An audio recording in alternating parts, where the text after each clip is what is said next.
Yes, we are. So here we are. I see 25 minutes over, but yeah, It's okay. so be it. Good Mhm. evening, good morning, good. Where are you? Good Tanzan. Good evening, morning, day, nights, evening. Oh, of course, yeah. It's past 8 where you're at, right? Now it's 5. It's 5 in the. Oh no, wait. Yeah, you're in the West Coast. Mm-hmm. Sorry, I'm a sweet tooth, and I always have sweets at arm's length. Yes. Yeah. So yeah, maybe a weird title today: Geometry and the Structure of Vacuum. Dot dot dot, and the human mind. Because in my mind, the human mind is a infinite vacuum. I may have used it before. If you close your eyes, it's as black and infinite as is the universe. And for the larger part, the human universe is one big vacuum. You agree? Yes. Yes. For much of the world and even space is just yeah, it's a mysterious black hole. Well, not a black hole literally, but Well, maybe. It may be, maybe. I mean, people always think in a start and a beginning, and so we are always, they are always looking for the how large the universe is and where it ends. And I believe it's a cycle. I even believe evolution is a cycle. Mhm. If the atmosphere, if in the future the atmosphere has the same um, um, the same is the same as in the days of dinosaurs. I believe crocodiles and lizards, etc., will grow as large as they were back then, and us humans and other mammals will have to hide somewhere where the dinosaurs, where the ex lizards and ex crocodiles um, cannot reach us. But anyway, geometry and the structure of vacuum. I've prepared a little bit. Um, Last week, or in the past week, we touched um, something. I remember that we talked about the Earth being liquid, and all types of vibrations are yeah. Excuse my English. Uh, Various vibrations. This liquid ball is in on the influence of various vibrations, and probably you know the name of the one popular one. Of the vibrations. Yeah, the vibrations that influence this planet. Well, there's the magnetic magnetic circle The, that the one that is between 7 and 8 hertz. I forgot the name. I'm bad in names. no, that one I don't know. It doesn't, like, it's not coming to mind. But I would say that with the vibrations, there's the electrical, the magnetic, there's the tectonic vibrations of the Yes, earth. and of course, various radiations from all types of heavenly bodies, right? Yes, yes, as well as earthly ones. There are radioactive earthly bodies, within the earth. Exactly. UV from the sun, and of course from other stars, and gamma rays, and all types of vibrations that this planet is under influence of.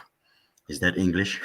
Yes, yes, And of course, one of them is water, right? yes. So let me see if this works. I'll switch off the. Mhm. I switched off the background image, and Interesting. okay, let me switch it this way. So here's a little video that I prepared, and this one is better than I had in mind, because here, can you hear the sound of the video? Yes, I hear something like a hum. Okay, good. I was worried about sound not coming through. No, no, no, that's beautiful. So yeah, here's a liquid under influence of vibration, and I assume you saw the hexagram, Yes, yes, right? I did. Mm-hmm. And one would expect water to become a hexagram, Right. because when it freezes, it also becomes a hexagram. But why I say this video is better than the one I had in mind, is you will see the water drop take other forms also. So various frequencies. This person uses various frequencies, Mm-hmm. and here again the half of a hexagram. Let me put it that way. The half of a hexagram, and Ah, that is fascinating. yeah. So it switches. It switches the one half and the other half, because you must see this in 3 dimensions, Mm-hmm. because it lays on a surface. The droplet is Mm-hmm. just the half of a ball, of a sphere. Excuse me. So you only see one half of the sphere, and here it switches between the two halves of a hexagram, right? Right. And that's where I wanted to go to.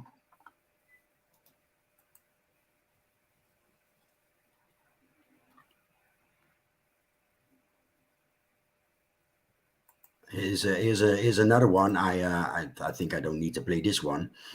This droplet is held in space by vibration. I don't know if you have seen that before, but it flies or levitates, how you want to call it. It levitates on sound, and various harmonies, as you can see, are applied. And there again, I see. Wow. So this one is levitating. That one, the other one was on the flat on, surface, but this on one is. exactly. Mm, And here you see four dots, 4 points, 4 angles. right. Here you see 10 angles. Here you see 5. Right. And as you can read on top, various it are different harmonics applied. I don't know if that is the right word, Yes. but this is a levitating one, right? Okay. Comparable with Earth, but not completely, because this droplet is levitating, and the how the sources of the sound are set up uh, makes it look flat, right? Right. Because there's a sound that makes the droplet levitate, and there's a sound that makes it vibrate in the manner that we just saw. Mm-hmm. So it's not completely. The planet is not levitating or flying, quote unquote, through space uh, uh, based on sound, or maybe it is, but I guess it's not, because the Earth is not flat as the droplet that we just saw. But uh, I myself, in the past, have looked at it, and here's the 3D program that I use, Mm-hmm. and these are two tetragrams, so it's a tetragrammatron, right? Mm-hmm. And let me see. Oh dear, it's right there. It is. This is planet Earth. I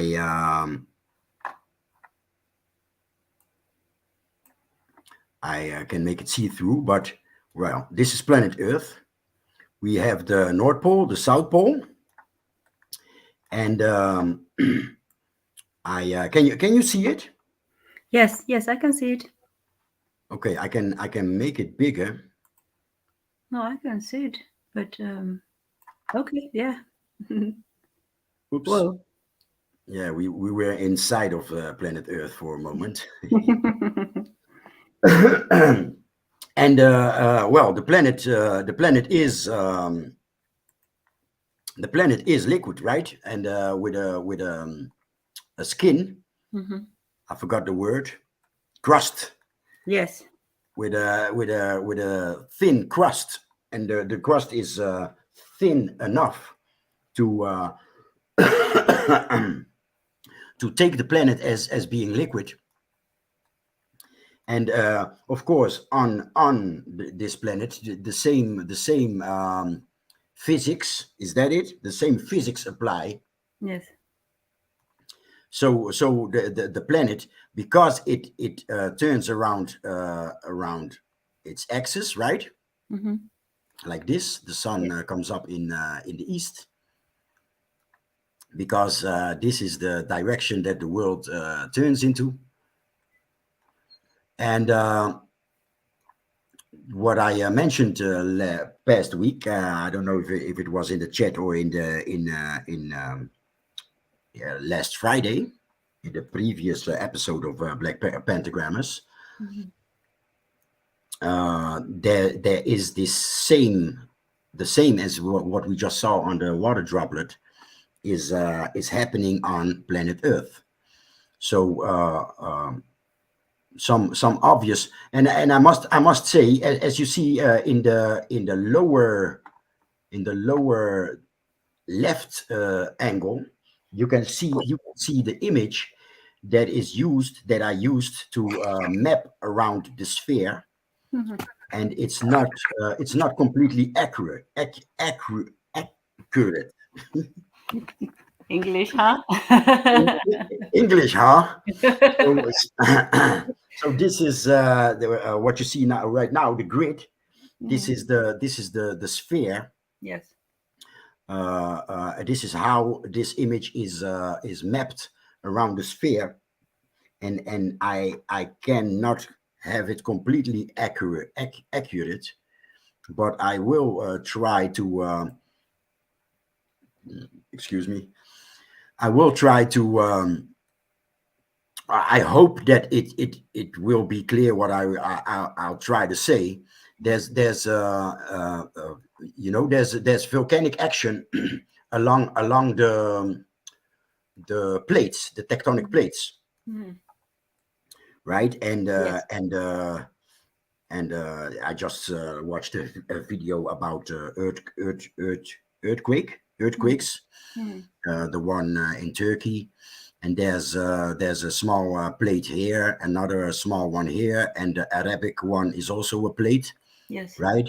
And Mhm. there's that's why there's a lot of uh, earthquakes in Turkey, and but there's some volcanic activity where in the middle of plates of those tectonic plates. And Mhm. for example, one is where I was born, and I'll make the map a little bit transparent, Mhm. so you can so you can see the tetragrammetron inside the planet,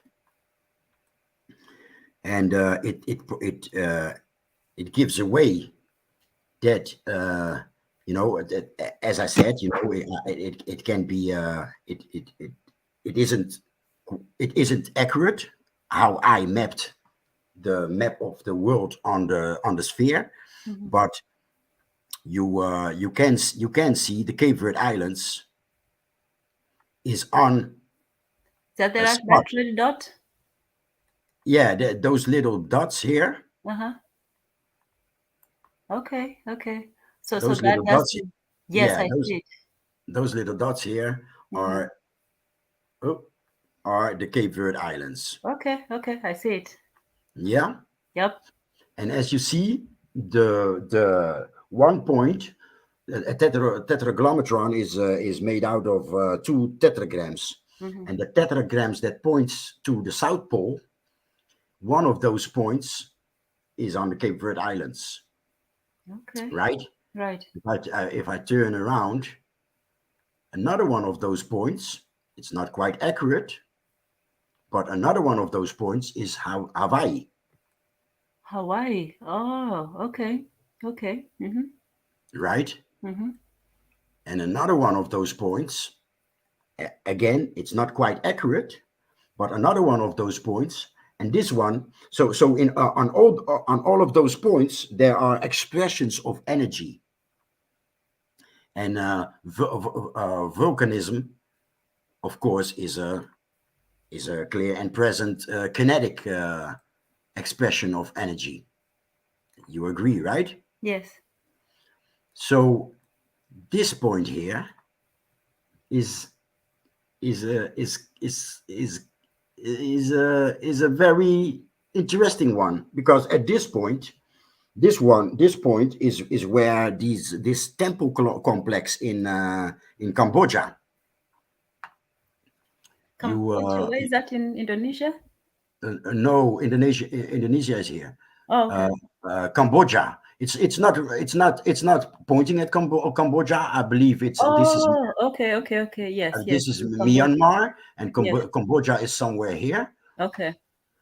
But on this map again, it's not quite accurate. You've seen how I wrapped the map, how I wrapped the map on the sphere, and it's not quite accurate how I did it.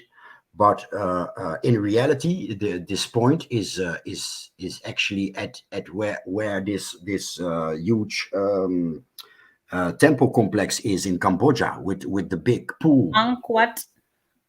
Angkor Ye- Wat. Yeah, is that it? With the huge swimming pool. I call it a swimming pool, but there's a rectangular body of water in the middle of these temples, and Oh. that's a very interesting expression of energy. Mhm. It's probably an expression of energy that resonates with humans. Mm. Okay, yeah, I know there's a powerful temple there, Angkor Wat, and it has these majestic buildings, and it's built almost in the middle of the jungle, and the Yeah. trees have have almost like um, grown into the temple.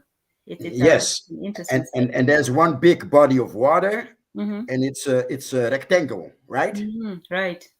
Yeah. Okay, yeah, that's the Okay. one.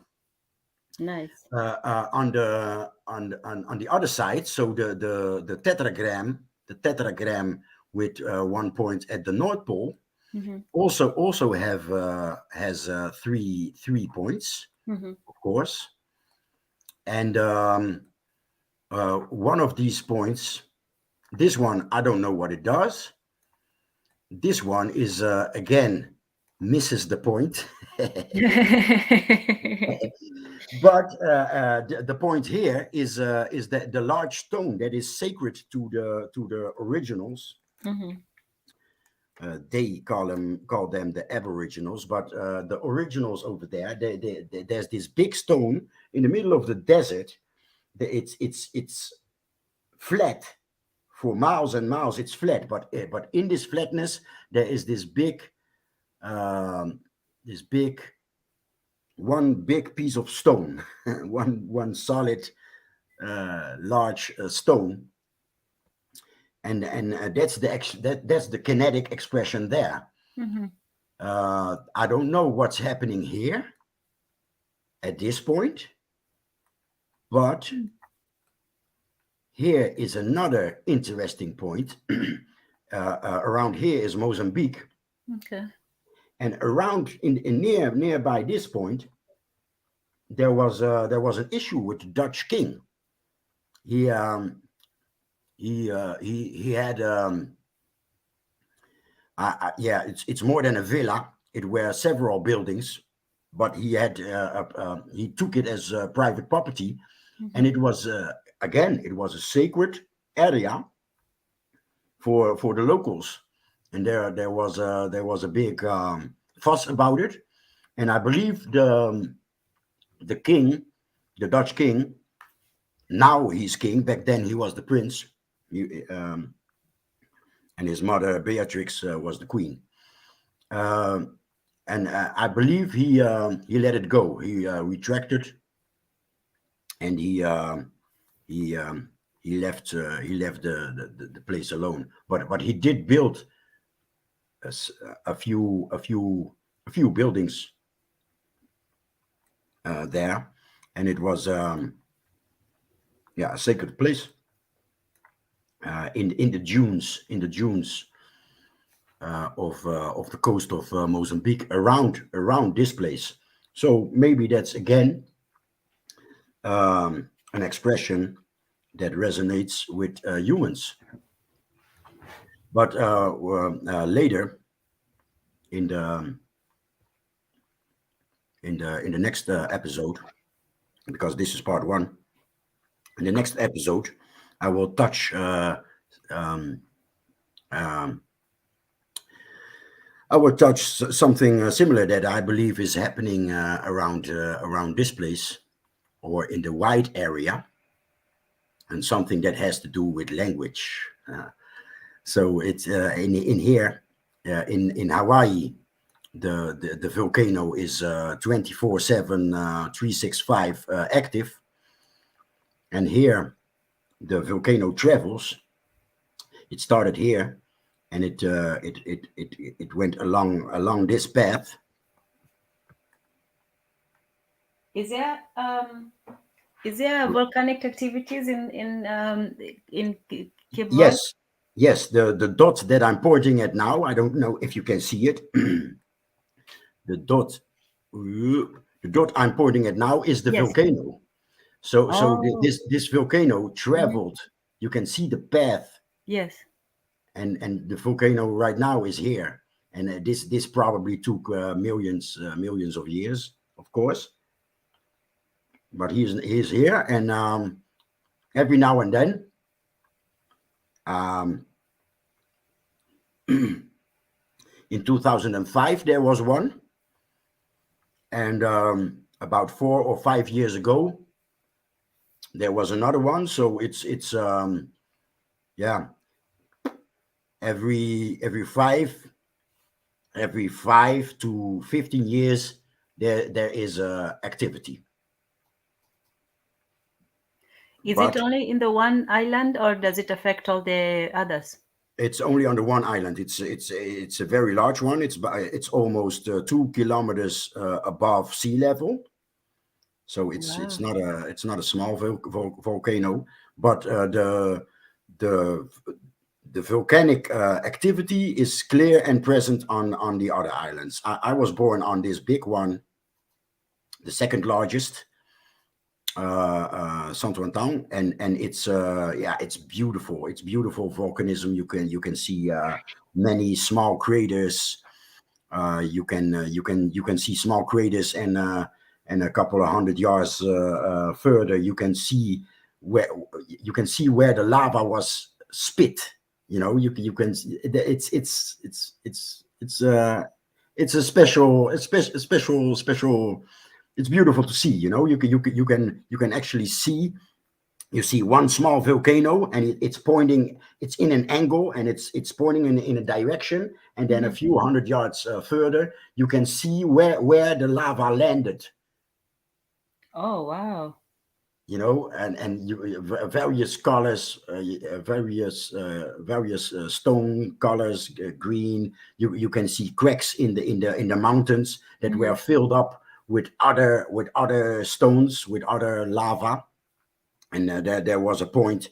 There was a point I remember when I was small, and we traveled to the other side of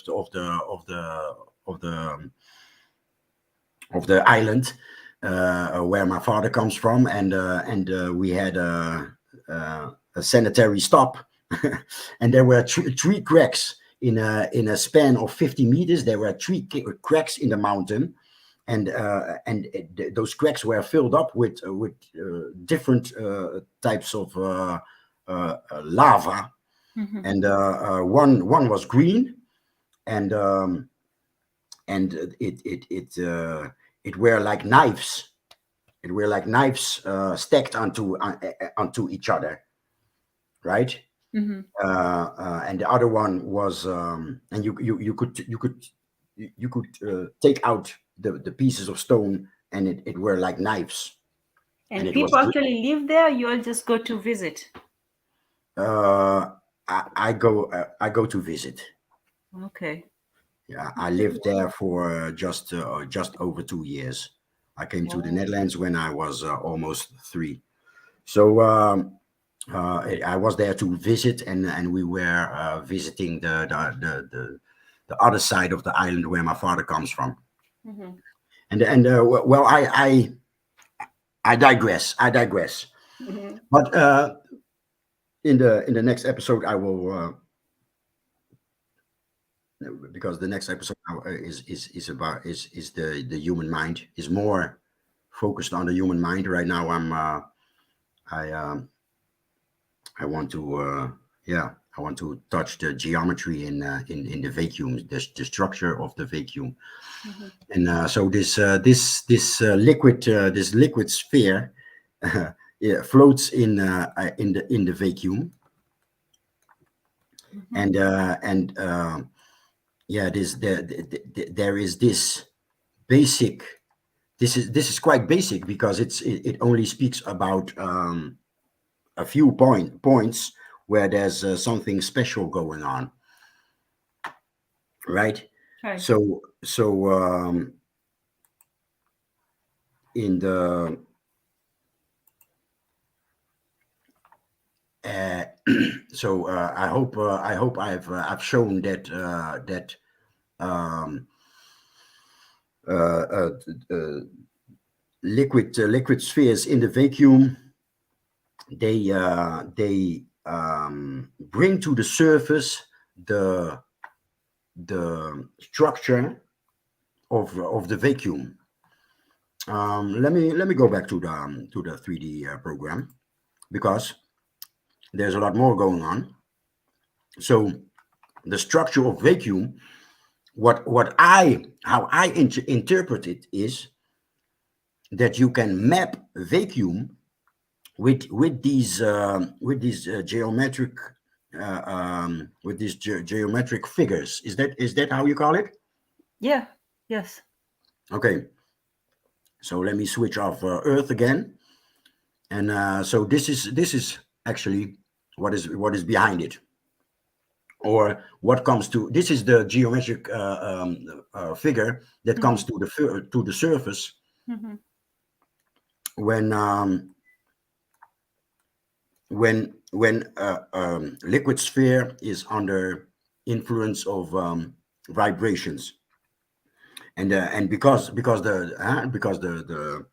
the Earth turns around an axis, it's quite fixed. Mm-hmm. Um,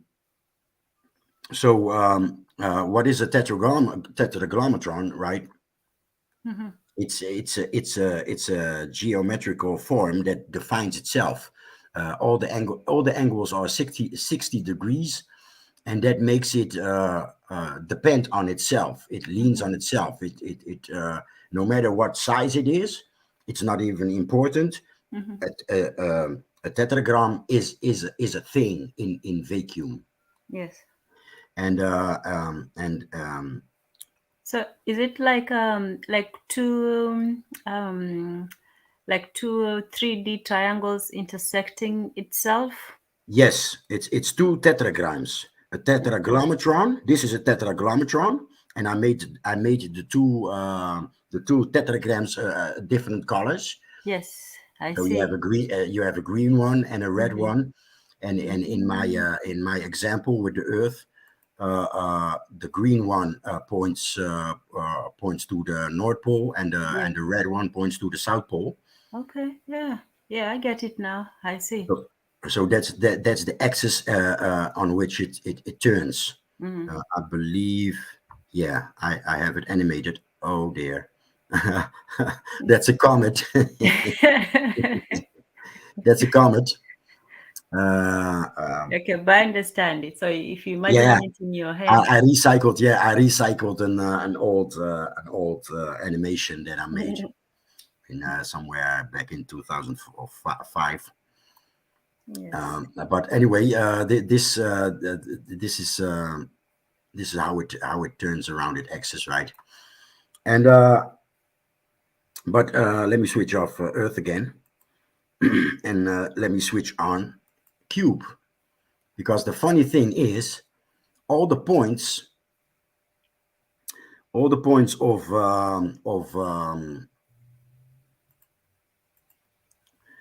all the points of a cube uh, coincides. Is that the word? All the points of the cube coincides with the point of the tetragrammatron. Yes. Yes, they're on the same edge or on the same point. The same point, yeah. You just you if you draw the edges different, you can make a perfect cube out of a tetragrammatron. Yes. Yeah, Um, so it's defined by the cube. So all the edges are defined within the cube. yes, Hmm. and a cube is also sacred geometry. All the angles are 90 degrees, and that makes and if excuse me, and if the edges are of the same length, it makes a cube. And a cube, you can divide a cube into 8 cubes, and those cubes you can divide it into 8 cubes, or this cube you can multiply it in to 8 cubes, and it makes another cube. So a cube is again another form, another figure, with which you can map vacuum, because again the same applies as a tetragram or a tetragrammatron. It doesn't matter how the size doesn't matter. You can map vacuum. If you have no rule, you can map with cubes. You can Hmm. map space with cubes, as you can map space with tetragrammatrons. Hmm. So So and same the same applies. Let me switch on Earth again, and now you can see that the points are gray. It are the same points. Here's the point near Hawaii. Here's the point near the Cape Verde Islands. And okay, here's the here's the Uh-oh, what's going that, on? that was the comet. That was the comet Yes. in the animation. Mhm. But I can switch off the comet, I guess. Let me see. Yeah. I guess it's in here somewhere. No, then it must be in here. Right. And Yeah. the sun is also switched off now. So now in this at the same points, the North Pole, Cape Verde, Hawaii, this one that I don't know what's happening, the one in Mozambique, Cambodia, Australia, Hawaii. It's the North Pole and South Pole. It are the same points. So you can it's a hint that you can map the same space with those sacred geometry, with those sacred figures. And of course, the figure never talked about is the sphere,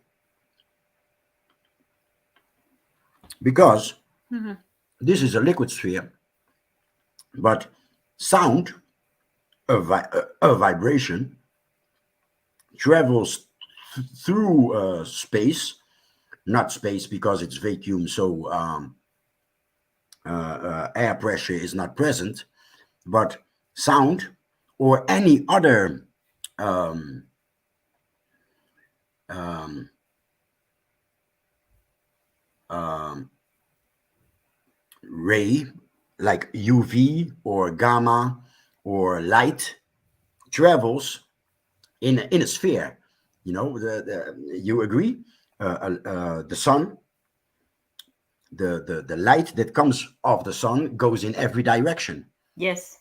Yes. So a sphere, right? Mm-hmm. And so if you have like if you have like many spheres in this vacuum, you have if you have many spheres in this vacuum, you in those spheres you will find these sacred figures. Even the cube, you will find it in with six spheres. You can make a cube. I don't know if you have ever seen an artist that works with soap. How you call it? Uh, Someone that makes balloons out of water. How you call it in English?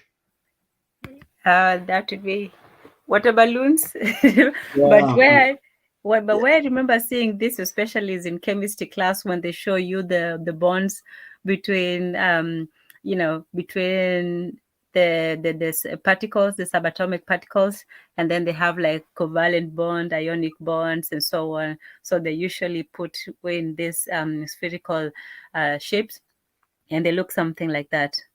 yeah. Um, And so I remember seeing that, and I don't know how it's called, so I don't know how to look for it. But I remember even in school mhm.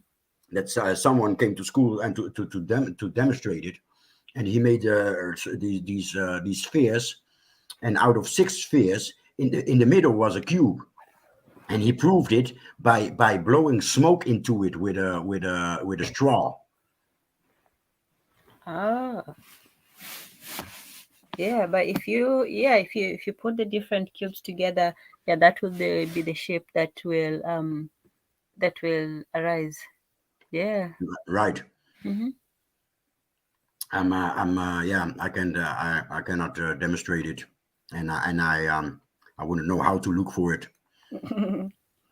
I'm sure there are videos of it, Yes. because it's it's a type of shows that you will see in casinos or in nightclubs or whatever.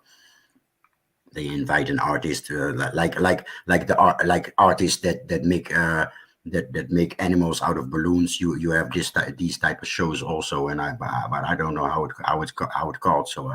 It is not in my I cannot. I have no video to show it, but I guess you can. I guess you know you what I'm talking about. Out of in six spheres in the middle Yes. will form a cube. So imagine those spheres. Imagine those spheres being not water balloons, but being sound or any other ray, any Mhm. other expression of energy, um, be it heat, be it light, be it UV, be it gamma rays, whatever. If you have six sources of gamma rays somewhere in the middle, or anywhere, sacred geometry will come to surface. Yes. So um, so yeah, I guess I'm done here, right? The Yeah, the and we could. the cube, Mhm. the tetragram. Yeah, so in summary, the points of the tetragram are the ones that we see in the where you're pointing the arrows, the Cape Verde, Cambodia, Mozambique, and uh, Hawaii, Hawaii. Yes, so and those are Australia. and Australia. Yes, And there are expressions of energy. yes. So it would be like a concentration. To me, I imagine it like a concentration of vibrations. And then, that's where the earth is most volatile, where, the vibrations come together and produce this perturbation of the earth that, is related to the tectonic plates. Because the earth is a vibrational object. There's a lot of, we talk about sound, but there's also other kinds of waves and vibrations. The electrical, electromagnetic is just one of them, but the tectonic is the actual vibration that is inside the crust of the earth. So it's those sound. It's almost like a concentration or a meeting point between two lines of vibrations. So where they meet is where that energy is concentrated, and so it leads to And, and, and, of, the. and of Mhm. course, there's the kinetic one, and that's because the cycles that the Earth makes, that's Mhm. also a vibration, right? Yes. So Yes. okay, moving on, and maybe I'll no, not maybe, I will surely get back Yes. get back here, because uh, this playing slash working with oh, let me show it, let me show it right away. Okay. um, Playing and working with these 3D programs showed me something, and it was sort of coincidental. I I discovered that a pentagram is sort of a gateway between all these um,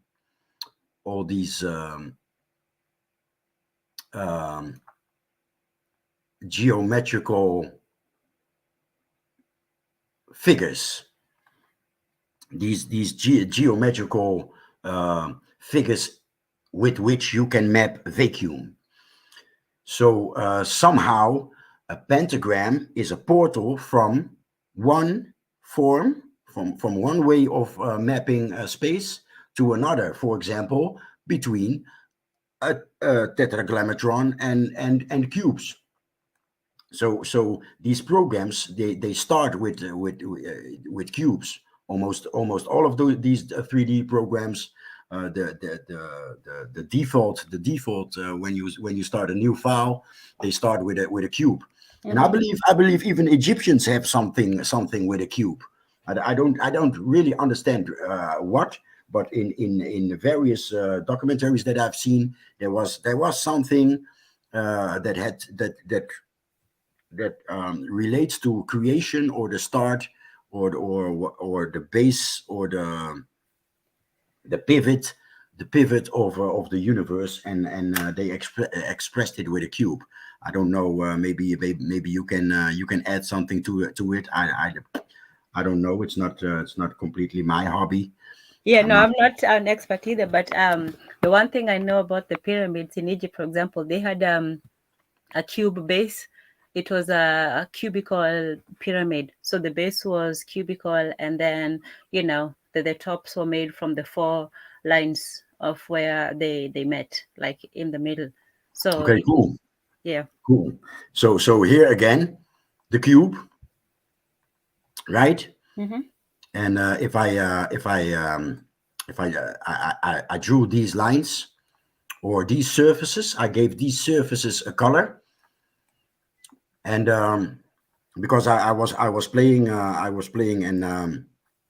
in this form, only the edges, and I saw two pentagrams, and I thought, hey, and it sort of opened my mind. It opened a new world.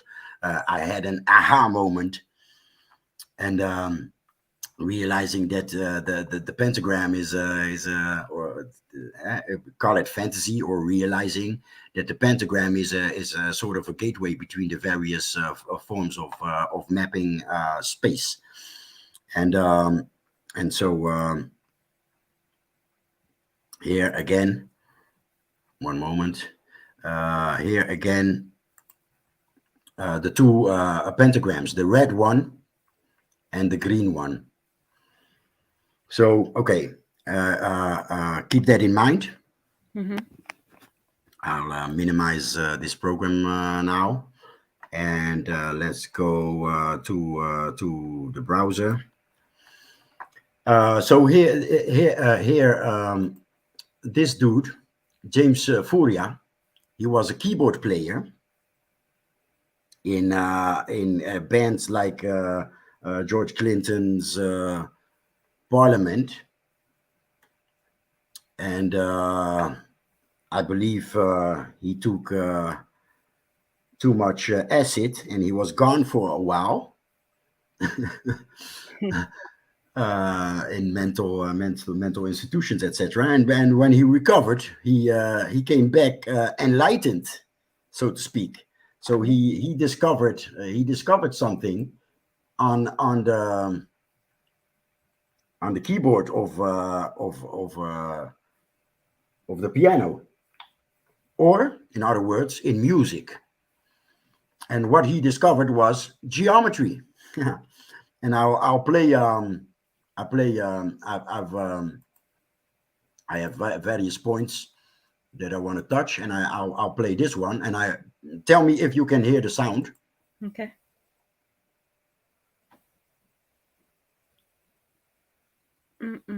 No, I can't hear. You cannot hear. No. Oh, that's funny, because earlier you could hear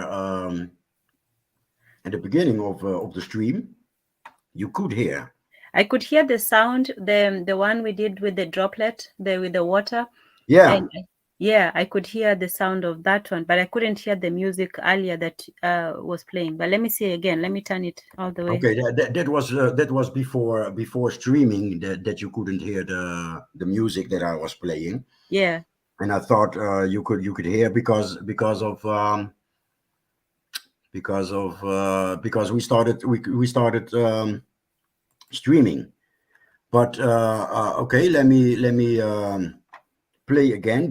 This sound is lower than the vibration, than the hum. Okay, let's see. So maybe the sound is just low. Okay, let me turn it up.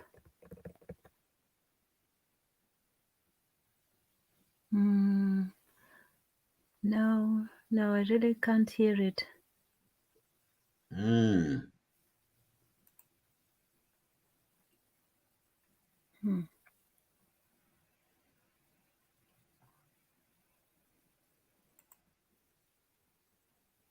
You can hear the video.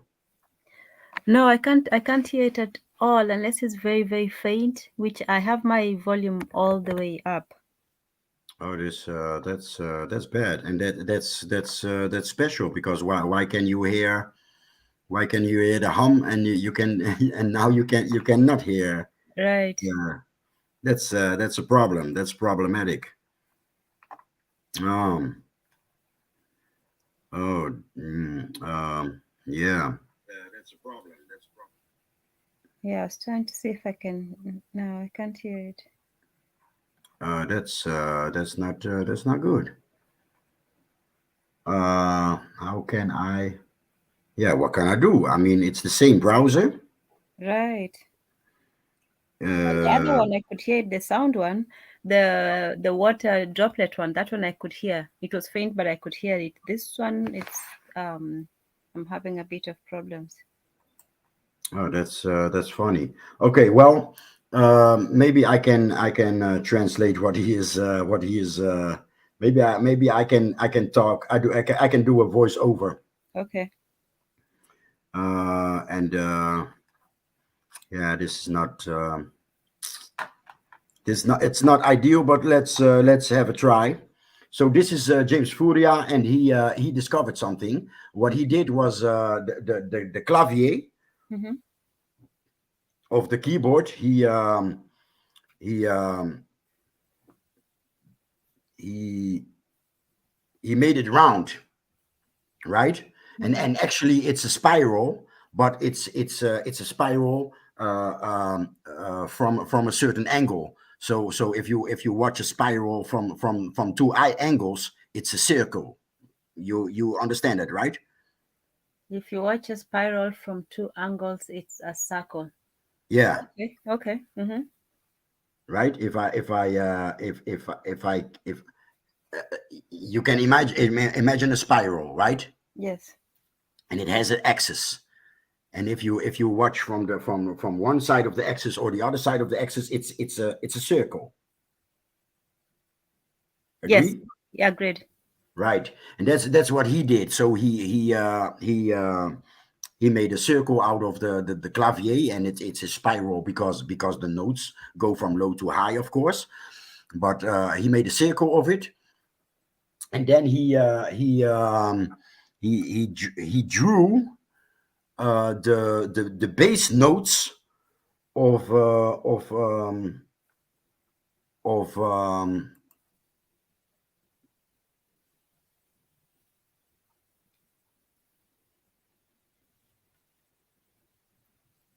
Okay. right. So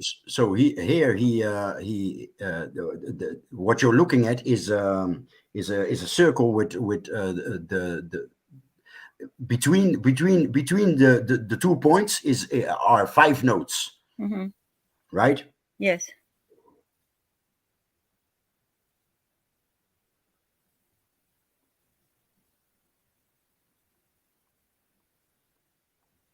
Okay. So between the 5 points, the 2 points are 5 nodes.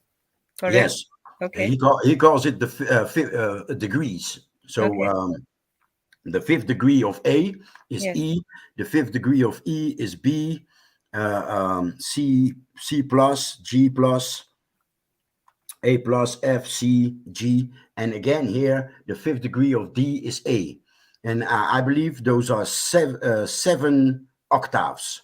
So he made a circle out of 7 octaves, and that's where it comes back to A.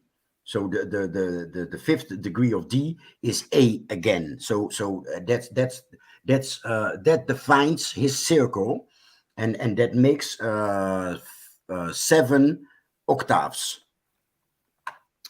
Um, and so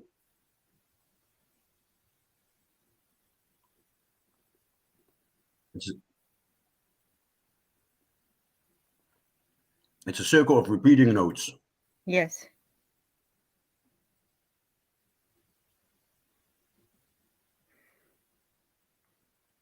It also looks like unit circle, the one they put the sines and the cosines of the different angles on the one plane. So if you do the lines across, then you can get something like a unit circle. The unit circle is the equivalence of a cube. It's like the most basic cube. The way you think of a cube as a square with sides one each, one to one times one all around. So a unit circle is the circle with the radius of 1. So at every point it's a unit radius of 1. And so you track the movements of the sines and the cosines, which are the fundamentals of waves. So the sines and the cosines on a circle. So yeah, it's a cyclical movement. So when the cosine is increasing, the sine is decreasing until it goes to 1. And so yeah, so on this one I see the difference is for a circle, the line would cross in the middle where it would be A, E, B, which is that one in the middle right there. But on this one it crosses on the lower rung, on the FC rung, instead of the C. I think it's a CD, but I'm not sure. C plus. Oh, the one above it. What's the one above the C? Just right there. Here? Yeah. That's I believe it's an F F. plus. Okay, so the F on a circle, on a unit circle, it would cross that line on the F. But on this one being a triangle, it crosses on the lower rung, which is that one right there, and the F and the A. This is the So C plus. Yes, so the C plus and the F. Yes, what he did here is, I'm listening to it, but I English is not my. So let me listen. Yes.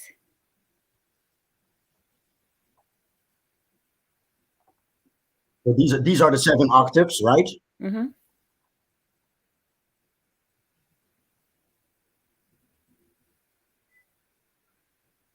He thought it was extremely interesting, and so the next chart is very important. This is what happens.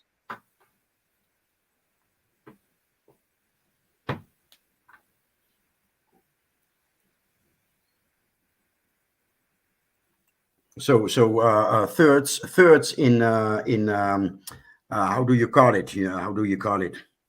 Well, thirds in chords are very important, because the third in a chord defines the chord. It's a pivot in a chord. So what you just saw, the triangle, is the thirds. He connected the thirds. So he skips notes and in the circle, it forms a perfect triangle, right? Yes. Scale, right? Scale, yeah. So the third in a scale is very important in the definition of the chord. A chord or chord? Damn, my English. Anyways,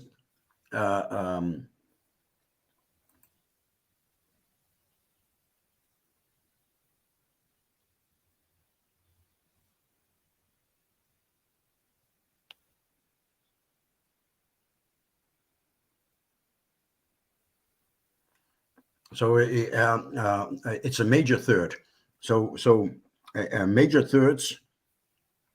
major thirds form the figure that you just saw. Mm-hmm.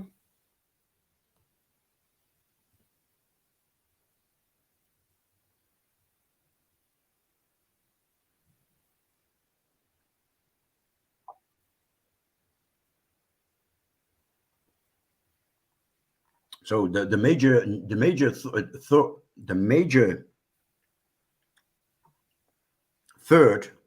third of A is C sharp or C plus, C sharp. Let me use the official names. As the third of the major A is C sharp, and then the major third of C sharp is F. Major third of F is A, and so and that's how you form a perfect triangle. Oh, okay, I see. So you go from A to its major third, which is C, and then C to its major third, which is F, and then F to its Yeah, major, C no? sharp, C C sharp. sharp, C sharp, Yeah, sorry, C sharp. yeah, the And then, black key. okay, C sharp. And then to its major third, which is F, and then to this major third, which is A. So does that pattern continue for all of them? Like if you start with C, then that would go to, can't see right there, but you would have different triangles within that, right? But Yes, yes. So scale, right? yes. In the scale of A, A major, A major. So the positive frolic,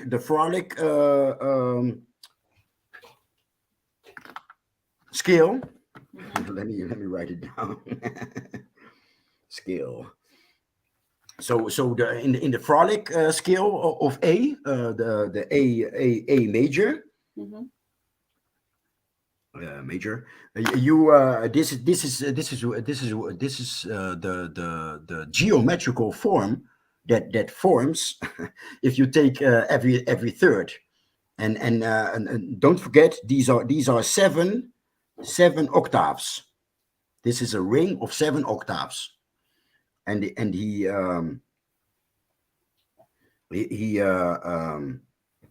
yeah. So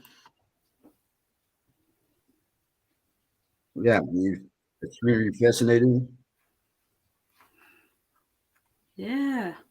So that's how the musical sounds are related. Yes, Okay. that's how music is related to geometry. And what we are looking at is two-dimensional. And Right. Like the drop level of water we were looking at on the ground versus the one that was levitating in space. yes, Okay. and the real world is of course three-dimensional, or Right. of course four-dimensional, because there's time, of course. Yes. Yes. Right. Okay. Okay. I'm seeing it. Oh So boy. it's He's fascinated. So now and then he's still flabbergasted of what he discovered. So he just said, "Oh boy," and he takes deep breaths, etc. yes. You can hear that he is really fascinated by what he discovered. Uh-huh. So we did the triads, the major thirds. So now we're doing is with the cubes or triangles. Oh no, rectangles. Rectangles. Yes, rectangle or cube. It's a cube, It's a because cube. the intervals along the edges are the same. Okay. Okay. So it's a cube. Okay. Maybe the angle of the camera is deceiving. Yes, I wasn't sure. I didn't want to make the assumption. So Yeah, no, it's a square, and also the person that re-uploaded this video has used YouTube's stabilizer, and okay. and most of the time the stabilizer just the stabilizer this yeah, the stabilizer does things with the video, so it looks like a rectangle, but as you can see now his hand is off, is out of the way, you can see that it's supposed to be a cube. Yes.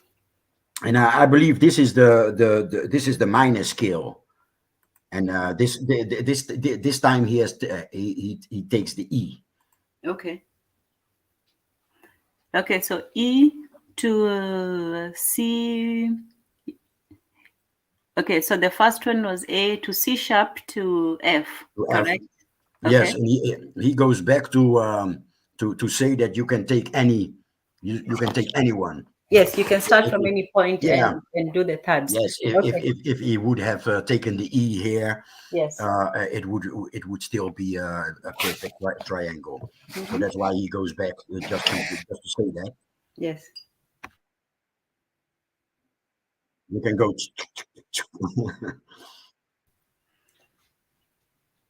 Okay, and now he comes to, so the cube now within the circle, and this is the flats, is it?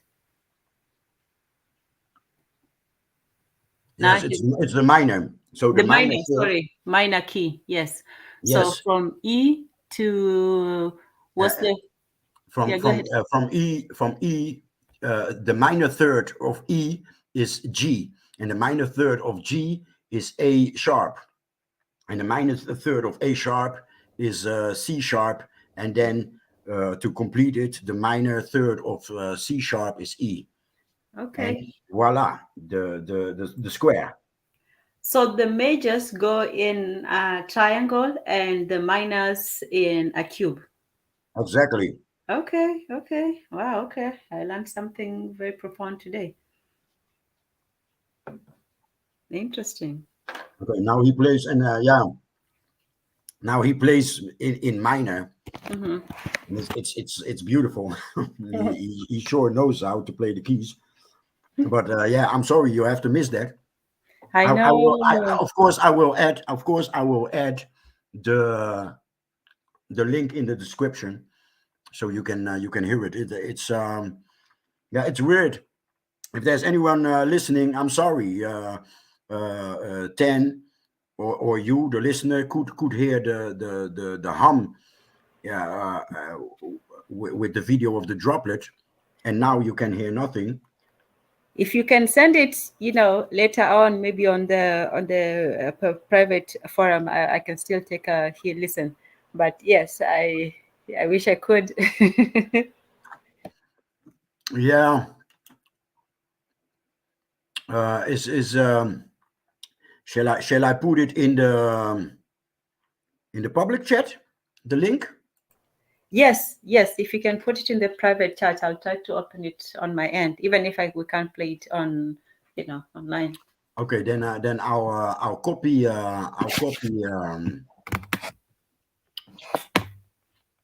yeah, it could become messy, because then you would have to work with two but anyway, No, I'll I'm going just to, listen to it on my own. Like I'll just listen to it on a different device. I won't play yeah. it on. Yeah, that's All what. right. Yeah. Well, here's the link Okay. at the point where I am now, Mm-hmm. with this on this tab, and so okay, this is a minor, the minor scale. Mm-hmm. Wait, did you put the link in the private chat? No, not in the private, in the public, Oh, okay. All right. because I guess if someone wants to listen, Okay. Okay. Cool. maybe All right. anytime. I don't know how long the live chat stays available, but if someone listens tomorrow or whatever. Yes. Can you put it in the private one as well, if you don't mind? I can't copy it from the public one for some reason. The private chat here. Here it comes. Okay. Cool. Bang. All right. Wonderful. Thank you. Okay. So yeah, that's a handicap in this one. It's a stupid one because at one video it works, the other one, so it's out of my hands, listeners and Tan. So again, keep in mind, keep in the back of your mind. That's a Dutch translation. That's a translation from Dutch. Keep in the back of your head or mind that we are now looking at a two-dimensional representation, but sound is three-dimensional. Sound is a sphere. Sound goes in every direction. Thus, sound is a sphere, like any other expression of energy. But let's continue.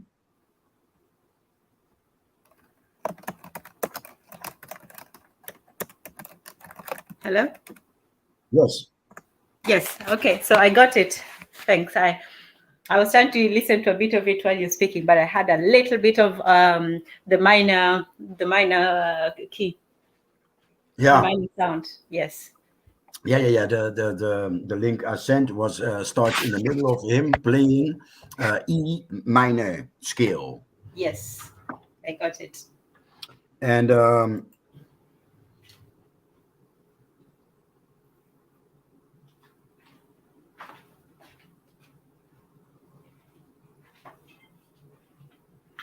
Oh, what is so this? blending the two, and me, I don't know how to play. I've been a producer in hip hop, and when I didn't use samples, the tracks, if I use the keys, I would always play this, and it was a mix between minor and major, because minor and major is actually the same, right? The major of C is the minor of A. You know that, right? I'm learning now.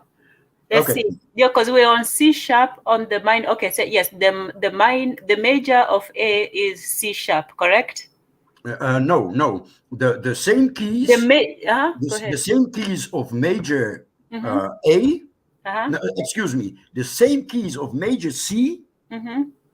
are the same keys of minor A.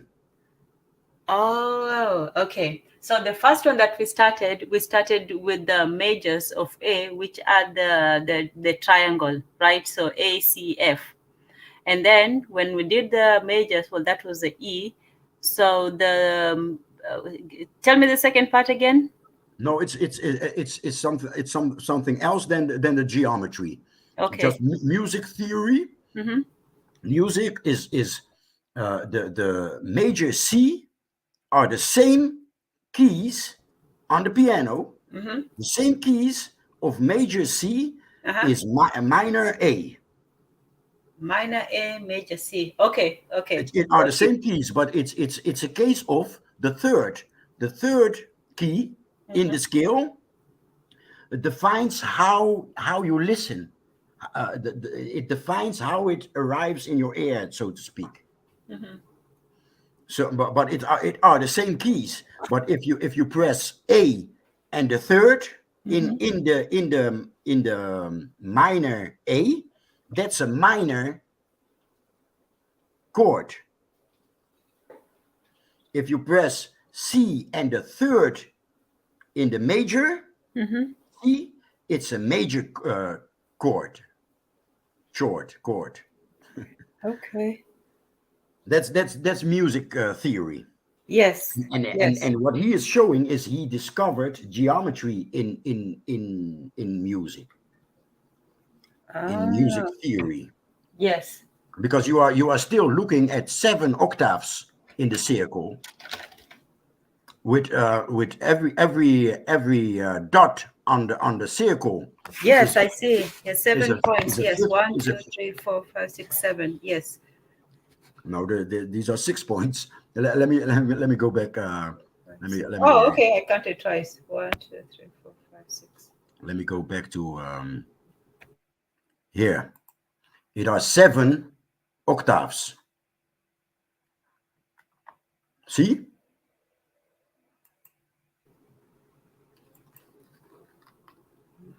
It are 7 octaves. Yes. and with every fifth, he made every fifth in the scale. Mhm. He made he accentuated every fifth, and that's how you get um, this circle, Okay.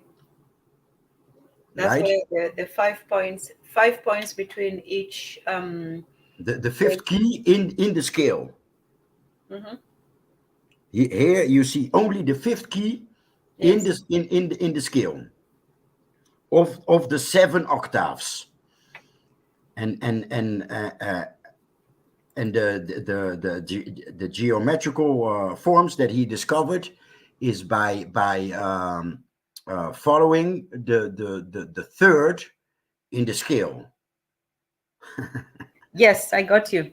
Yeah, Following the third in the scale, that gives you the the fourth. geometrical forms. Yes.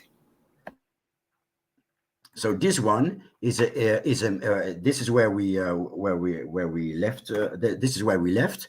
This one is a mix, I don't know how to play, but I know how to listen. So I can tell if a note is false or not. Mm-hmm. But I can, as me myself, I cannot play. So if I play, it is never in a scale, but it is also never false. So I don't stay in a scale, Mm-hmm. and therefore I mix the scales. So, A would you scale tell is the false SCA. note? Mm-hmm. Again, sorry. Do you tell the? Can you tell the false note by listening or by Yes, mathematically? Oh, okay, yes, I can tell. I can tell the false notes by listening. okay, wow. So I can play, not live, but I can program. You know, Mhm. I can make a composition, but the composition will never stay in a scale. So I mix the scales. I mix minor and Mhm. major, for example. Yes. So let me keep it in the example that I just gave. When I play, I play C major and A minor mixed, and that's what he is displaying right now.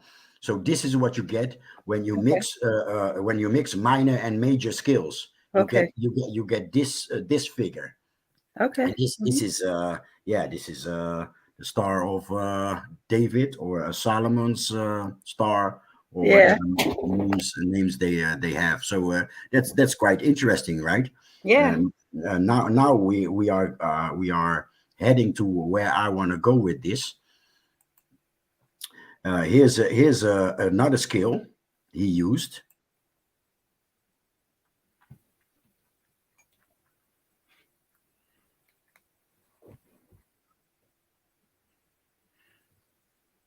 So he moves on to other skills, and this is the 7-pointed star that comes back in occultism.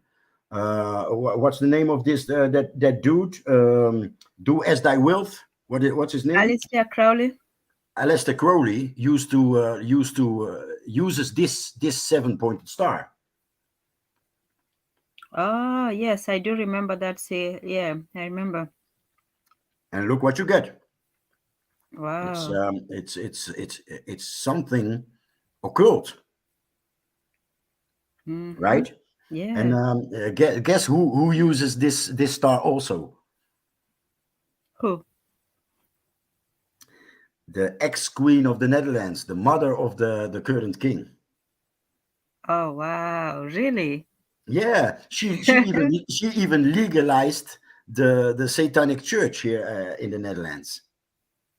Wow. She blessed the Satanic Church, and I remember it as it was past week, not yesterday, as it was last week. Um, and she said it was when it was in the news. They spoke of the Satanic Church as knowledge seeking people. Of course. Anyway, Mm. these are so he continues with various forms. He takes a little bit longer because he also names what I just explained. Explain.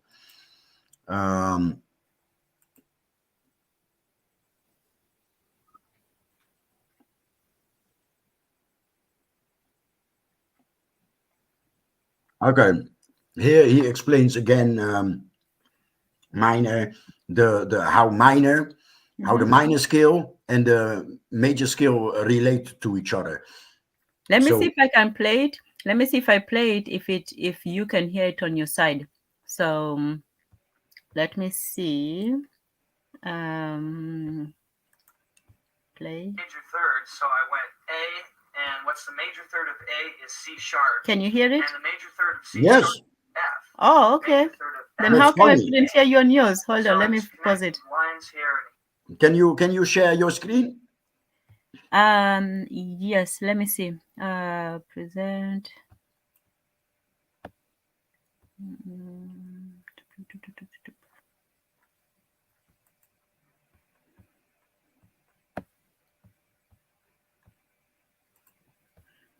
Can you see it? No, I see your logo. Oh, okay. Change. I think only you can do it. Change the presentation Yes, mode. I see it. Yes, I see it.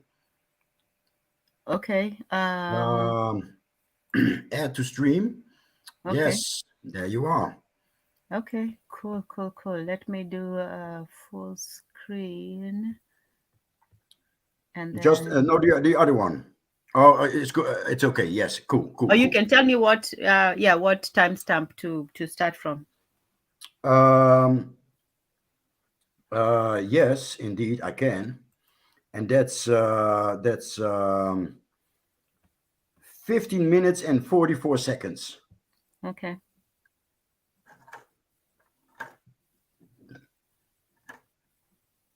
Mm-hmm.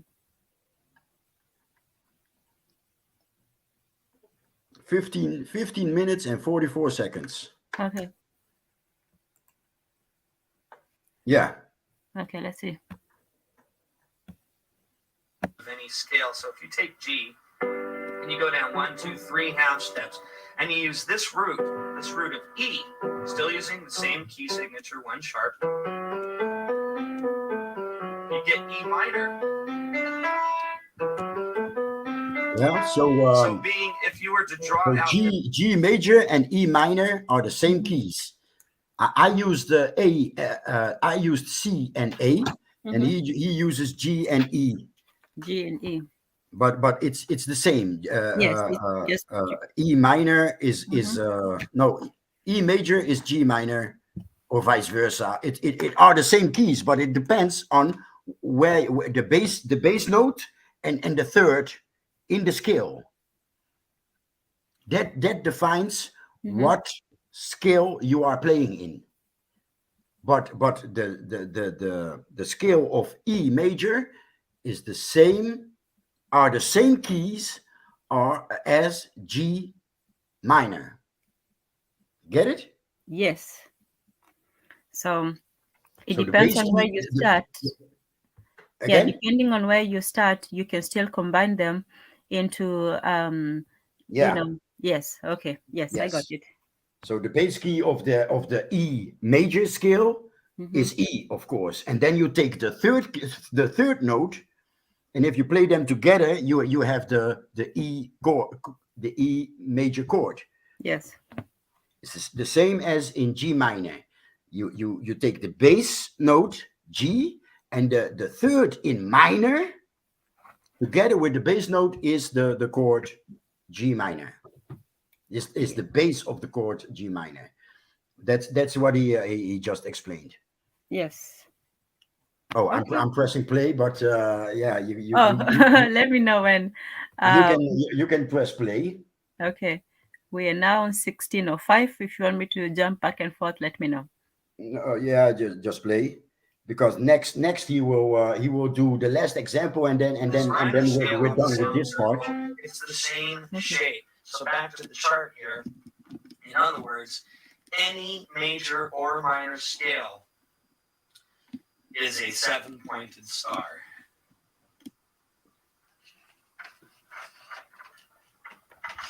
Just for fun, I did the Egyptian scale.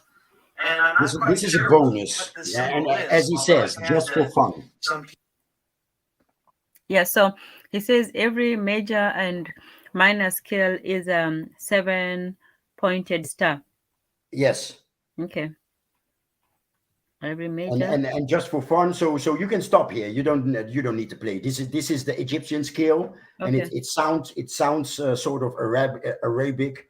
You know, a scale is just a few of the keys in a octave, and that makes it sound a certain way. Just like a major scale makes it sounds happy, and a minor scale sounds sad.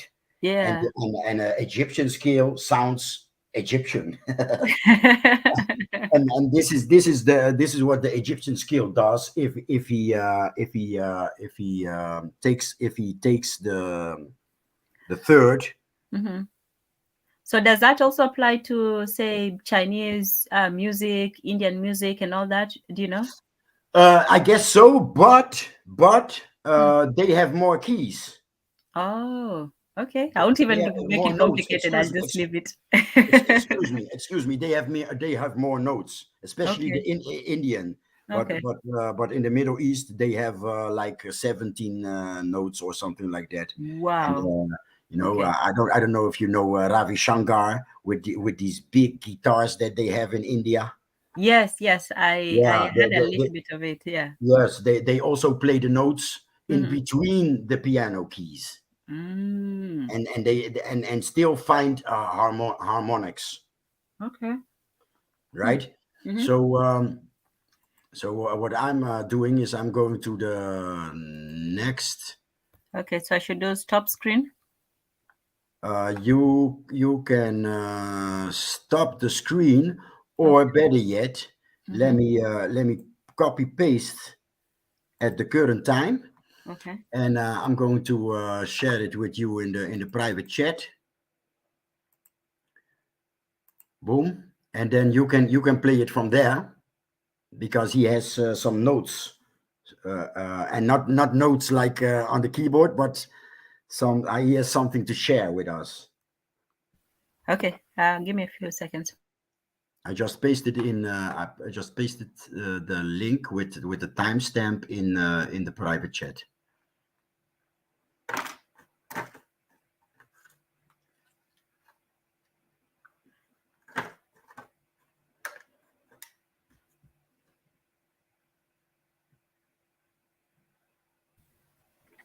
Oh, and what's the timestamp? I got the... Yeah, the link, the timestamp is in the link. Oh, okay, cool.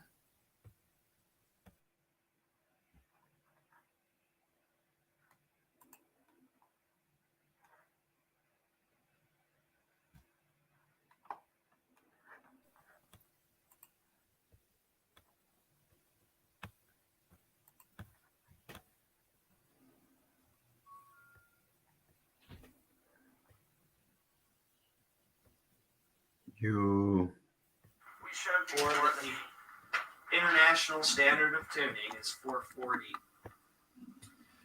So what happens if we change that? See, there's a million conflicting references in the libraries of what the standard of tuning is. It was something different before the 1880s.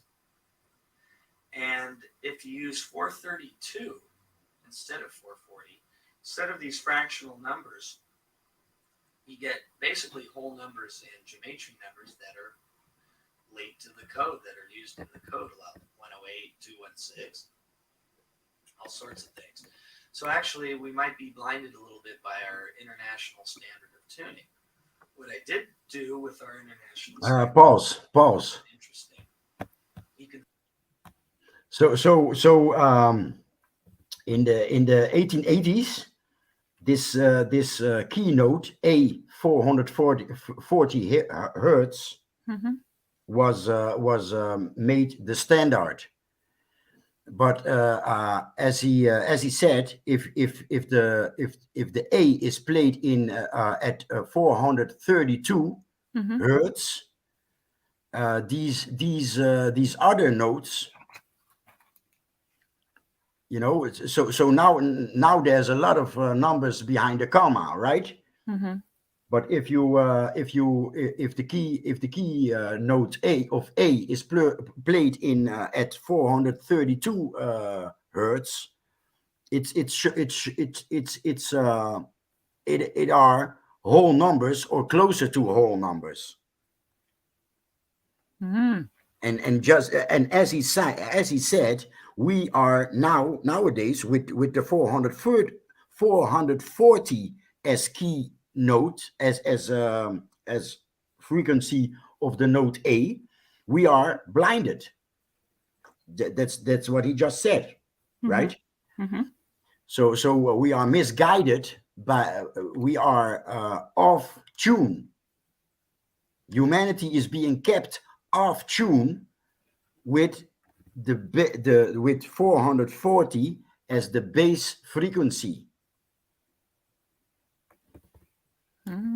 Interesting. So we're playing it at a different frequency than it would have been played with, and then it's resulting in all those different extra decimals. Yes. So sound now arrives at our eardrum, us human beings, natural beings, in an unnatural frequency. Okay. So humanity is being kept off grid, disconnected from the universe. Wow. Yeah. Because you know the rainbow is one octave. Did you ever think of that? Oh yeah, because it's 7. No, I didn't think of that, but now that you said it, because you started by saying that it was 7 octaves. So yeah. Yes, and the rainbow is an octave that our eyes hear. Listen closely what I said. Our ears, the range that of our ears is the maximum is 20 kilohertz, and the minimum is about 150 hertz. What our ears can catch. But if you go further up, you come at a certain point, you reach the octave of the rainbow, the octave of light, the octave that our eyes can hear. So the various colors are notes on an octave. It are the 7 key notes. The white keys on the piano, those are the whole notes, as they call it. And the rainbow are the whole notes in the light spectrum that our eyes can see / our eyes can hear.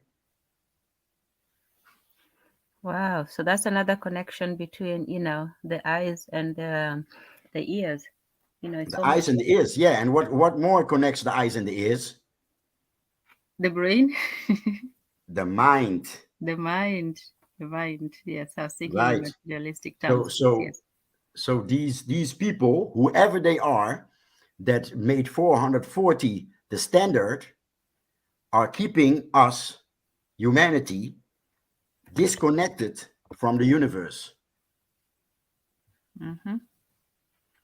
That's just a note. That's my translation of the note that he shares with us. Yes. That's my explanation of what he says at this point in the video. So to connect to connect the session with my 3D program and James Furia, I have this video. It's called Munck, The Code.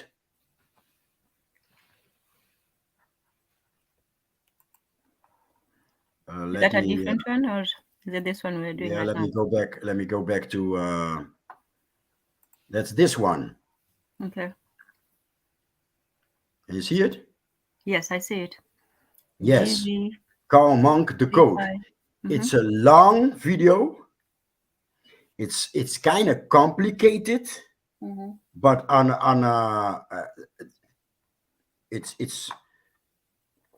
it's complicated, but it's also not complicated. He explains. Let me just skip. Let me just skip through the video. These are various monoliths all across the globe, right? Different monoliths. This one is in this is either Stonehenge, Stonehenge, or other monoliths somewhere else in North America, for example. This one is in North America. This one also. Here's Stonehenge again. Here are the pyramids. Here, this one is also in North America. So North America is full of monoliths with mathematical definable with math. So this is if you watch this one, and I'm not going to play it. I'm going to put the link in the description, because this will blow your mind, because every monolith, here is pi, every monolith on this planet is on a spot, just like how I started with the 3D program, right? And I just showed 8 points: the North Pole, the South Pole, and the 6 other points, right? Cape Verde, Hawaii, Mozambique, Australia, etc., right? With a special expression of energy. Some kinetic, some partial kinetic, and a connection to the human mind. The one in Cambodia is 100% the human mind, because there's no volcano in the white area, etc. It's just this temple complex. So the expression of energy is directly resonates directly with the human mind. But these are all monoliths, and all the degrees and the measurements, they all correspond with each other. So for example, the surface of the base of the pyramid of Giza is the position of another monolith in North America. And then the height of that monolith is again the position of another monolith in, let's say, Southeast Asia. It's bizarre. This video is bizarre, and it connects both. So in what I showed in the beginning of the video with the tetragram, the cube, and the sphere, where those three resonate with each other, that's just basic, because there's more points if you let me go back to the water droplet that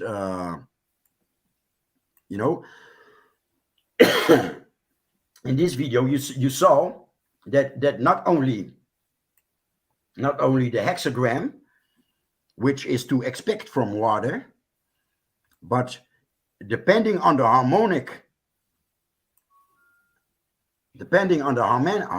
that you use on the water droplet, another form, the fourth harmonic, fifth harmonic, right? So I was just showing one harmonic, but there's many harmonics Can you see it on the screen? Yes, yes. The fifth one.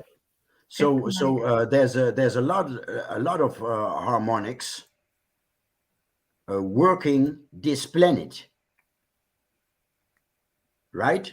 Mm-hmm. And this highly civilized world society that was there before us, you know, the civilization that built all these pyramids and all these monoliths, they were aware of these harmonics that that express themselves on the surface of this planet, because they built those monoliths in the size and locations where these harmonics come to the surface. You follow me? Yes, yes. Mm-hmm. So this video, Carl Munck, I will put the link in the description, or let me just share it right away, public, in the public chat, for people that listen maybe tomorrow, because I guess there's only 2 people listening. Here's the link to Carl Munck, the code, Okay. and you have to watch it in your own time because it's almost 2 hours, and from the start to the end, your mind is blown, will be blown. You know, Wow, I can't wait. it's crazy. So that's where my I don't want to call it lecture, because it's you know, I'm not a scholar. I'm just you know, curious, and not even curious because I didn't look it up. I just bumped into it working with those with 3D programs, and wondering my whole life, and things just fell into place working with these 3D programs. These 3D programs connected all of this in my mind. So I'm not a scholar. I'm just sharing now where I bumped into, and people like this Carl Monk. He's a fighter jet pilot, Mm-hmm. a retired fighter jet pilot, and this was his hobby, is his hobby, and Interesting. and I'll call it an illumination because you see things and it lightens your mind and your ears as well.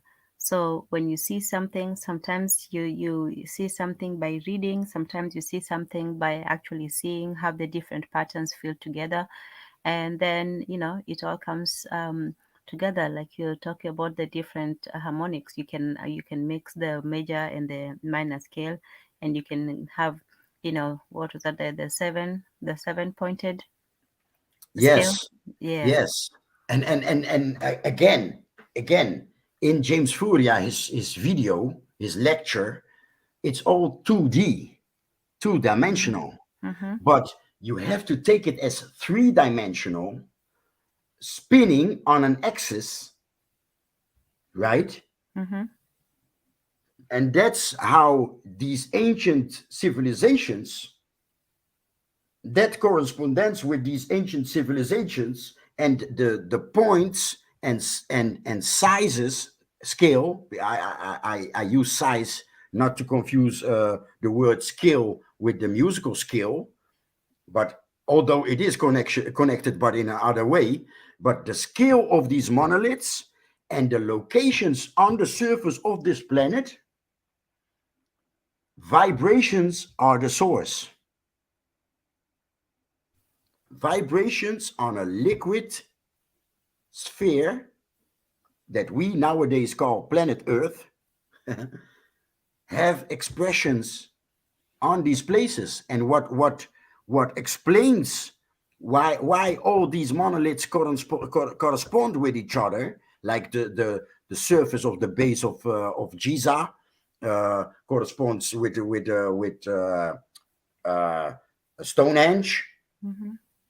where the location of Stonehenge, and the something in Stonehenge corresponds with a monolith in North America, and the size of that base, the surface of that base corresponds with temples in India, etc. All these monoliths correspond with each other, and my explanation is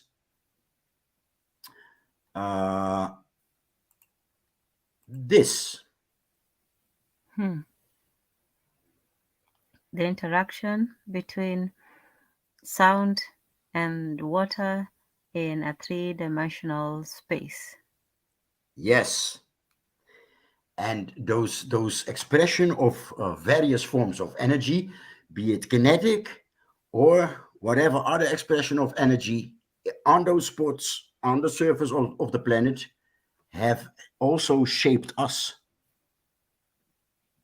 Right, because our mind is also, while it's composed of many things, it's also composed of it also has water in it and all those different channels. Sometimes I think our neurons is like waterways, ways of transmitting information up to the, like the rivers, the way rivers have distributaries, and then they go off into like a web of different of different smaller streams.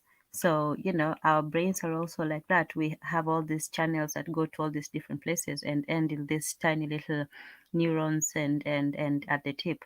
So our brains are also liquid based. We also have the water and the blood that goes on in our bodies. So we are also affected by this same vibration patterns.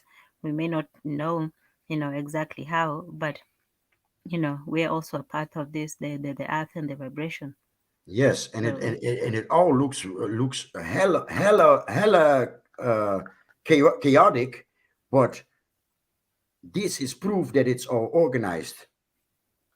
yeah, even the motion of the seas, that's also a vibrational pattern, that's going on between two spheres, the moon and the waters of the earth. So the water of the earth is this sphere that is suspended within space, but it's also acted upon, by other bodies in space, notably the sun, in the middle, and the moon that's affecting the tides of the water. So the water is also under the cycle of the moon. Yeah, in the far east, in the far east, they the name of God is Om, right? Mm. Mm-hmm. And that's a sound. Yeah, yeah. Sound was a way of calming the mind, or of controlling the mind, or of having the mind control you. So when you focus on a certain sound, it's almost like, um, like having one of the harmonics of the mind, sort of calming the mind to come to a stable, balanced vibration. So it's a way to bring the mind into control by use of sound and vibration. Yes. And So sometimes maybe we are unbalanced because we're not on the right vibration. Maybe somebody who would be working better on, like you're saying with the A chord, with the frequency of 444. Maybe our whole listening experience is slightly off, and that's why people are still operating on a whole unbalanced, unstable perspective, because maybe our sound, our rhythm is not what it should be, vibrating on. If all of us are just slightly off, like you said, the 444, you'll have this minor, alterations to the balance. exactly, we are false. We are off tone. We are not in accord, and that goes deep. An accord is a contract, but a chord is also something that you play on the clavier of a piano. We are not in accord with the universe. Yeah, we're slightly off, and that's why it's hard to really know that we are, because it's so small that unless you're very sensitive, you can't really detect it. So you can't really tell that something is off. You know that it feels off, but you're not sure exactly how, because it's just slightly, off key.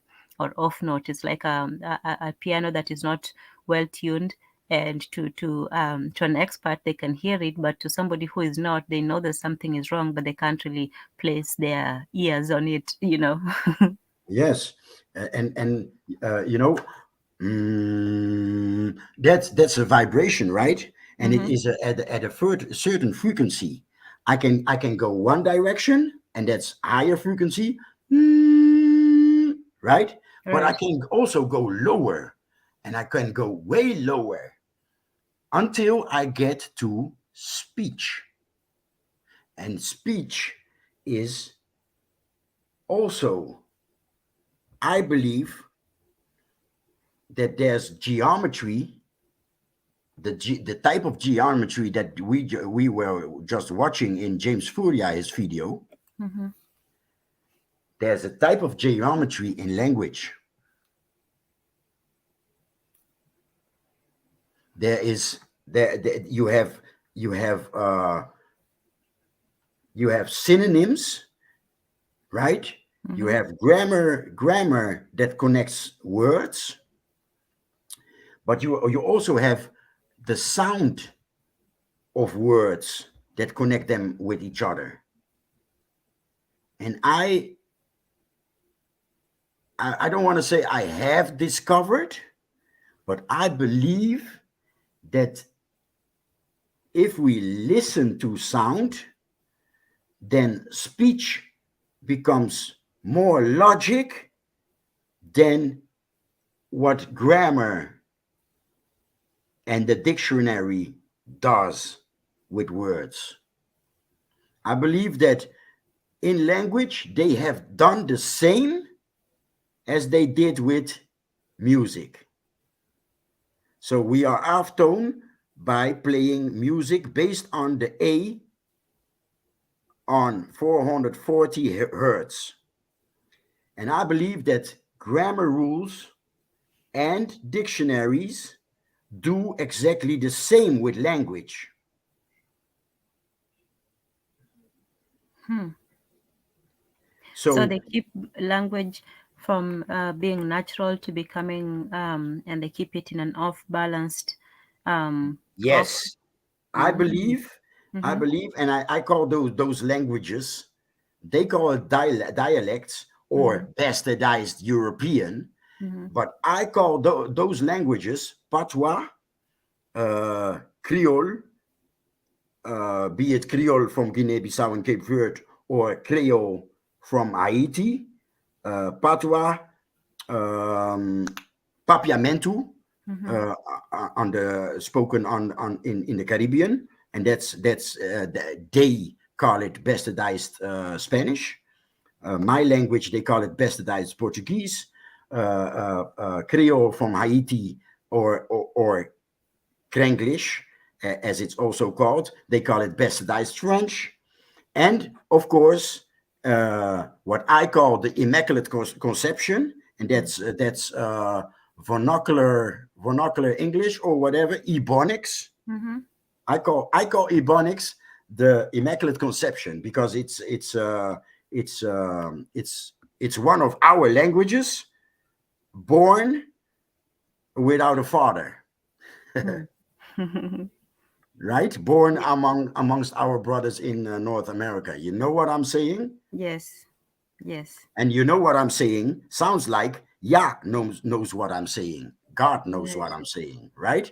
Right. And it also sounds like, you know what I'm saying. Right.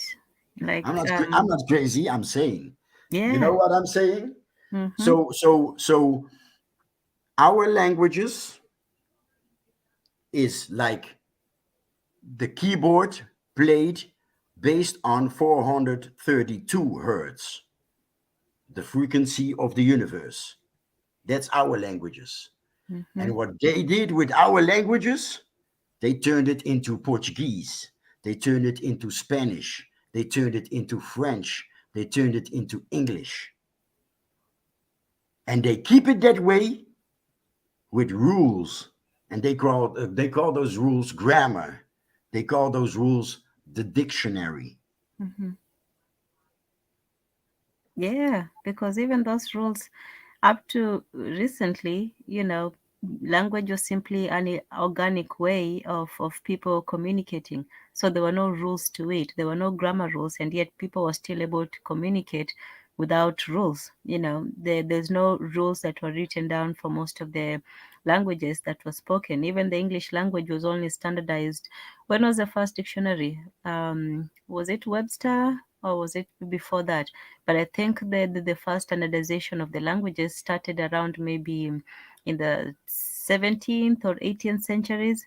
So even these rules, even in English itself, they were very recent. It was when people wanted to now, standardize and make everything into a metric system, that even language had to also fall under, those same rules that music and mathematics and everything else was now subject under. They So, they they caged language in mm, a matrix.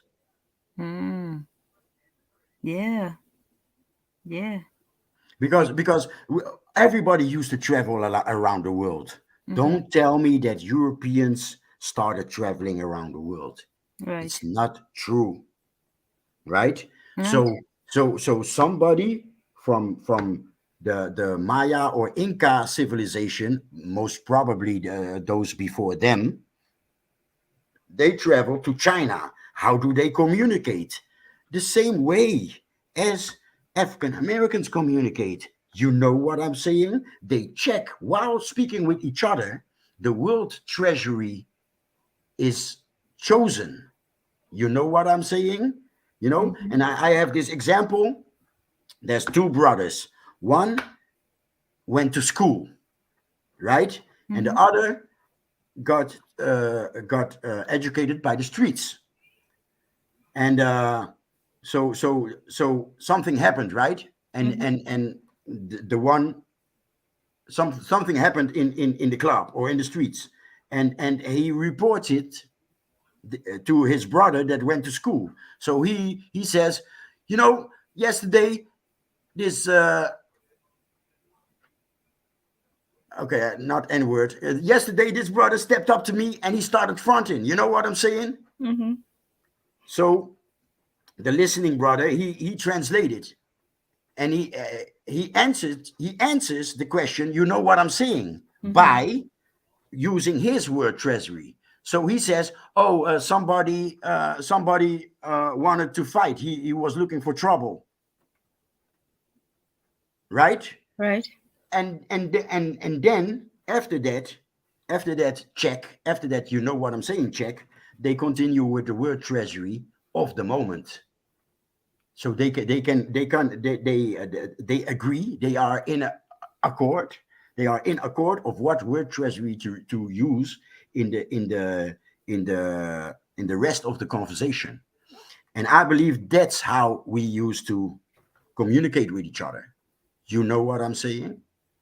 yes, exactly.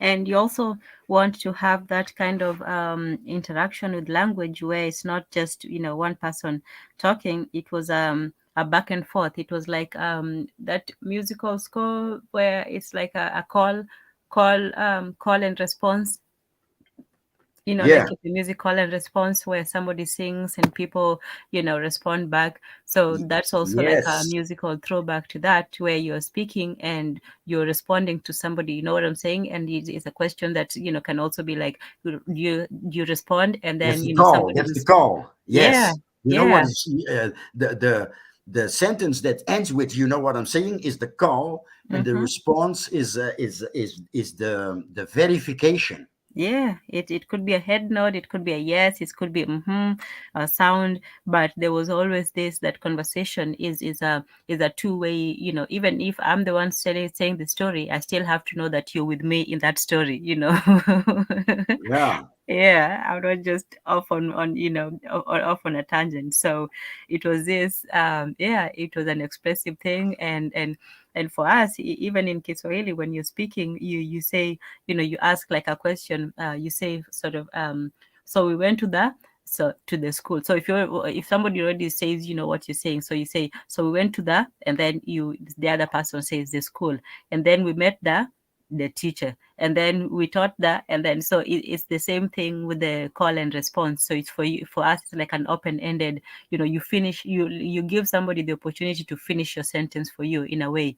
So that also tells you that we are in this conversation together. So you know where I'm going with this, and so I tell you. So Jose, we're going to talk about the program, or you like the music, so something like that. But there was always this, that the talker and the listener are having like almost a like a dance sort of thing, Yes. just yeah. Yes, yeah. Then I love you because you understand it. You get it. You listen and you get it, because I'm always unsure and insecure about if my English comes through with my. I'm stumbling through language, and you translate it to correct. You know, you translate it because it has arrived, right? You understood, and you reword, you rephrase, you just No, I understand and you. you filled it in Thank you, with the thank you. call and response, and dancing, because dancing is also call and response, Right. but Yeah. yeah, but not with each his turn, but it's directly. You have Mm-hmm. one of the two that leads. And I mean dancing, not like in the West, that you don't touch each other, you Mm-hmm. stand opposite of each other and you make crazy moves. No, it's like tango, or like how Cape Verdeans dance, for example, kizomba Mm-hmm. and salsa, and it's also Mm-hmm. call and response, but it's live. Mm-hmm. Yeah, yeah. So it's a interaction between two people. It's not just one person, saying and everybody else simply receiving passively. Oh, hey, Azuli. Zuli is in the building. Yes, Yes. Hey, what's up? What's up? Jose, what's your channel? My channel. What's it called? Is this under the Pentagrammers, or is this under your own channel? No, this pentagrammers. Oh, okay. All right, cool. This is Pentagrams, but on my channel, I sort of took the responsibility in the name of continuity, Yeah, continuity. continuity. Thank Yeah. you. In the name of continuity, I sort of took the responsibility, but it's I'm going to name the name of the actual initiator of this project, and that's our big brother. Guess them up. Again, I'm going to name you in every show, brother Gas, if you're listening, because this is all your fault, or thanks to you. Thanks to you. This is thanks to you, Gas. And from the bottom of my heart, I have to say thank you, because yeah, I'm looking back at all the episodes on your channel, and the episodes on Tanzan, her channel. I wanted to keep Tanzan's channel clean, and actually you triggered me to do this, because you get it, the team, Tan, Izuli, Yona, and yourself, because come back. Come back in these YouTube streets. But yeah, I'm going to do this every episode. I'm going to thank you for starting this Black Pentagrammer thing.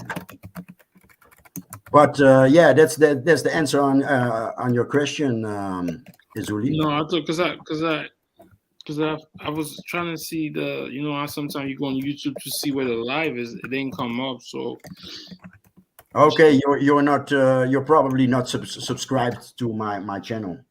no. Oh, so it's on your channel. That's what I'm saying. Yes, Okay.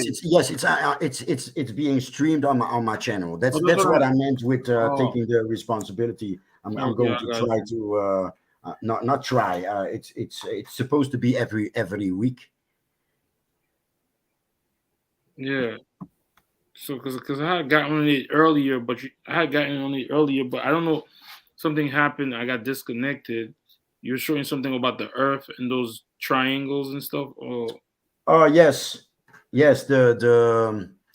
The geometry of the planet, of this planet. That's how I started. That was sort of an introduction, and we just came to the conclusion of all these monoliths are related to each other, and the probable cause is vibration. mm, And the next step is how do humans relate to all these monoliths? Why did humans build these monoliths? And did these monoliths, or the spots where these monoliths were built, did they create the human mind? mm, mm, And the relationships of the vibrations of the earth. We started by looking at Jose showed this really cool um, demonstration of the effect of vibrations on a water droplet. Firstly, on a 2D, on a flat surface, so like two-dimensional, and then suspended in the air. And you can see the different harmonics, the shapes that they produce on a droplet of water. So if that's the effect of vibrations on liquid, the earth being 70%, probably even more, 70% fluid, and the human body being similarly, I think also the same percentage of fluid. So these vibrations that affect the earth, and Jose showed the points on the tetragram on earth, where you can see the different places where there is a concentration of volcanic activity, which obviously we know that it's a vibration of the tectonic plates. And so if the earth responds to these vibrations and these cycles, and not just with the sound vibrations, there's also the magnetism and so on. But if these sound vibrations have such an effect on the earth, and it has to have an effect on us as well. The moon, for example, has the cycles of the tides of the water. So the earth being a fluid element, it's subject to all these different vibrations. And so we looked at the human mind as well, and Jose earlier showed that the frequency of the A note, for example, if you change it slightly from 444 hertz to let's say, was it like 445 or something? Yeah. They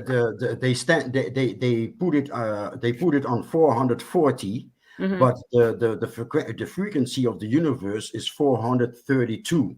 mhm. So they pitched us off the scale of the universe, Right. the musical scale of the universe. Yeah, so even our sound vibration, most of the sounds that we hear, the vibrations are, the notes are played at a slightly different frequency. So we might not be able to, hear exactly, unless you're an expert and exactly, the difference. But most of what we're listening to, in the music notes, they're slightly off. So even our vibrations, in our minds, in our sound vibrations are are slightly off balance, and that could be one of the reasons why people seem to be acting in sometimes in ways that are insane to say it nicely, and in ways that do not make sense, because there's something off balance about our world right now, and the vibrations and the sounds. So this could be something that we're currently living under. We're currently living under the unbalanced and off kilter vibration, where we feel that something wrong is wrong, but we can't really know what it is, because it's so slight that if you don't have the capacity for it, you won't be able to really hear the difference. And you can jump in anytime, is really. And we also talked about how in the language, how even with the language, when people talk about can you hear me, what is it, do you hear me now? You know what I'm saying. You know what I'm Yes, saying. you know what I'm saying.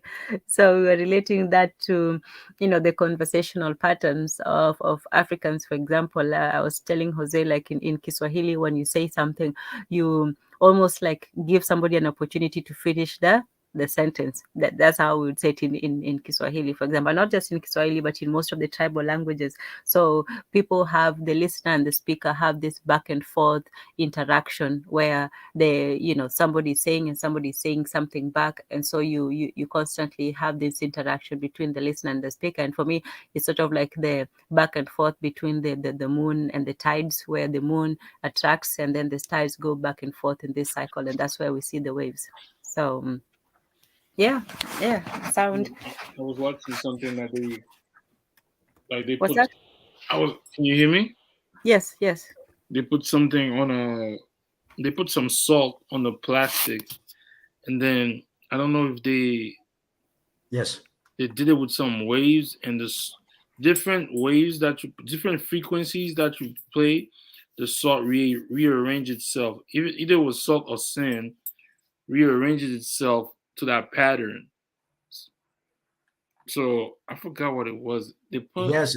I just put a video on. Wait a minute. I'll remove this OBS background. Here it is. This is what you're talking about, right? oh, I can't see Can it. you hear? Can you hear the video? I hear the video, but I can't see it. You can't see it. No, I can't see it either. Do your present. Oh, that's funny. I have made you solo.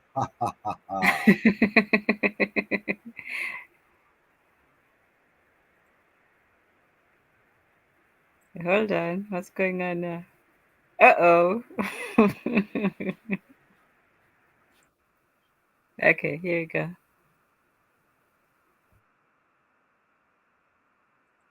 This is what you're talking about, right? Yeah, something like that. Yeah. And can you guys hear the sound? No, not yet. No. Okay. But we could. Yeah. That's exactly what I'm talking about. Right. Different hertz, different frequencies. It lined up to different. So like, there's definitely something fishy, man. Like, what did they do the 432 one? Let me scroll back. No. This is the first. This is the first. And this is what vibration?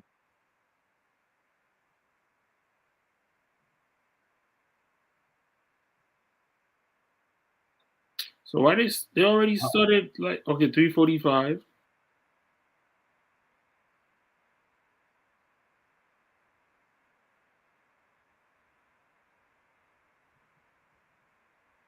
No, they skip it. They skip. That's on purpose. I don't know.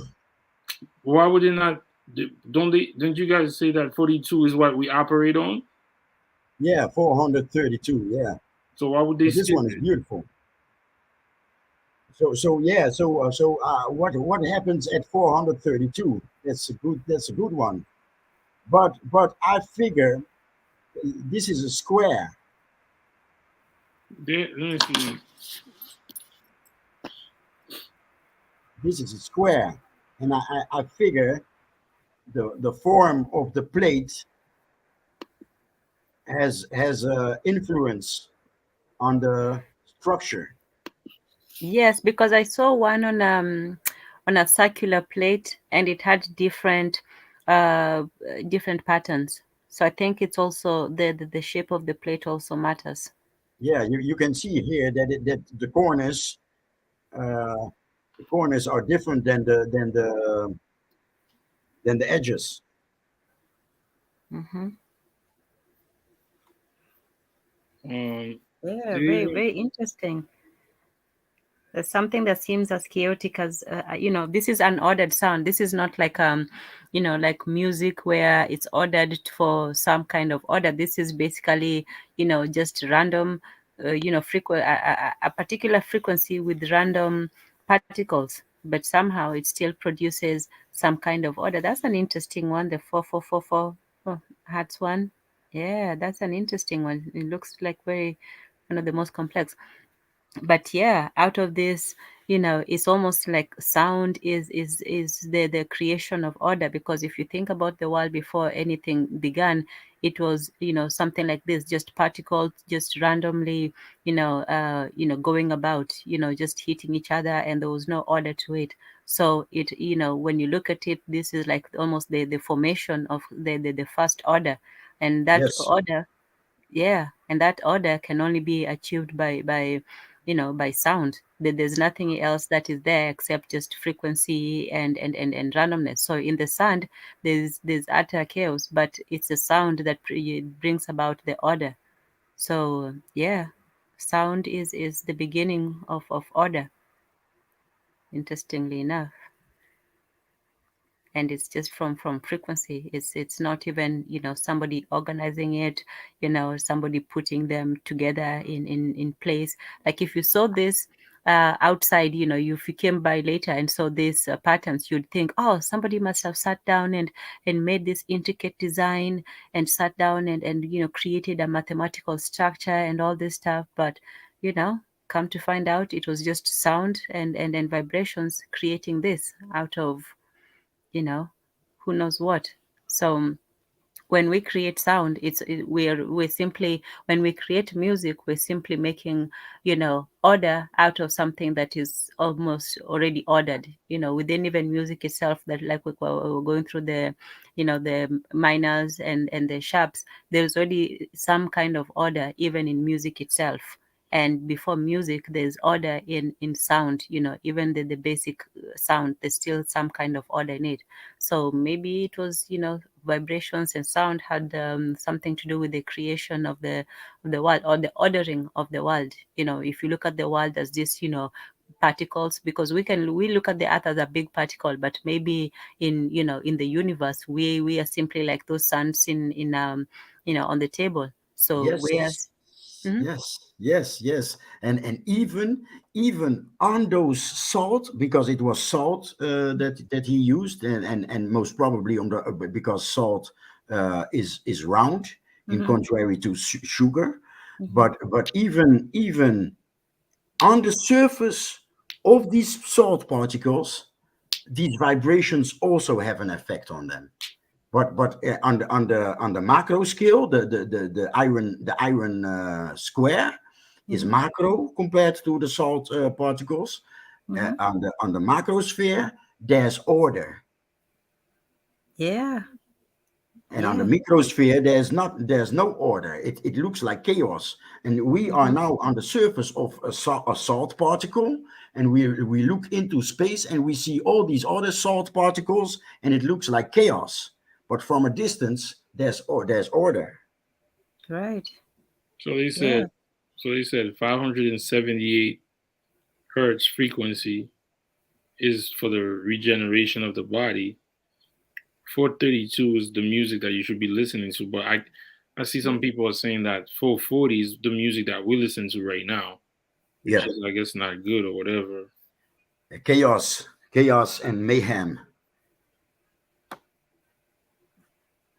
So I don't know, man. But can we consciously, maybe the body could tell, but consciously, I don't think we can tell what's 440 and what's 432. No, I don't think we can, tell exactly, like I was saying earlier. I think that we can tell that something is not right, but we can't really tell what's wrong. We can tell that something is slightly off. Like if you see, how sometimes in the movies, when the sounds and the visual effects are not, all the way, calibrated, so the sound is slightly off than the mouth. So you can still see that they're saying what you're hearing, but it just sounds slightly off. So I think that for us, we can tell that, when it comes to to the movies, but maybe we can't really tell that when it comes to life. Sometimes maybe we can hear things, or we can feel that something is slightly off, but we don't really know what it is. And I think that is one of the reasons. It's like, if you had like a big banging sound versus if there was just a slight hum that you couldn't really place, but it's constantly there. So you know that something is there, but you can't really put your finger on it. So I think that the slight changes are worse than a complete, change, because at least a whole change, if you come to a change, it's like, okay, you remember the original, idea of gaslighting, where it came from. It was from somebody trying to make somebody crazy, but you don't make it crazy like, everything is wrong. Or you do small things like just changing slightly where they usually, let's say, put their toothbrush, you just move it slightly, and they'll be like, did I put that there? And then they'll wonder. And then you just make small changes in somebody's life that makes them question, their reality, but doesn't make them know that, everything has changed. That is more, psychologically, disturbing than coming and finding everything has changed. If you come home and everything has changed, that will be a shock, but it will be easier to deal with, rather than every day finding something just slightly different. You understand what I'm saying? I know what you're saying, and again, 10. I need a 10 in my life, because you translate. Yeah, this is exactly what James Furia or me was trying to say, that we are slightly off pitch, and indeed, if it was complete chaos, we would notice that we are off the grid, we are false, we are not in accord with the universe. But right now, with how much is it? It's just 8 hertz. It's just 8 hertz of difference between 432 and 440. So it's so subtle, we don't notice. But look what music does, be it rock and roll, be it hard rock, be it R&B and soul. You can call it soul, but still it turned into porn. It started with rock and roll, but it turned into Twisted Sister. Yeah, and you don't realize at the moment that it does, because it's such a slight shift. It's, it changes ever so subtly that you don't realize that it has until it Yes, has. like a guitar string, right? Mm-hmm. It's you play the first two, you play the first two strings, right? The first is E and the second is A, but the fifth fret is also A. The fifth fret on the first string is A. So you can tune the second snare with the first by pressing the first at the fifth fret, right? And the slight, when you're near the tone, you can hear a third vibration. You can hear whoa, whoa, whoa, whoa, whoa, whoa, whoa, whoa, whoa. And if it goes faster, you're farther away off tune. And if it goes slower, whoa, whoa, whoa, you're closer in tune. Have you guys ever tuned a guitar? No. No, I've have, but I didn't really have the ear for it. So Okay.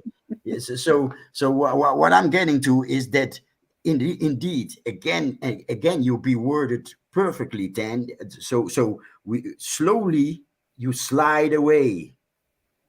slowly you slide away. Slowly every time you're one waveform away from harmony.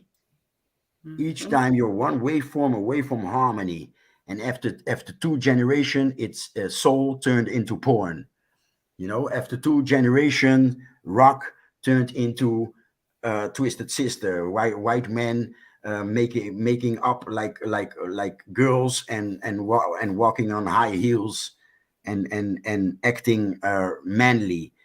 Just like right now, the most manly music form, hip hop, is populated by men that take it from behind.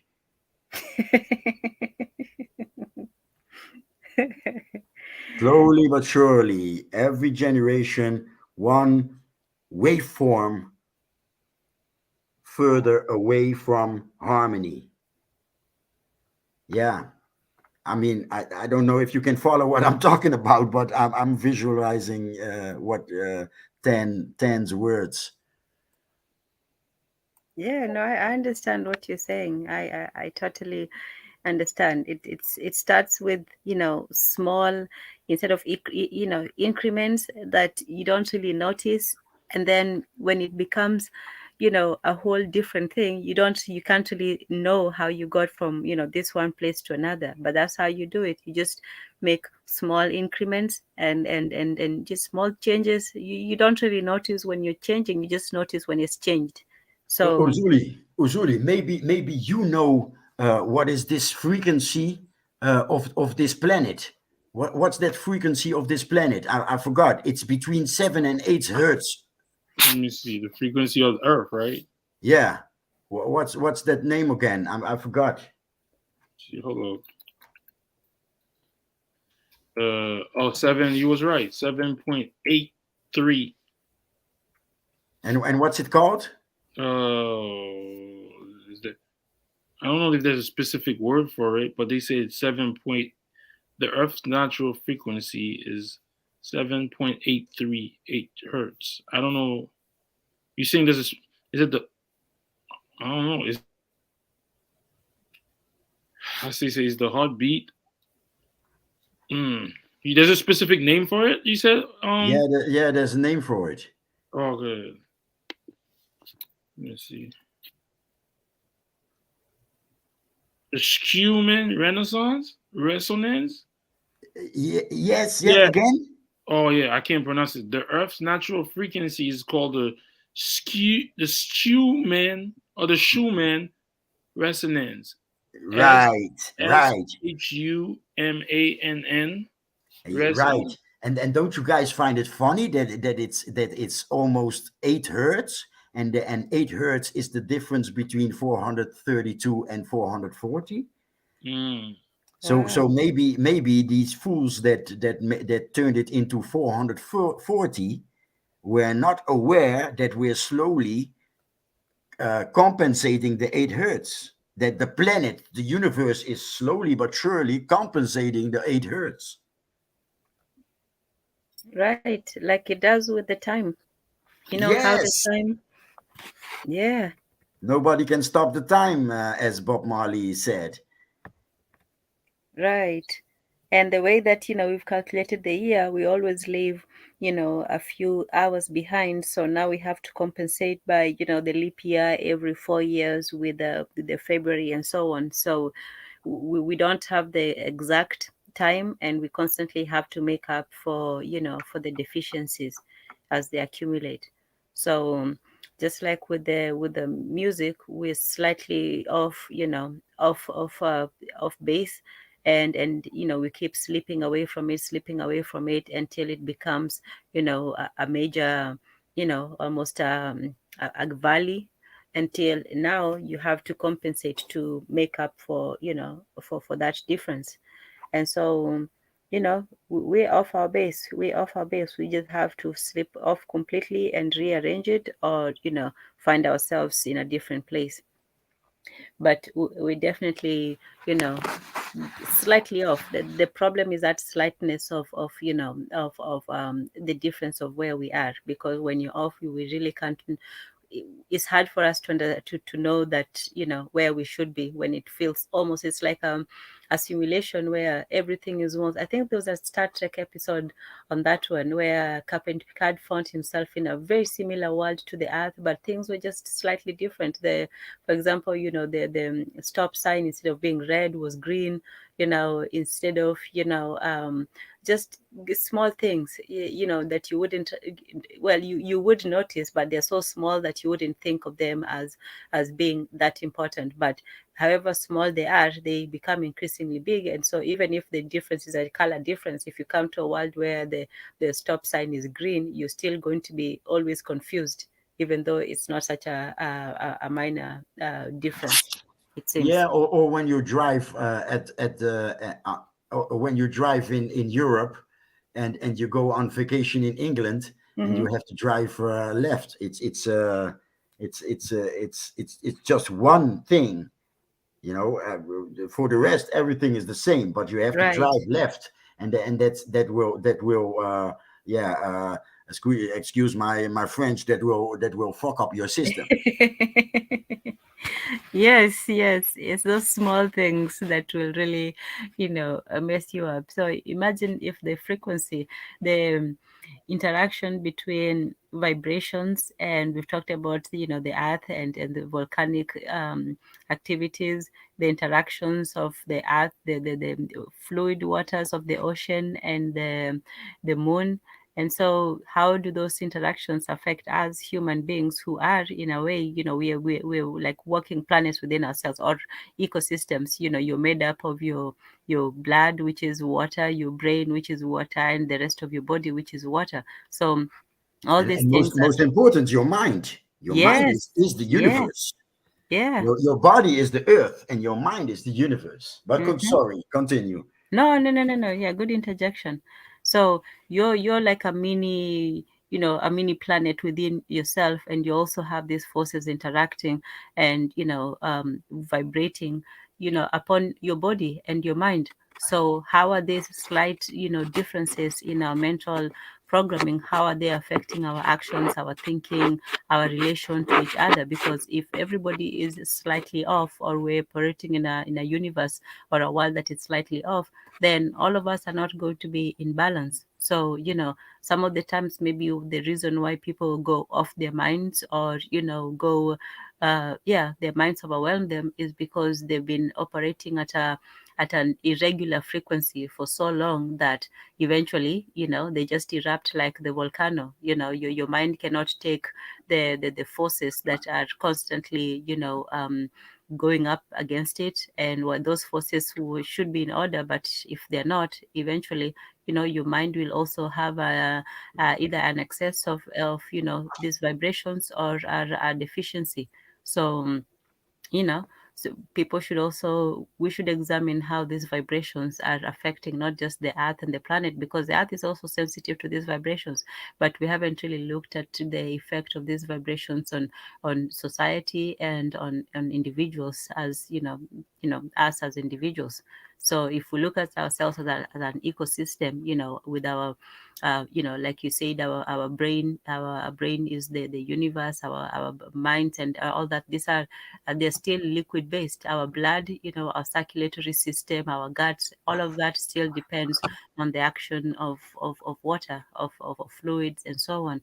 So we don't, you know, fully understand how these vibrations act on our systems, how they can lead to eruptions, mental eruptions, or mental depressions. Even when you look at the you know, the wording, the depression is like the far depression. Depression is a terrestrial concept that includes things like gullies, things like what do you call that thing in Arizona? The great, what is it? The canyon. The canyon is also a depression. Yeah, yeah. So the earth is also, huh? Yeah, you was away for a Oh, second. okay. I'm sorry. The thing in how do you the last that I heard was, how do you call the thing in Arizona? Oh, the canyon, the Grand Canyon. Yeah. So So the effects of vibration on the earth and as an ecosystem, it could either to be an excess, like a volcanic eruption, where that the tectonic plates, they vibrate so much, and then they cause this excessive how do you call it, an explosion, or like a throwing up, a relieving of your bowels. The earth throws up on the earth.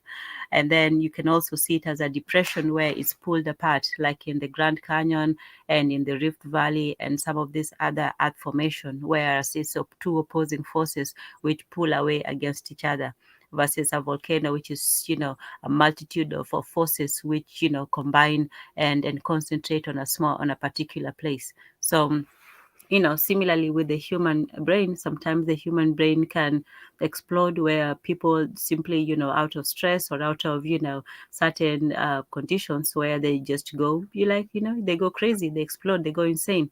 Or it could also cause the opposite, where people implode upon themselves, where they withdraw, they go within themselves, and they almost, they fold within themselves.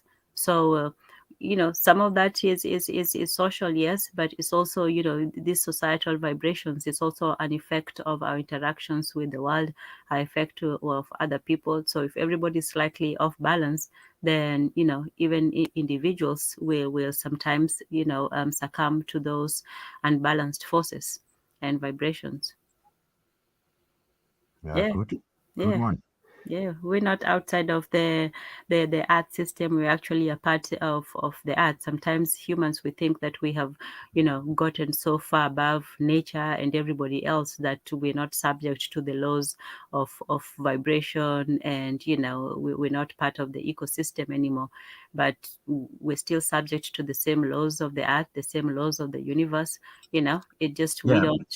Yeah. and there's so much that disconnects us from our planet.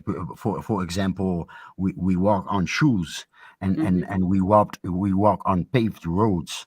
But today I saw a tradition which is in southern Africa. They use cow dung inside of the house. They pave the floor with cow dung, and with a layer of countdown, and it chases away mosquitoes. The soul of your communicates with the soil, and also in house with the cow dung.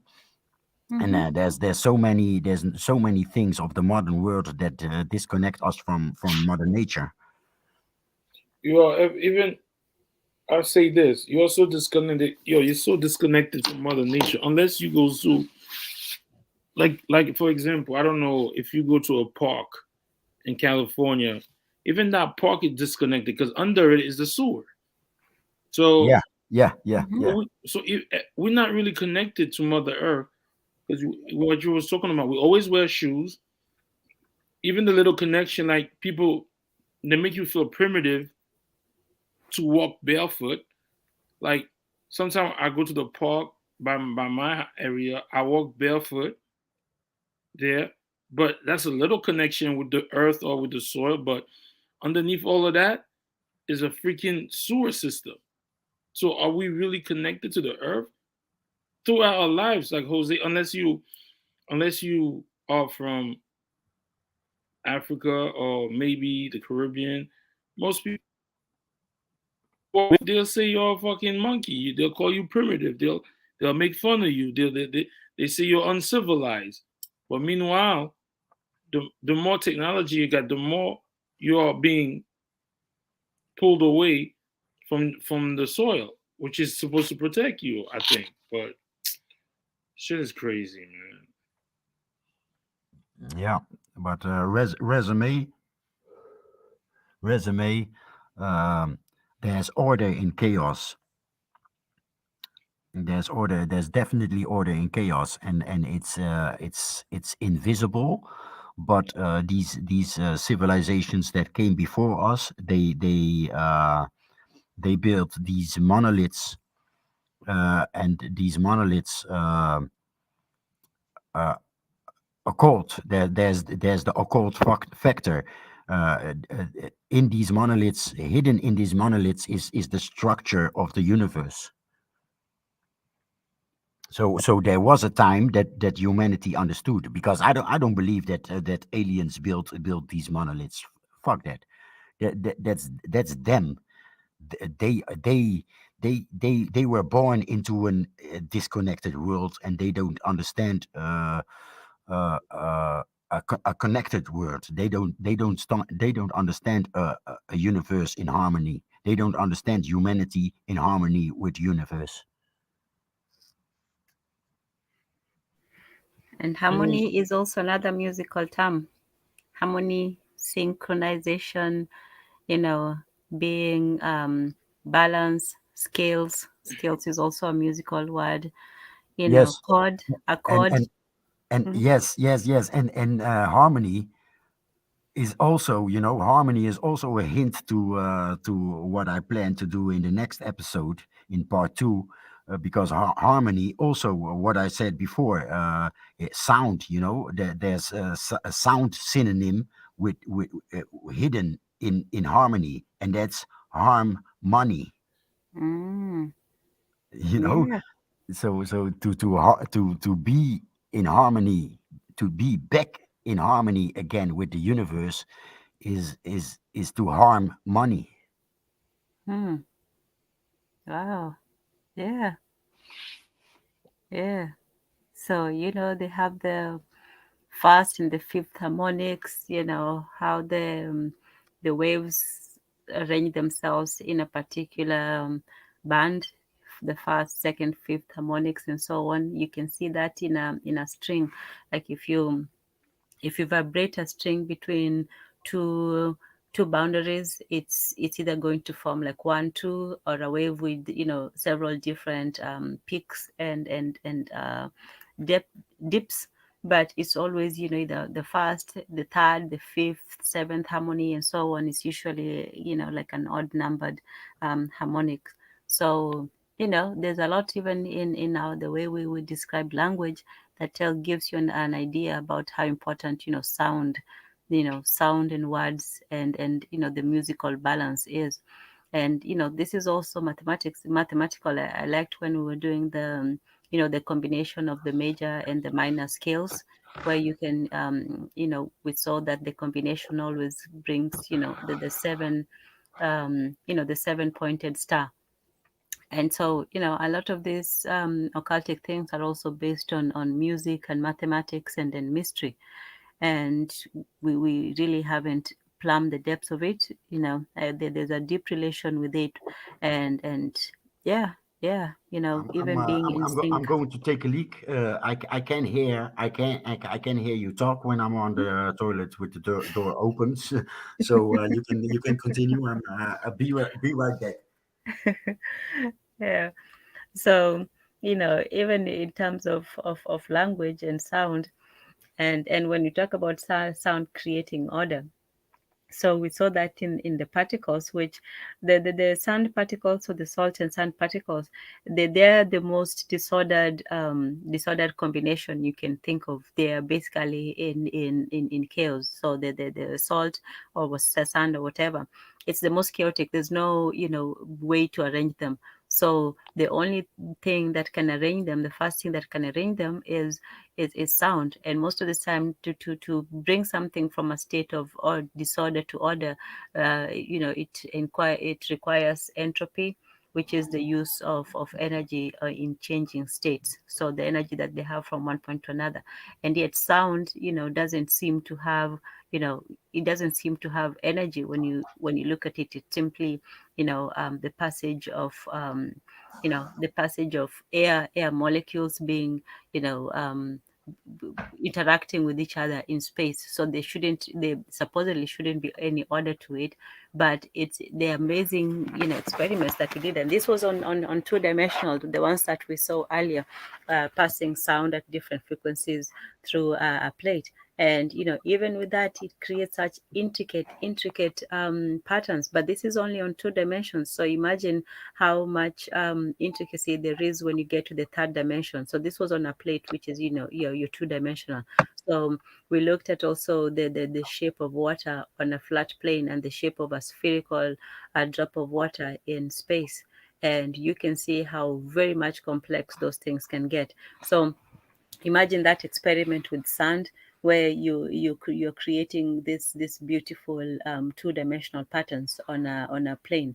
So imagine what sound in a 3D and given time would create. So when you look at the universe, maybe there is a sound that we cannot hear. There's a sound that is going on, because even, and this was just speculation, but it's an interesting speculation. But even in the Pythagoras, they had a concept called the music of the spheres. For them, they believed that the planets and these celestial bodies were so arranged because it was almost like a musical arrangement of the planet. So the planets went around each other according to the music of the sphere. So the arrangement of the planets and so on was out from some kind of divine music that put everything in its place. Now, during the logical era, that seemed almost like a very naive idea. But when you look at the effect of vibration on not just the earth, but also on the bodies of planetary bodies and so on, you can start to see that there's some kind of underlying order behind it both. It's not just mathematics and sound is actually connected. So when you look at the precise way that all the planets can still stay in their orbit without crashing into each other, or once in a while bumping into each other or falling into the sun, it tells you that there is some kind of order out there. There's some kind of design, not in a not in a religious way, but there's some kind of order, and that keeps everything in its place, that keeps the planets in their place, and not from falling into each other, or falling into the sun.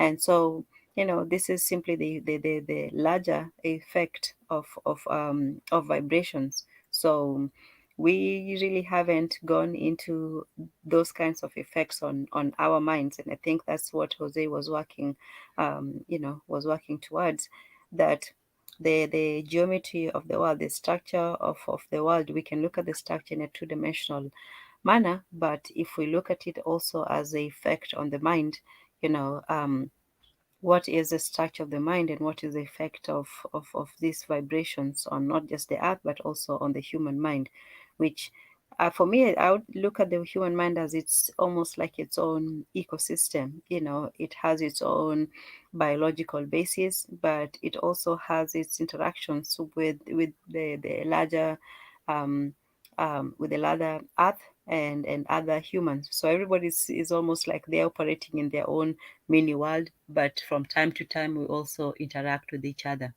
And so we have to be at balance within ourselves, and we also have to seek balance with that which is outside ourselves, either other humans or the earth in as a wider sphere. Hey, Jose. Hello. And yeah, and I think that, and that's one of the reasons why music was used even in the past as a way. Now we only see music as entertainment, but for a lot of cultures, music was one way of firstly relating to other people in the group, social events and so on. But it was also a way of accessing those higher energies, spiritually, metaphysically, however you want to say it. But music was a way, for example, for the divine, to access the divine, or to access the spirit world, and these higher levels that are not necessarily sensually accessible, those areas, those dimensions that you cannot necessarily see with your normal eyes. So music was a way to put people into this sort of trance, and to open up the mind to to these higher dimensions that we might not have access to in our normal interactions. I do advise to watch J- the video of James Furia. The, Yes. I do advise to watch it completely, Mm-hmm. because he also touches this what you just mentioned. There are skills, there are musical skills Mm-hmm. that you would be called a witch, and you would be burned alive in other, just watch it, because there are Okay. skills. Yeah, there are skills Mm-hmm. that if you played them, it would cost your life. Wow. You would be deemed a witch.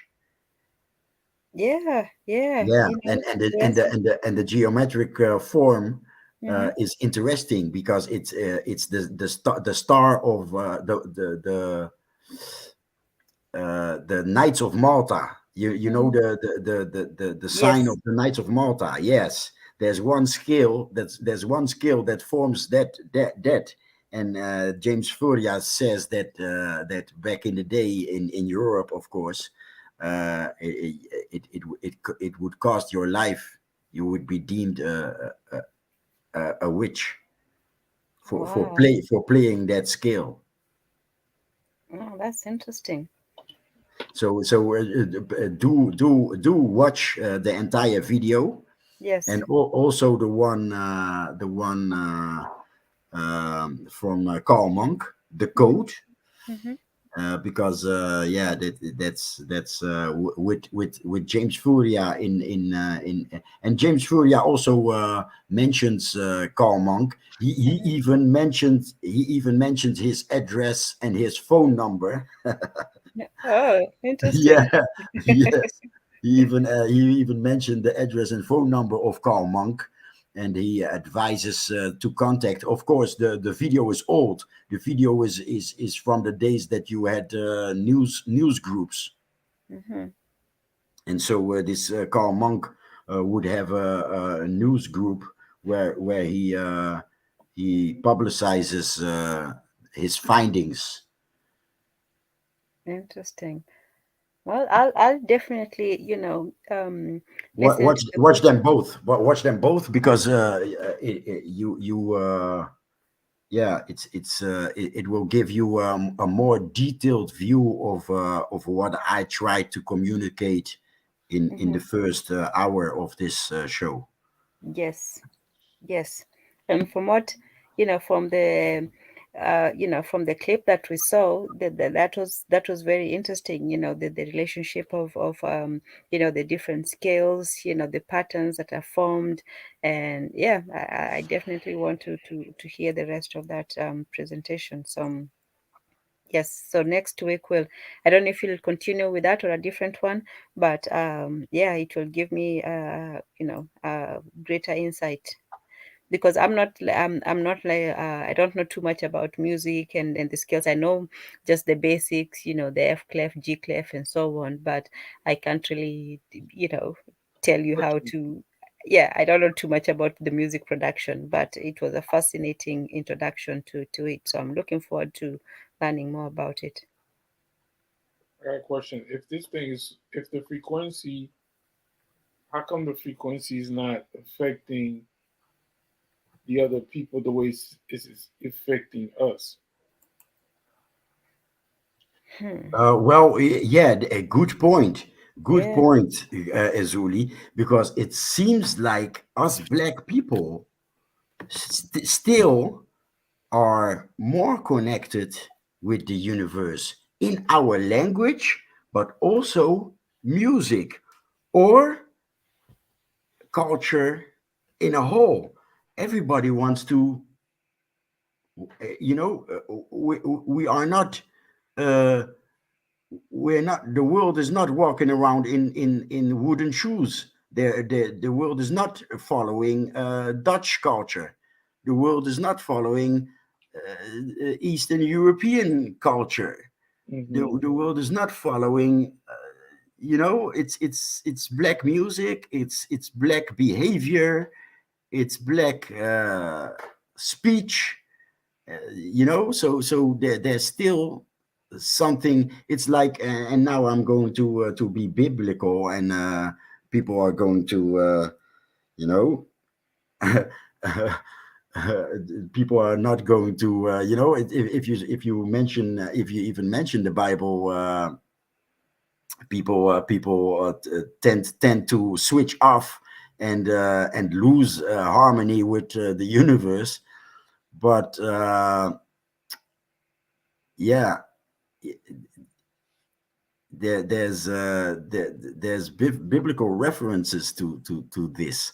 I lost my train of thought, but I lost what I wanted to say concerning the Bible. But there's still traces in there that refer to this subject. To oh yeah, I remember. So God made a covenant with, quote unquote, his people, and I believe that's why black people are still connected with the universe. The covenant is not broken.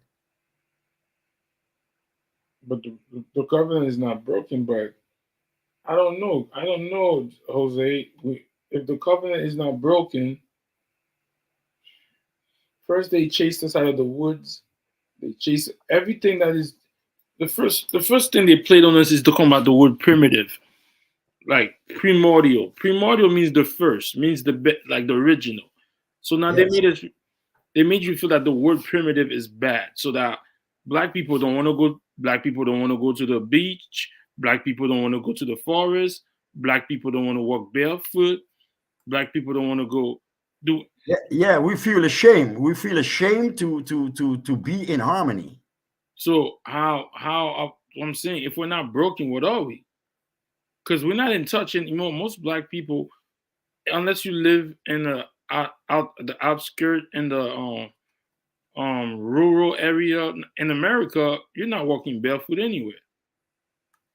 The only people that could be connected, mostly you would say, is maybe African people or people who live in those not so technologically advanced areas.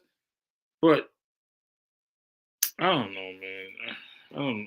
It's, Yeah, but it's between our ears. It's we feel ashamed. We feel ashamed of who we are because of what others say. This world that others have created.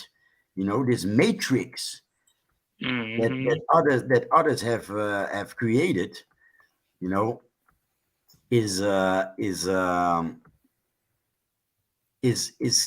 keeping us insecure. We feel insecure of who we are. But if we would be, it's sometimes I believe it's just a case of turning in returning into our mind. Black folks only have to return into our minds. I mean, But to if return to your mind, Jose, to return to your mind, I'm gonna use this, right? You know oh people who take, you know people who use testosterone. When men use testosterone, right? yes. It shrinks a testicle because You're your going test. in and out. You're going in and out. I'm Can you, missing. can you hear me? I can't hear you. Can you hear me? I don't know. Can anybody hear me? Yeah, I can hear you Yes. now. So I'm saying it's like when men take testosterone, take steroids. Steroids produces a great amount of testosterone. So your testicles stop producing testosterone because there's too much in your body.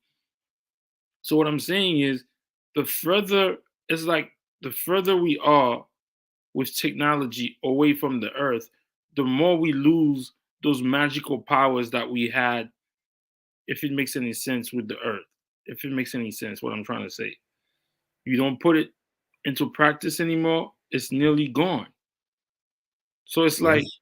I believe I was watching this TV show. It's called The Order.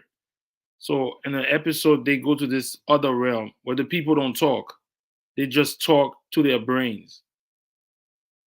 They don't move their mouth. They don't make sounds. They just communicate with their brain. We are so out of touch. They have so taken us off our square. In order to get back to all of that, you have to throw everything away. The cell phones, the computers, the TV. Are we willing to do that? No, I don't believe that we have to throw it away. We have to master it. We have to stand above it. Sometimes, sometimes I say to people that they have to read the book. The book doesn't have to read them. Most of the time, when you read a book, you lose yourself actually in the book, so the book overtakes your mind. You be it a romance, a romance, is that how you call it? Mhm. Be it a romance, or be it a scientific book, or be it those religious books, right? They take over your mind. Your mind sets off. Your mind sets off, and that's not supposed to happen. And it's the same thing with a computer. People subject themselves to the book they read, or they subject themselves to the computer they use. But you are the master. It's your mind reading the book, so it's your mind over the book, Yeah. right? And normally, if you don't pay attention, you lose yourself in the computer, you lose yourself in the book, you lose yourself in a conversation. But you have to remain, English words fail me, but you have to remain upright when reading a book. You are reading the book, you are the master. And that's where we go wrong with this world that humans have created. So we subject ourselves to this world while we are gods. We are gods, and this world is not godly, if you know what I'm saying. Because I use a word that most people nowadays uh, lose it, right? The word God uh, pushes people into a certain direction, because the word God has a certain value, a certain charge. But again, you are the God. You are the master of your universe. And that's also dangerous, what I'm saying, because crazy people are also living in their universe.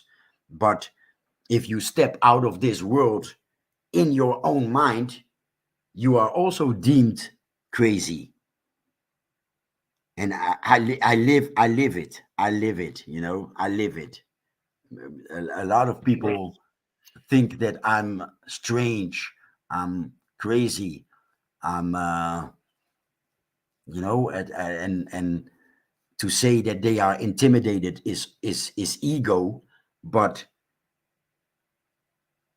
I believe that's what happens. People get intimidated if you have genuine thought, if you don't refer to books, if you don't refer to the Bible as religion, as religion has made it to, as the world that religion has created around those books. If you step out of that, and you really try to understand the book, religious people are going to call you satanic, or uh, you know what I'm saying. I hope you know what I'm saying. So there's a matrix everywhere you turn. There is a matrix, and you have to look through the matrix. You have to look through grammar rules and dictionaries to find real communication. You know what I'm saying? And you have to look through religion to find the true purpose of the Bible, Torah, and Quran, and Bhagavad Gita, for that matter. And that's the error that us black people make. And as long as we try to fit in all these matrices, we are not in accord with the universe, while by nature we are in accord with the universe. You feel me? You follow me? Yeah. I would say also, this is simply a metaphor. It's not like a description of reality.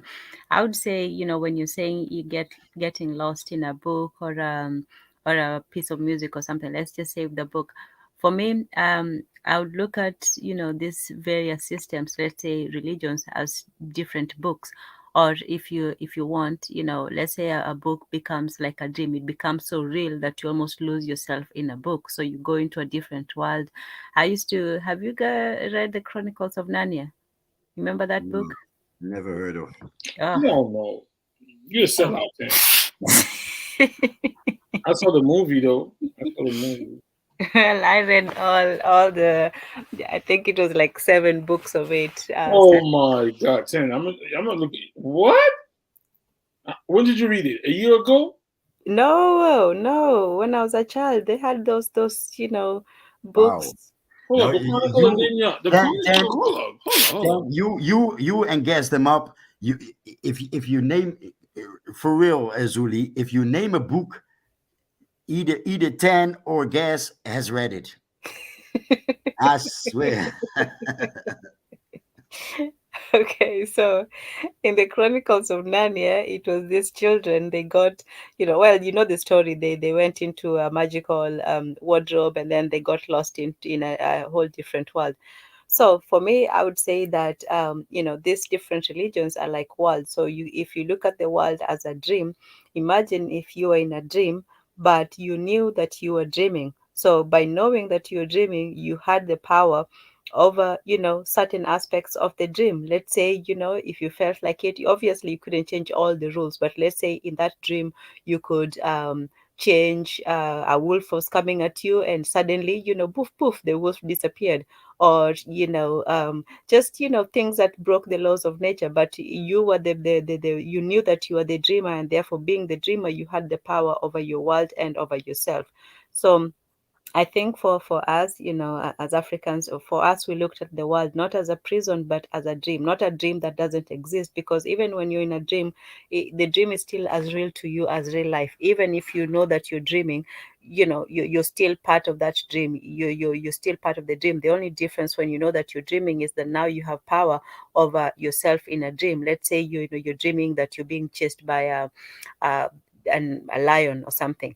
So if you know that you're dreaming, you can always, say, and usually it's like a sound or an utterance or something. Let's just say a sound. If you knew the sound, it would take, to either, get yourself out of that, situation. Let's say you're in a forest and your lion is running after you. You have the power to just say out, and you find yourself outside of the forest, or you just say stop, and the lion will stop in his tracks. So that would be the power that you have in that, in that realm. You're still a part of it, but you have power. So for us, magic and the sorcerers and the shamans and all that, they had ways of manipulating this world. It's not that the world does not exist, but you being a part of it, you also have that power in it.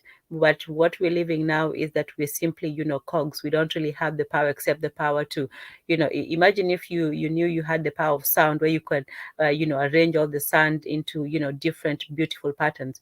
But instead, you didn't know that, so you thought you had to push every single sound and stand into, its basic, its piece into its patterns. So that's what we're doing now. We physically, pushing all the different parts to force them into these fields. Whereas we could have a more powerful way of just singing the world into our wish. So I think one of the reasons why they also outlawed, Africans, well, the people who are here, from having access to the songs, the music, the beats, and the drums, and so on, is that they knew the power of, of that sound. That they knew that even if it has the power not to change reality, but to change your mental, how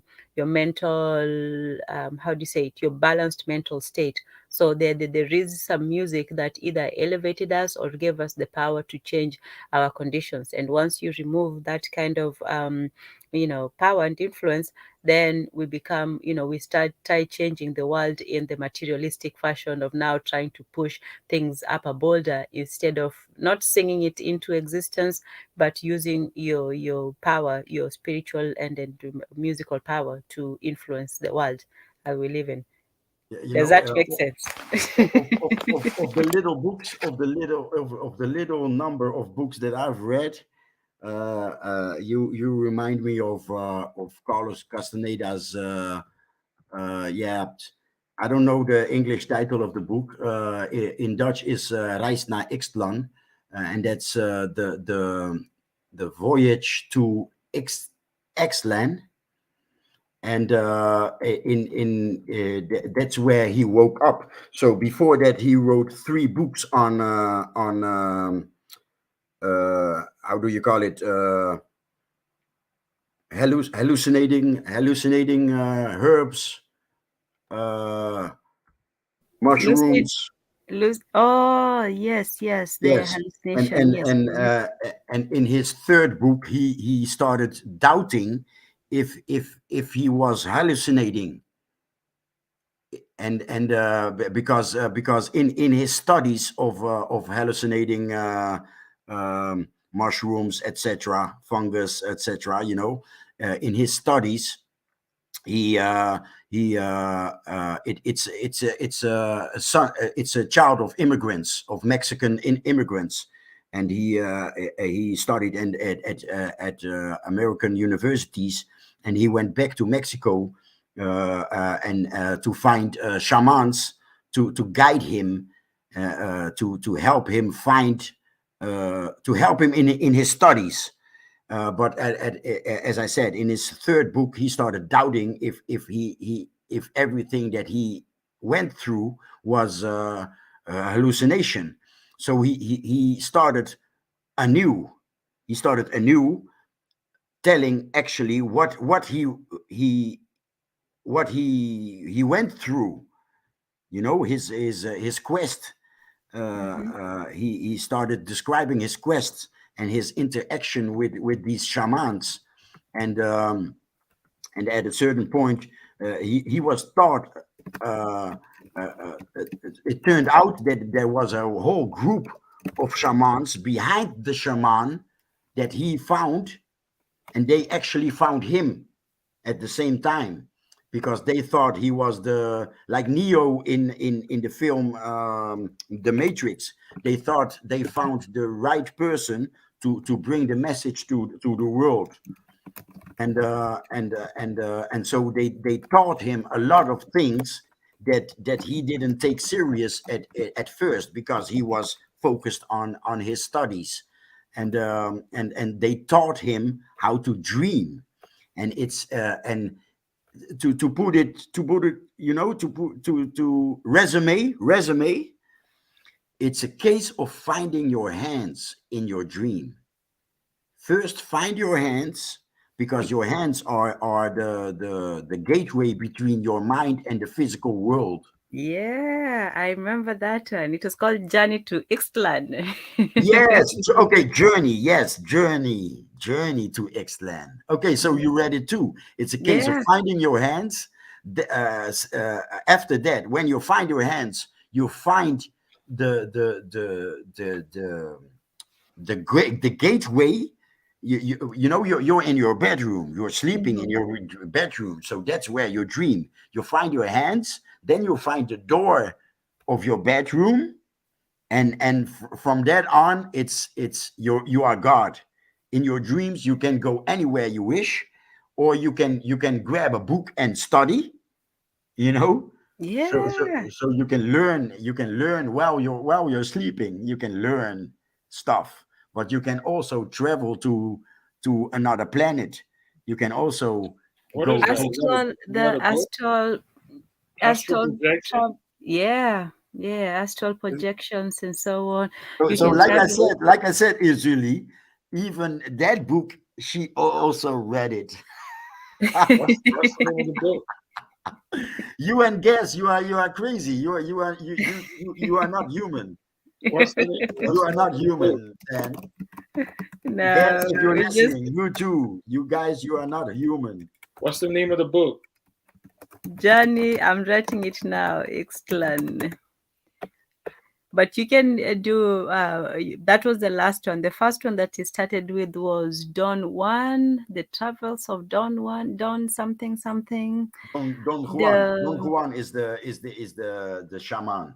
the shaman one, yes, that was his first foray into it, and then the second one, and then like Jose said, he started doubting and he had to go through it again. Oh, Bwana Haguziki is in the comments. Welcome, Bwana Haguziki. Um, Is that a fiction book or that's a no, it was a No, South it's it's American. uh, it's not fiction. No, it's not fiction. It's actually no, not Don Quixote. That's a different one. I also read Don Quixote. Don Quixote was written by a Spanish. We were chasing after windmills. No, this one was a more recent book. I think it was written in the.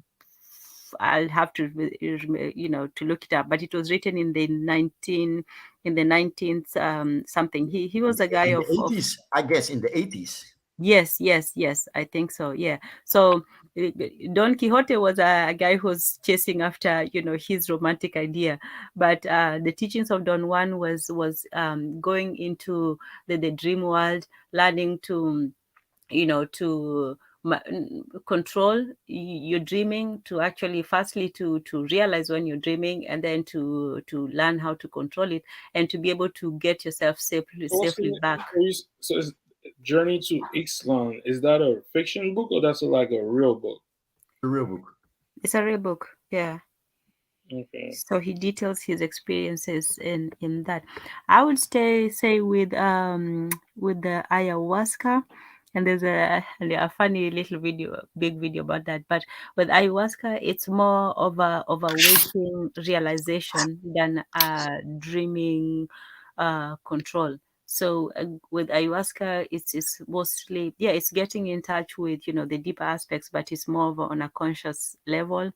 um there is you start with the conscious level, and I think they also they also go to different realms, but you're doing it while you're still conscious and awake. So it's sort of like having a live experience in a different realm. Whereas with the lucid dreaming, you're actually going within yourself, but you're going within the realm of your dreams. So I'll say that's the difference. And for the dreaming, you don't really need, from what I knew, it's not really a hallucination. It's more of just your regular sleeping, but you're awake while you sleep. So yeah, the lucid dreaming. No. I would never try it.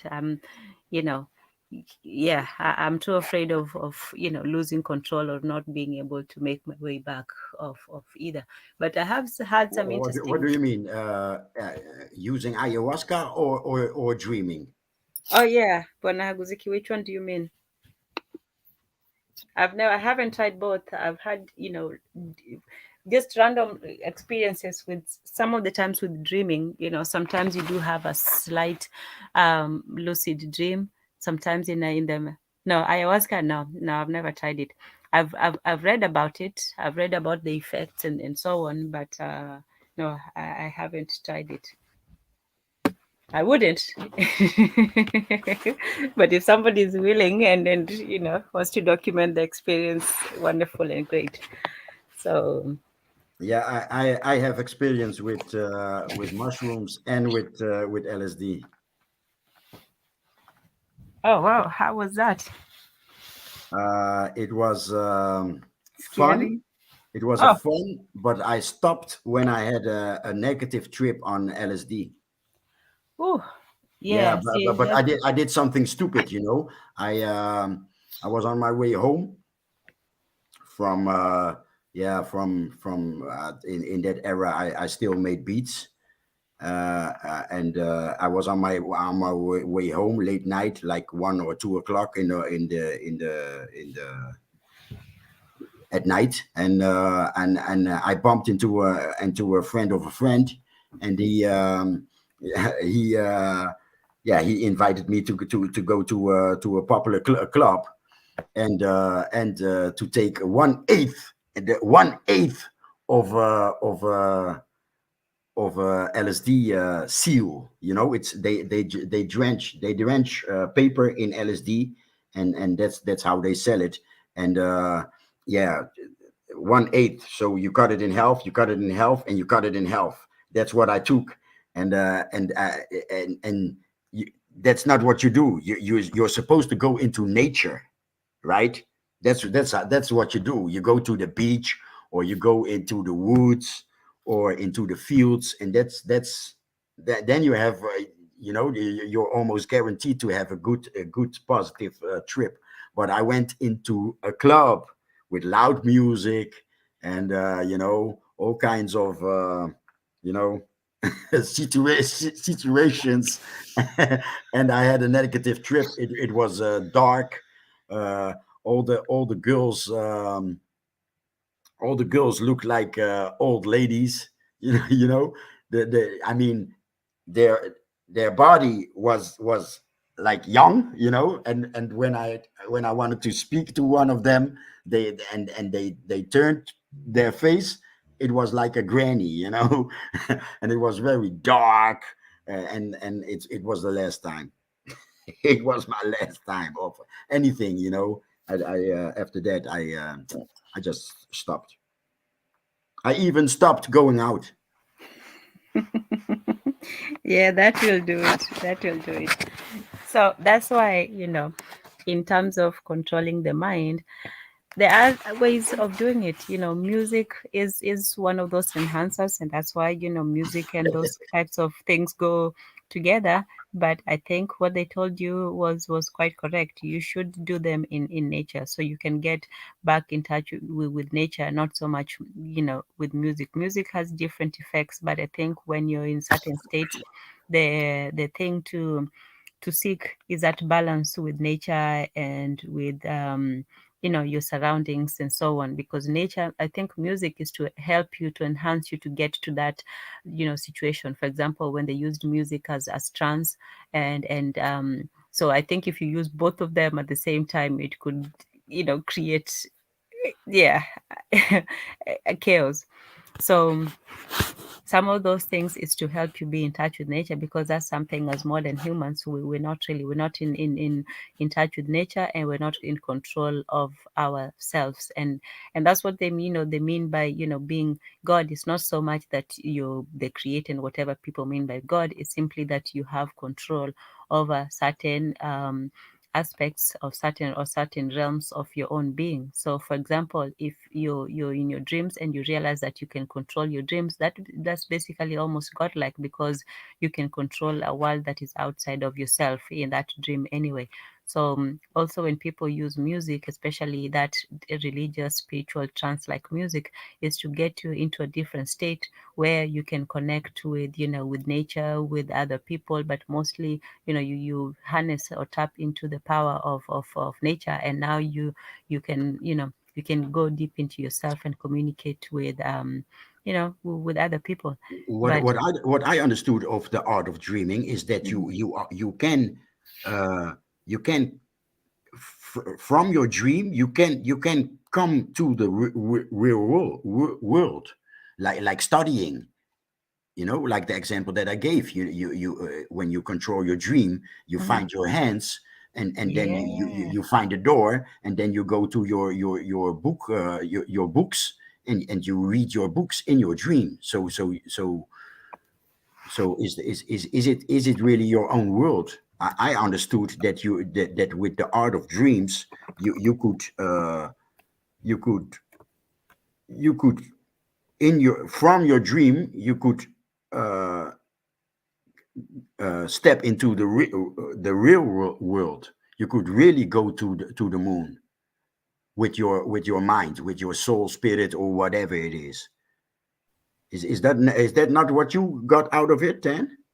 Yes, yes. You can learn to be part of that world and to actually, manipulate your presence in it. So you can be a part of it, you can transcend it, you can transcend the laws of physics and gravity and so on, while still, while still being a part of that world. So you both the world manipulates you, but you can also have some kind of control over it, and you can also transcend it. So I To, think that was you know that was one of the aims of to Go ahead. today I Mhm. took a nap to be fully present right now. I took Mhm. a nap and I had a crazy dream, and it was like a movie. Really, it was crazy, but I always forget to find my hands. I never remember to find my Ah, hands in dreams. interesting. The first thing that you would look for is the last thing that you find. Yeah, yes, yes. And I used my hands. I grabbed somebody and I threw him out of the window. He Wow. didn't make it. He didn't make it, because the window was very it was a special window. So he slid and stopped just before falling out of the window. But it was very vivid, very detailed dream. Yeah, told you that's defenestration. Let What? me told you Oh that yeah, was oh yeah, yeah. You told me. Yeah, it was a punishment. Yeah. yeah, yeah. That was what they did, being thrown out of a Buana window. Aguziki also had a dream, but I can imagine that large women were involved. Oh, I'm sure they were, and they were doing some interesting things. Nah, they were just eating. Huh? Nah, they were just eating. They were just eating. Yeah, but imagine if you could control your dreams and yeah, get them to What's do what. what's what's the point of controlling your dreams to do what? Controlling your dream. I don't. What's the point of controlling your dreams if you can't control the reality? Like, Yes, exactly. But that's what I took out of these lectures. Because it was brought as lectures, and it's reality. I took it as controlling reality, and not your dream, Azuli. Well, I think there So was. I take it that you wrote the title down. Do read the book, Journey Yes, to Excellence. Do read the book, yeah, yeah. because That's an it's idea. it's about controlling reality, and not no it's about controlling your reality from your dream. Yes, that's what I was going to say actually. So it starts with, controlling your dreams, because firstly, your dreams, you do have your dreams are basically just, some of your subconscious, some of, your reality, some of your fantasies and all that stuff just mixed in together. So it's still a part of who you are. You're the one who's creating that dream, whereas your outer world is created for you. So once you learn how to control the world that you create, which is your dreams, then you firstly, it's not just to control your dreams, it's actually to get information about who you are as a person. So when you go into those dreams, sometimes you have dreams with imaginary people, or you have dreams with different facets of yourself. There's sometimes when someone from your past, or their image that you create of them in your dreams of your past, telling you things that maybe you didn't know about yourself, or reminding you of things, or telling you how to do things. So it's not just to play around like it's inception with these marbles. It's all actually to find that information within yourself, and then to learn how to create that inner world of yours, which is your dreams, your unconscious, and all that.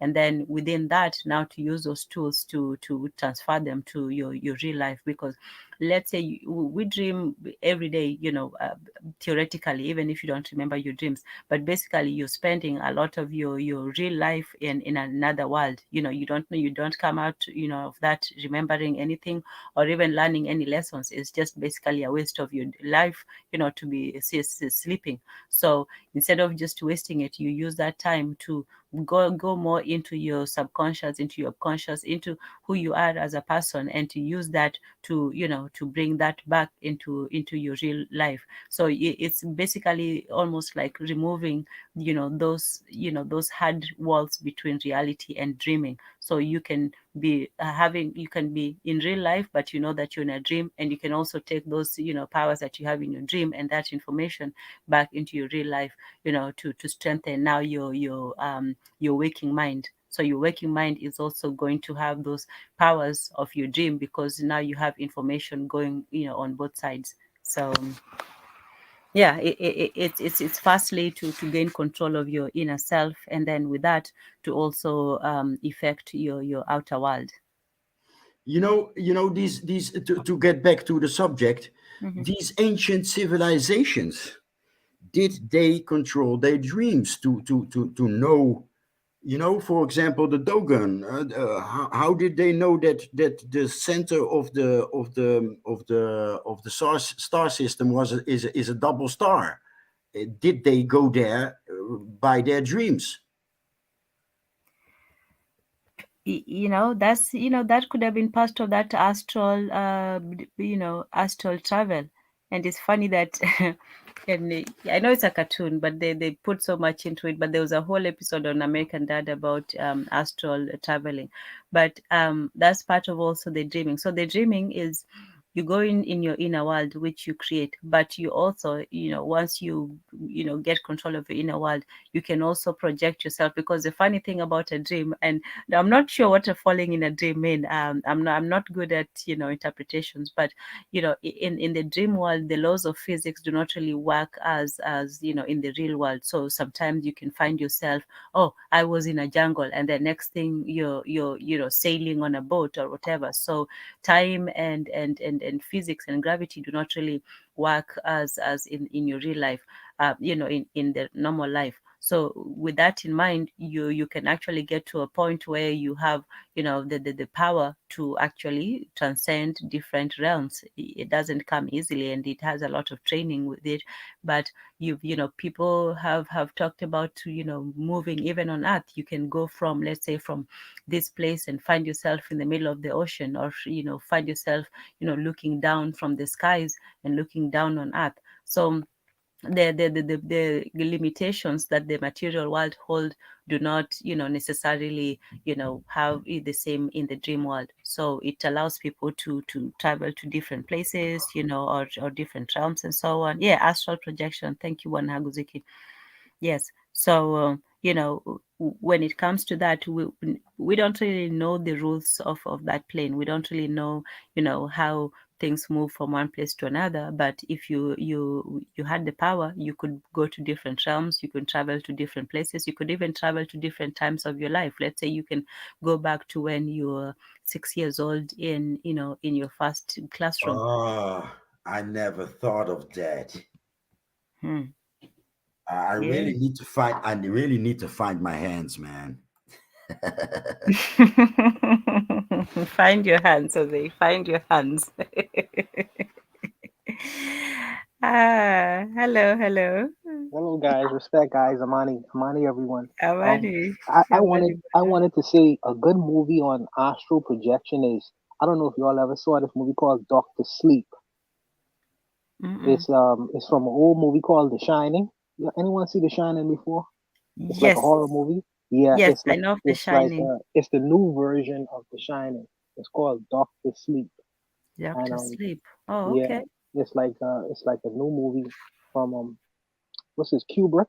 I think that's the name, the guy who made the movie. But he mentioned astral projection as a matter of fact, he mentioned these people, well, who was actually astral projecting during the film itself. It's a very interesting movie. So if y'all guys have when you guys have time, y'all could check it out if y'all interested. But yeah, I thought that was very interesting. Astral projection, because it's a real thing. I think it's a real thing. I don't know what y'all guys think about that. I think it's quite possible. I don't know if we in the modern world have those kinds of spiritual, mental, conscious tools to do that. But I think at some time it was possible, and even now there are people who have talked about, and we some of these things you have to sort of balance them out between yeah, truth, fiction, imagination, and so on. But there are people who talk about traveling to different planets or seeing different technologies and spaceships and so on. So one doesn't really, you can't discount or dismiss them completely. But yeah, I have heard of the of the phenomenon in different cultures as well. Even these people who had their religious visions and so on, some of that could have been astral projection, even in Ezekiel and all these things where they see the heavens and the earth, or they see all these different mysterious creatures. That could be a part of that, because what we're used to seeing is the material world, what we can see and touch and so on, only the senses. But we don't know what kind of mental powers that people had in the past. There's still some things that cannot be explained with the laws of science and physics as we know them now. And we have, while we increase our knowledge in science and logic, we have severely decreased our knowledge in the metaphysical aspects of things. So I think we gained a lot of things with technology, but we also lost a lot of things when it comes to consciousness and those kinds of powers. So yeah, but the fact that we're I still mean, imagining them says that at one point, maybe in our in our development, we had access to that kind of information or the possibility of it. well, I think to be honest, I think that technology destroyed the human technology. What I'm You know saying what? is, Yeah, I think so too. I think there's something to I, that. I mean, I'm not saying I'm not saying I think so. I believe so. All this shit we used to call, because some of us have this story where you think of somebody that you haven't spoken to in a while, and then all of a sudden you bump into them or they call you. Is that those things are not by accident, but technology, which I was trying to get, is that technology is like steroids. Once you, like I said, once the testicles see your body's producing the fake steroids, it's not gonna do it anymore. So now once you encounter all this technology, your body or the universe, I guess to me, is saying that, yo, you creating technology to do what you are meant to do by using the, what do you call, the energies of the earth, or the magic of the planet. So, like calling somebody, bumping into somebody, all these things are crazy. But what we say to each other is that that was a coincidence. Oh, that didn't really happen. That's like a coincidence and all of that. So it's like, for example, it's like, I think, you ever heard like a kid that could play music without the music sheet? So I think technology. I think when we were untouched, we were that student that could play music without the technology, without the music sheet. So to me, the technology of today is like a music sheet for us, because we've been so far taken away from our um from our square. I guess I don't know if I'm making sense, but Well, I think that that's perfect sense. I think that to the process of what we consider to be socialization, I think that we do lose a whole lot of things. And technology, I think that a lot of too much technology sometimes kills the imagination. So I do believe that that has a lot of merit. Because even just the other day, and to put a point to what you was just saying just now, is really, I was just thinking of someone the other day, and they just called me out of the friggin' blue, and that's what that's I'm saying. happened. Yeah, That's what that's I'm that. saying. Yeah, that's We, happened to me so many times before. So I think that is a legit that's legitimate. I think that that has a lot of merit, a whole lot of merit. and it's like those little things keep reminding us of who we was, but we don't give credit to it. Oh, we just brush it off as a coincidence. Oh, by accident. Like maybe these little things used to be really powerful because I think like technology, you just call, you send an email. Now you don't have to force your brain to do what you're supposed to do. I don't know. No, I like the phrase you used. You said that it kills the magic of the universe. I like that. As a matter of fact, I'm gonna steal that one. I Yeah. think that I think that Again, it does. again, what is the magic of the universe? He was talking about sometimes that because of technology and because of things like the process of how we've been socialized, I think that it limits the human being and what the human being potential could possibly be. Like Razuli was mentioning the fact that he was thinking about someone the other day and he just bumped into him like the next day, and I was saying that someone has been on my mind and they just call me out of the blue, and I think that there is I don't know. I don't know how that happens like that, but it's happened to me so many times. And I think that because we've been socialized to put it off as, oh, it's just a coincidence. You know what I mean? Or this guy who was able to play music just by ear. Oh, he's a prodigy. We put labels on things like that. Whereas the reality is all human beings could possibly do these kinds of things. They just don't allow themselves to do it because um, they've been tricked through this process of socialization not to embrace the magic of the universe. Like Arzuli was saying, I believe it's magic in the universe. But Even though I'm a materialist, I understand what he's saying. but I why not really make do. it further? I'm gonna say only a certain group of people were able to do that. You don't think all human beings could do it? Nah, I think Okay. what maybe I'm being what I'm trying to say is this: when I gave the analogy with the music sheet, they got people who could play music with the music sheet, and they got people who don't need that. Oh yes, oh yes. We in one of the first groups that I made music with, we had a guy. He was playing 3 months. He was playing guitar 3 months, and he was playing sophisticated jazz. It was unbelievable, like literally unbelievable. And somebody told him, his girlfriend knew somebody that knew us, and we had just begun, and he lived nearby where we had our studio, and he asked to come by one day, and we said, yeah, okay. So he came by with his guitar, and he played for us, and I was like, damn, this really is the 3 months. No, I don't believe it. But what happened then, so he stopped playing guitar, and he laid one hand on the key on our keyboard, and he laid one hand, and he was like, hey, hey. You could see it in his eye that he realized, like, hey, wait a minute, and then he laid his second, and he still had his guitar on him, right? And he laid his second hand, and he started playing with two hands, right? And like an hour later, he was playing songs from the top 40, like before our eyes, and it was fucking incredible, incredible. I think that kind of magic is expressed in different ways with different human beings because you would see a guy who will go into a country that is not his mother tongue, and after a month he's able to master the language. Just, I Yeah, mean, speaking just like a normal, like a normal yeah, person. but isn't that what Izuli is saying about Yeah, yeah, yeah. He, not everyone yes, has yes, I, those yes, yes, abilities. yes, yes. I could agree. I think it's just what I would say is just it's expressed differently in different kinds of people.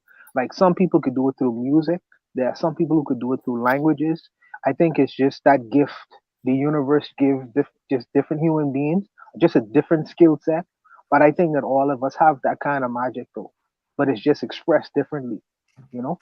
What I'm trying to say is that technology is the music sheet for the people who can't do magic. And what they do, the people who are born to do magic, they tell them they're evil. If you get what I'm trying to say. Yeah. Yes. Yes. The You know, people who are Why born, why would you be evil if you could play music by ear? Why would you be evil? well, no, what I'm saying is that people get the, scared. I'm giving you an example. The people who created the music sheet cannot play music without the music sheet because that's not their power. Well, I am making a comparison between technology and the music sheet. They got people who could call Boana just by thinking of Boana, and then Oh, they throw we that are message to arriving. you. We are arriving at the beginning of this. I touched this in the show. What I'm saying, the frequency, like if What Izuli is saying, I touched this in regards with to language. So there is a language. There is a language, and I don't know yet how to call this language, but Patois, Papiamentu, Criollo, Krenglish, and Ebonics are those languages, and uh, uh, European languages are like written music. They wrote the music, but music was already music before notes, before you could write music. Music was already music. So the people, I agree with Azuli, the people that created English, French, and Portuguese and Dutch and whatever, they don't know how to communicate. They don't know language, and real language is patois, Krenglish, Ebonics. You understand? Papiamentu. You know that papiamentu literally means speak mind. Papia, speak, mentu, mind. No, I didn't know that one. I learned something tonight. Speak mine. I like that. I like that. it's like what? All right. Anybody saw the movie?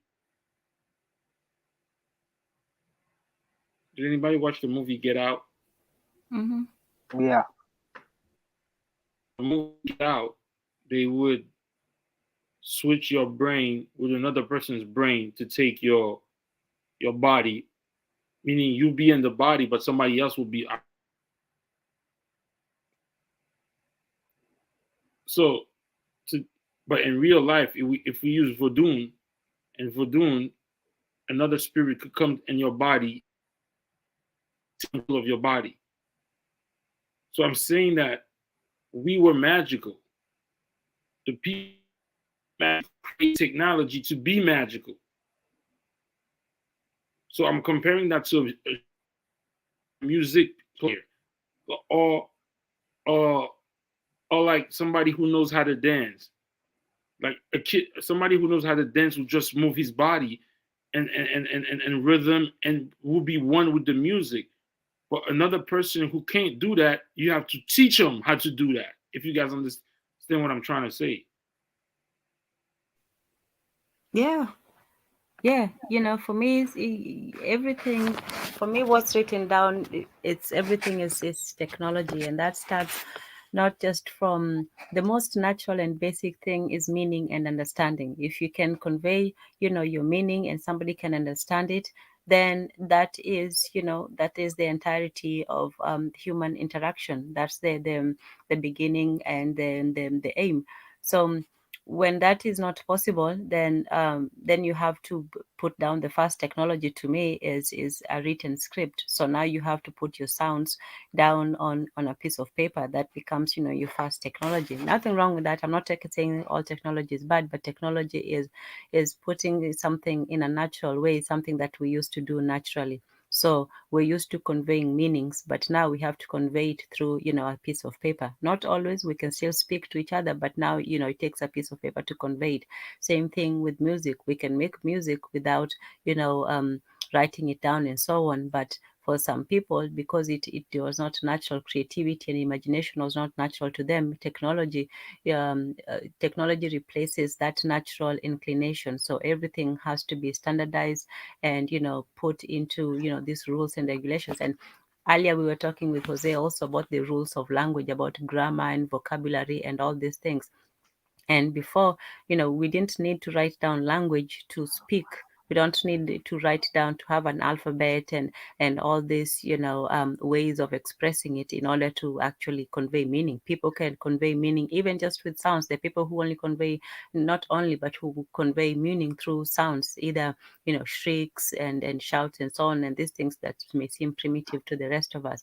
So increasingly, as we become distant from each other, then we have to have third party ways, which is what technology is, for conveying the same information. So, like with the thinking of somebody, there were people who had the power, like I think Bonaguziko was saying, of just thinking up somebody's and maybe even conveying. Imagine if you had the power to simply convey your meaning to somebody. Let's say you're a mother at work and you want to tell the children, make sure you clean up before I get there. We had to invent a way of now you have to pick up the phone, call them and tell them. Whereas we don't know, maybe in the past there was a way of just, expressing yourself either through dreams, because dreams was also a way of passing information. Sometimes people would send you information through dreams. Let's say somebody wanted you, I don't know, not to go to your farm tomorrow. They would send you a message in your dream and you'd wake up saying, I dreamt that so and so told me not to go to my farm tomorrow, today, and something like that. So, we don't know what kinds of, powerful ways of expressing ourselves, of conveying information, or even of traveling. Maybe there were people who had the power to go from one place to another, just by thinking about it or by using supernatural forces. But now we invent ways of doing that through either, and we see that kind of magic, that kind of magical imagination when we see movies, those future movies like Star Trek and so on. Sometimes I think when we're looking into the future, we're really looking into our past. We're looking at our technological future, but we're looking at our conscious past. So when we see, like in Star Trek, where they have that teleportation where somebody, goes from this plane and then they magically appear in another plane or in another, vehicle or spaceship or something like that. Maybe we had magicians who had the power to, disappear from this place and appear in whatever place they wanted to appear. But now, because we can't do it physically, we have to create technology, even if it's in our own heads, to do that. We've seen in Star Wars, doors where when somebody approaches, the door just swings open. Maybe there were people who didn't need doors to enter into certain places. Maybe there were people who had transcended even, walls and so on, and they were able to walk through walls, see through walls, levitate, all these things. So yeah, I think that technology, firstly, it diminished our imagination and our magic, and then having diminished it, it now helped us to overcome our diminished status. So it's like when you go to the army, they break you down to build you up. So technology broke down our magical powers and, gave us new ones, but it's like breaking a man's legs and then giving them a crutch, to walk with. They can still walk, but they cannot walk naturally like they used to. Yeah. That's Yeah. very insightful. That's very deep. That's very deep. No, I'm just building up on, what you all are talking about. But yeah, we may have given up a lot of our natural human, magical powers in exchange for this other power. We may have had, all these ways of doing things, of communicating, of expressing, of, even of traveling within time. Because even now we look at time as this, always only moving forward. But we don't know what our interaction was, whether we could go back and take, some of those lessons learned, whether we could communicate with those who were, the past. We can only see those things like in movies, or talking to dead people, or, in that need for people to seek the recently departed and so on, or even in superstitions, beliefs or superstitions about ghosts and these things. Maybe those are just throwbacks to when we had those powers, and not when now we're only afraid of them, but before you were able maybe to be able to control them. So I have a question. I mhm. have a question. Okay, so do you think that there is a way to recapture that kind of magic? Because we was talking, having a conversation about drugs earlier, ayahuasca and LSD. Do you think that? Because I hear some people say that when they take these kinds of drugs, it kind of like opens up the mind, and you are able, your perception is changed in a way that you see the world completely differently. Completely. Do you think that there is a way to recapture that kind of magic, whether by the use of, and I don't say use of drugs, but use of mind altering kinds of things that would open up the mind, and possibly reintroduce us to that kind of form of magic? Do you think there's a way of doing that? Oh man, I think it's possible, but it's very improbable. I think that might be one of the shortcuts to it. You may be able to experience, a slight expansion. I don't know how sustainable it is. I think it could be like a one-off experience, whereas it used to be, an almost commonplace experience, with the levitation and so on. I think we're still able to, to access some of that magic, not the whole aspect of it, but we can have an inclination of what things could be. And I think that's what, Mm, Carlos Castaneda and, some of these shamanic yeah. priests were trying. Ahem. Yes. Go ahead, Yeah, Jose. let's listen to the resident druggie. Yeah. I learned to play drum on LSD. So your four limbs have to do something different, right? And that's difficult. It's really difficult. But in one night, I learned to play drum on LSD. Yeah, they say Bob Marley used to write music on some words. So I don't know, man. I don't. Yeah. Yeah, so there's a shortcut there, they're shortcuts. I think though, but they're not, we're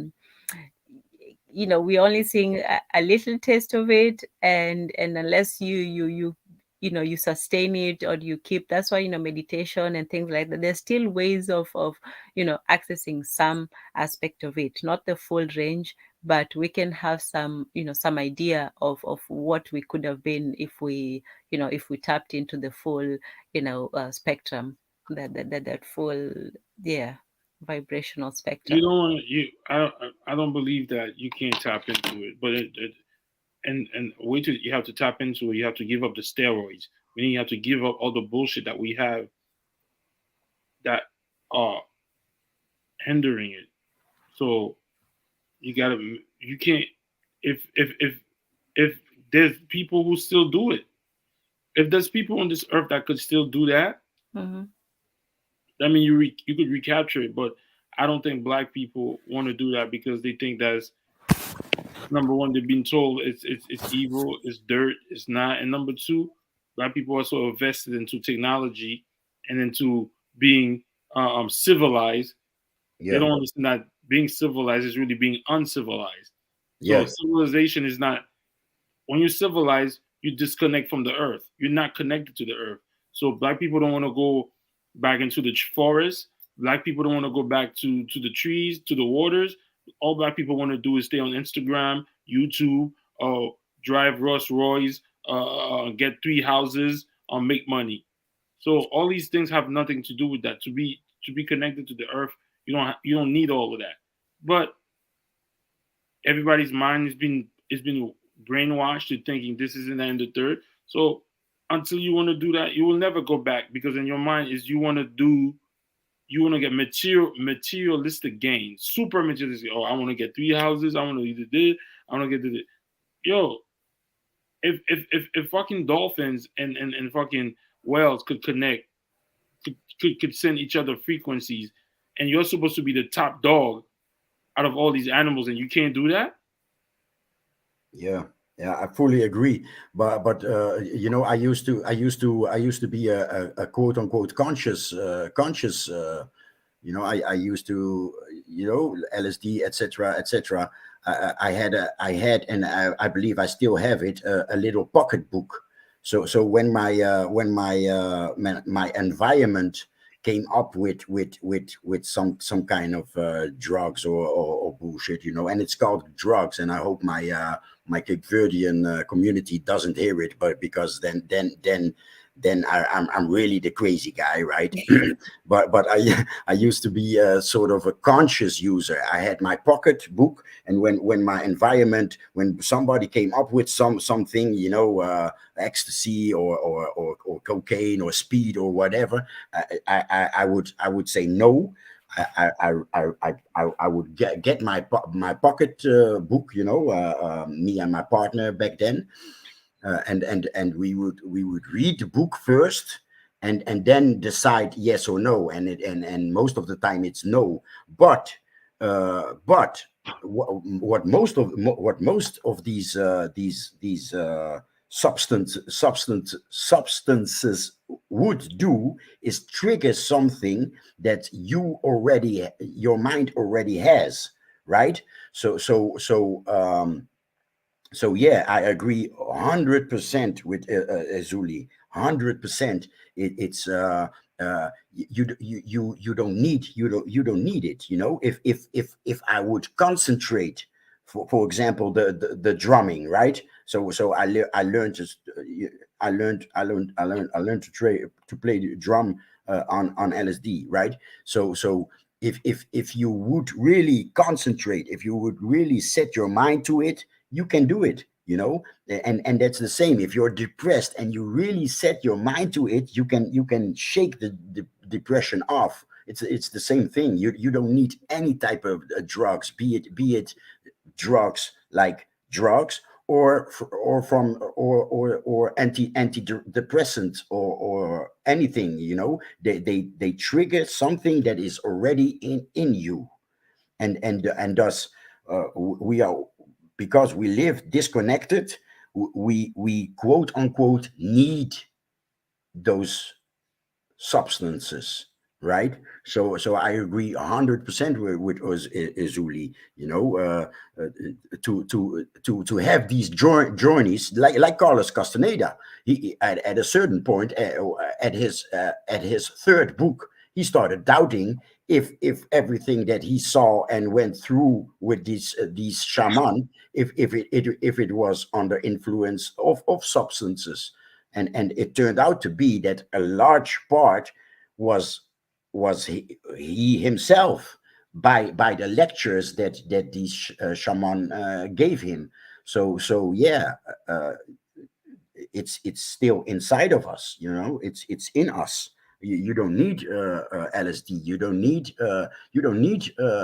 MDMA or ecstasy to feel good and have a good time in the club. You know, you can just shake off your shame and get on the dance floor and shake your butt off without ecstasy. You know, it's how weak are you? You know, how weak was I to go along with bad friends that put me on drugs? You know, it's mental power. It's a case of mental power.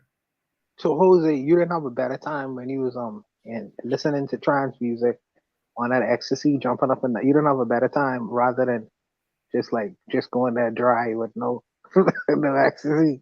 No, you know, it's in the beginning, you know, I before LSD, I would indeed what you wrote in the comments. Trance music can put you in a trance. Yeah, before I ever used LSD, and I also LSD is dangerous. I read the book, and I read it stays in your system. Oh, I didn't know that. I didn't know that. Yeah, it stays in Oh, your system. So in your liver, it stays in your oh, liver. that's So, crazy. so when you're sick or malnutrition, if you don't eat for a long time, or when you're sick, and your liver it comes back in your system. So you're in danger of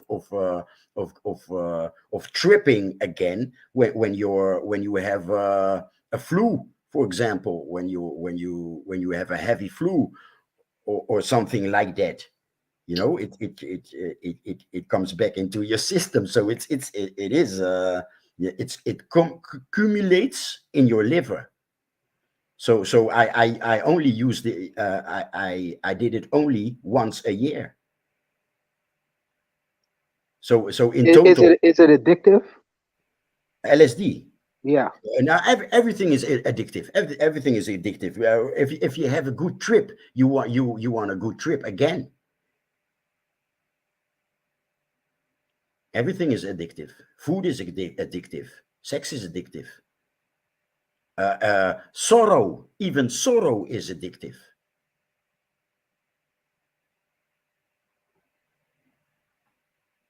You have to have personal power to be able to restrain yourself.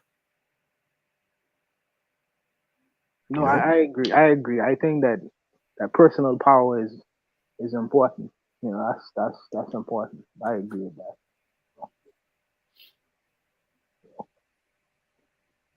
But So but like you say, all of us have our different vices. You know, right now my vice is cigars. I have to get rid of that bad habit because it's a bad habit that I have. But like you say, man, it's yeah, So how why did you is stop? cigar bad? Don't you? You don't smoke it through your lungs. You just puff in and out. How is that bad? Yeah, well, I mean, people say tobacco is not good for you. Any kind of smoke. Nothing better than oxygen, right? No, Nothing but better what than I'm oxygen. saying is, when you smoke tobacco, you don't inhale it, do you? You know how you smoke cigars usually. You smoke cigar before, or you don't. No, somebody told me when you smoke cigar, you don't inhale it. It goes, you just puff and then blow it out your mouth. yeah, So but habits can also be a habit is also an addiction, right? So when you have nothing at hand, you grab a cigarette. It's not like you want to smoke, but you have nothing at hand. You're doing nothing. You're waiting for the bus, for example, and what do? You grab a cigarette. Same. So that's the same. I assume it's the same with cigars. You don't inhale. It's the habit. It's that It's the moment. habit. Yes, it's the Yeah, habit. you had It's a the good habit. you had a good meal. You had a good Yeah, meal. you got You meals. You grab, got to. you grab a Yes, cigar. yes, yes, yes, yes. It's a habit, and I'm working on it. I'm working on breaking that because you know I'm working on it. So addiction is a complicated thing. Like I said, I speak of experience. Sorrow is also an addiction. what? What is that? Sorrow to feel down. Oh yes, yes, yes, It's yes. it's safe. It's safe to feel down. It's sort of a comfort. It's a comfort zone. Sorrow, really? Yeah, yeah. Hmm. I didn't know that one. I didn't know that one. Uh, So, wh- why do people listen to soul music? You're listening to a song of a breakup. yeah, yeah. Walk on by. I like that song actually. Yeah, that's subtle, man. Yeah, yeah. That's When you subtle say it like drugs. that, I see what you mean. When you say it like that, I see what you mean. You know, I see what you mean. You can get addicted to these kinds of songs, these love songs. But Yeah. I get it. I get it.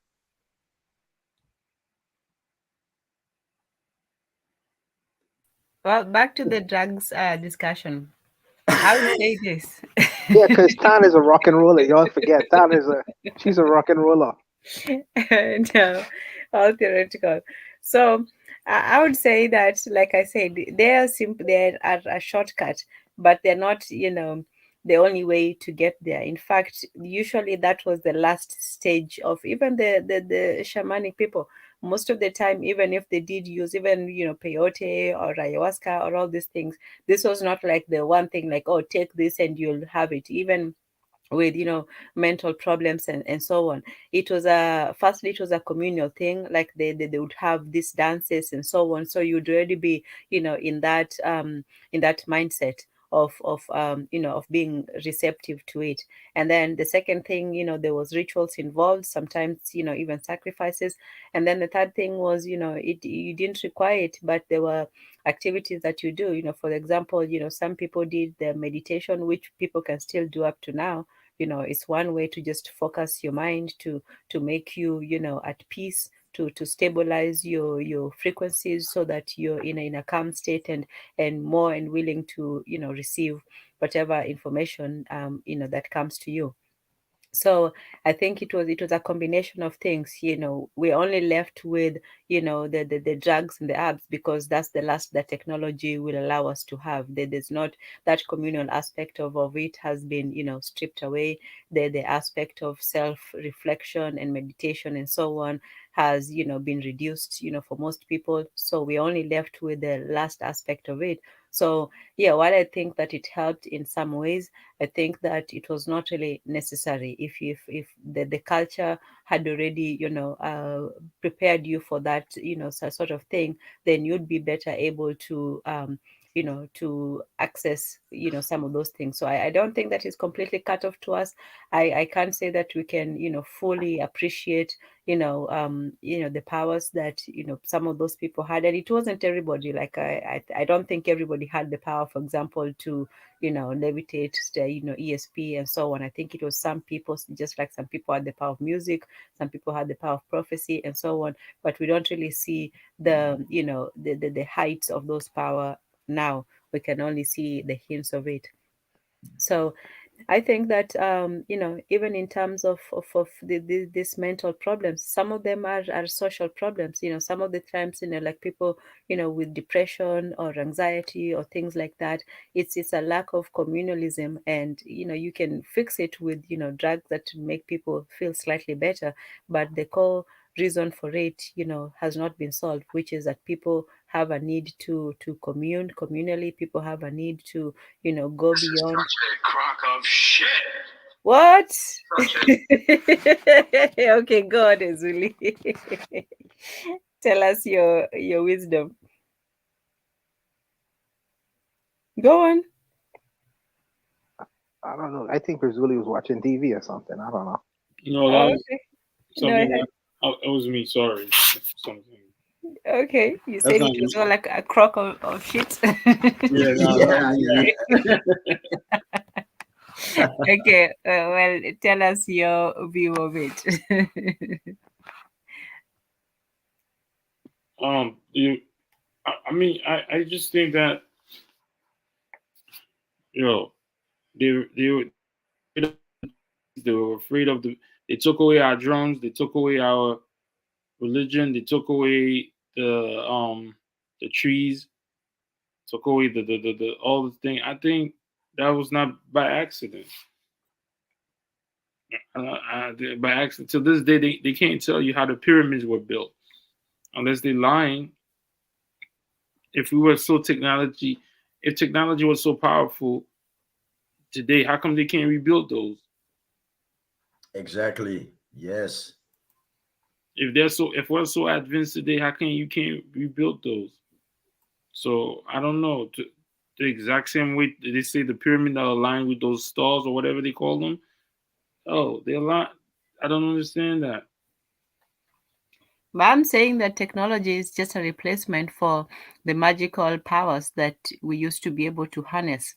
Well, we can only, get a hint of that now, through the use of drugs and, some, you know, um, newfangled ways. But we had, certain of some of those powers before. Now we They can only. turned Superman into Clark Kent. So that's what I'm saying. You said what? They turned Superman into Clark Kent. So if you understand what I'm saying, you Yeah, understand what yeah. I'm saying. What we're seeing now is a pale imitation of what there was. But I it's believe that. only, Hmm? it's only they turned Superman, or does each individual do that to himself? Because the mind is stronger than all this technology. You agree, right? Once they, but they've been breeding it out of you for centuries, for thousands of years. Now, Once but I don't live if thousands you of years. if your baby comes to you at night and tells you, "Hey, Dad, there's some I see this little boy in my closet," and then you go look, you tell them, "No, that's just your imagination." How do you know? Yeah, good point. Good point. The kids are the only one that could bring you back, but every time they of the stomach, you destroy them. You tell them that you know better. You Oh my destroy their God. imagination. You destroy everything they're telling you, and it's not your fault because you weren't taught how to bring about what they could the that type of power. Kids are supposed to be the ones. Like if you have a kid now, a brand new kid, what you gonna do? Teach him the ways of this world, the negative way, this bullshit world. So it's one hand wash Do the you have other. do you have children? Do you have children, No, Izuli? I don't have children. And nephews and nieces? Yeah, I have nephews and nieces. Yeah. And what? How do you practice what you do? I think there's a certain age because I think at one time I was talking to my nephew. He was like 6 or 5. I asked him where he came from, but you have to do that once the baby starts. So I asked him where he came from. He was like, "What do you mean?" But I already know. For some reason, I looked at his thing was gone already. Because I asked him where he came from. He was like, "I was in my mother's stomach," and I was like, "Where did you come from before that?" And he just blanked out. So I don't know, man. I Yeah. think What age was he? like maybe 7 or 6 or something like that. Yeah, but that's a good one. That's a good one, man. Where do you come from? Yeah. And I think that's because I don't know if I told you the book of the African guy. I think I keep saying it that said he came to America and he bought the video of Star Trek to his elders, and the elders said, "Oh, you know this too? Those people could do that too," and the elders didn't know that was a lie because they do it. So they thought these other people used to do that too. So, and in that book, they said children and old people, this is why children are so close to old people. One is coming from the ether, one is going to the ether. Or one is coming from the energy and the other is returning to the energy. So there's a connection between the two. That's why grandchildren and their grandparents are so close sometimes.